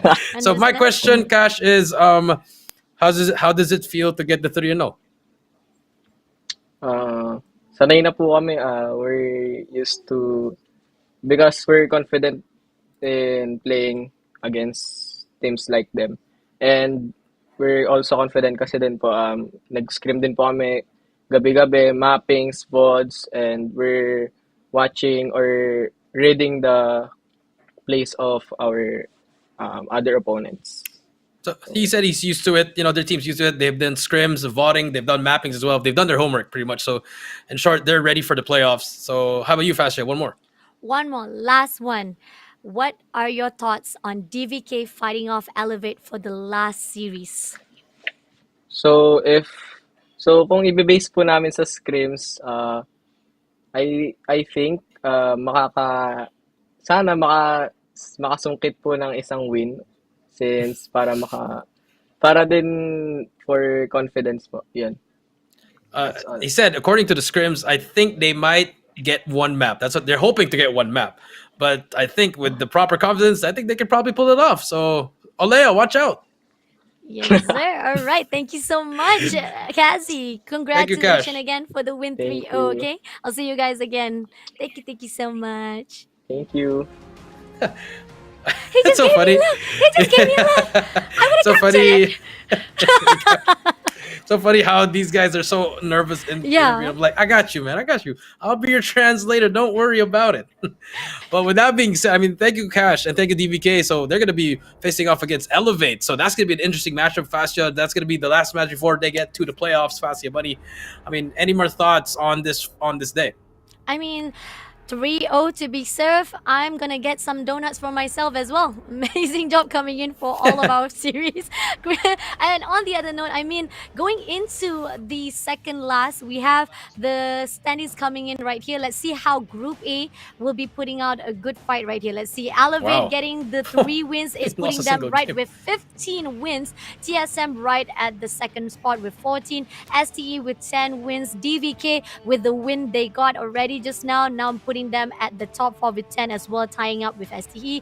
Tyrant Akari with 7. Unfortunately, they need to do more during the 2 days if they want to actually throw off DVK right at the bottom. But then again, we're talking about DVK going to fight off with the second last series is going to be the fight with the classified Pegasus. So that's not going to be an easy job for Tyrant Akari. But Savage Immortal with 3-0, that's only for their name, and classified as well as exclusive is the only one at the bottom at 0 kill. Yep, that is true. And I mean, for Group B, we already saw Omega and Scotty. Starting it off and take a look at tomorrow's schedule. It's not going to be Stalwart versus the Lulus, but it's going to be Omega versus the Lulus. It's going to be Scotty and AAA Odine and Sage Ultimate versus AX. I do believe Big Boys have forfeited the whole tournament, which is very sad to see. But we're only going to have 3 matches tomorrow. But don't worry, Smart Omega is going to be there. Scotty's going to be there. Sage, the Lulus, AAA Odine, and AX Prestige. Is this quite sad? I mean, like, we only get to see Big Boys was fighting only for the 4th series, if I'm not mistaken. So it's okay. It's just gonna give. There you go. Oh, do we have it? Yeah, do we have it tomorrow? I believe we might have the 1v1 sniper battle tomorrow. Oh, there you go. Oh. Production just confirmed. Instead of the first map, it's going to be the 1v1 sniper tomorrow. So expect that to be, I know, a pretty nice icebreaker, Fascio Bunny. As you take a look, that's going to be our schedule for tomorrow's sniper battle. Then we got 3 matches. Fascio Bunny, anything else you want to say before we do close it out? It's a good day, and hopefully it will be continuing on for tomorrow. We have another day coming up for the Group A, so don't miss out. Watch out for the GM season number 6. I'm Fasha Bani with Jericho right here, signing off. See you guys. Whoa, not yet. Whoa, production said wait. not yet. Wait. Oh, Not Wait, yet. no yet, no yet, no Wait, yet. not yet. Wait, no, Hey, no, here no, comes the wait. Sorry, schedule. my bad. We got the sniper battle schedule right this instant. Smart Omega Esport will be fighting off with the Lunus. It's gonna be 1v1, my bad. I'm so sorry. I'm just so ready to get my food right now. I'm really hungry. Scotty will be meeting off with AAA Odine, and Sage Ultimate will be fighting off with X-Species. This is going to be the snipers that will represent them right here for the 1v1 sniper challenge. Mhm. Omega versus Delulu, Scotty versus Triple A, Odine, Sage Ultimate versus AX Prestige. And with that being said, don't forget we have another day tomorrow, and then after that, playoffs, and then we're gonna see who's gonna be crowning the GM6. I'm Jericho. I'm Fashion Bunny. This is my girlfriend, and we'll see you Aww. guys tomorrow. Take I care. don't. Never mind. I love you, Pat.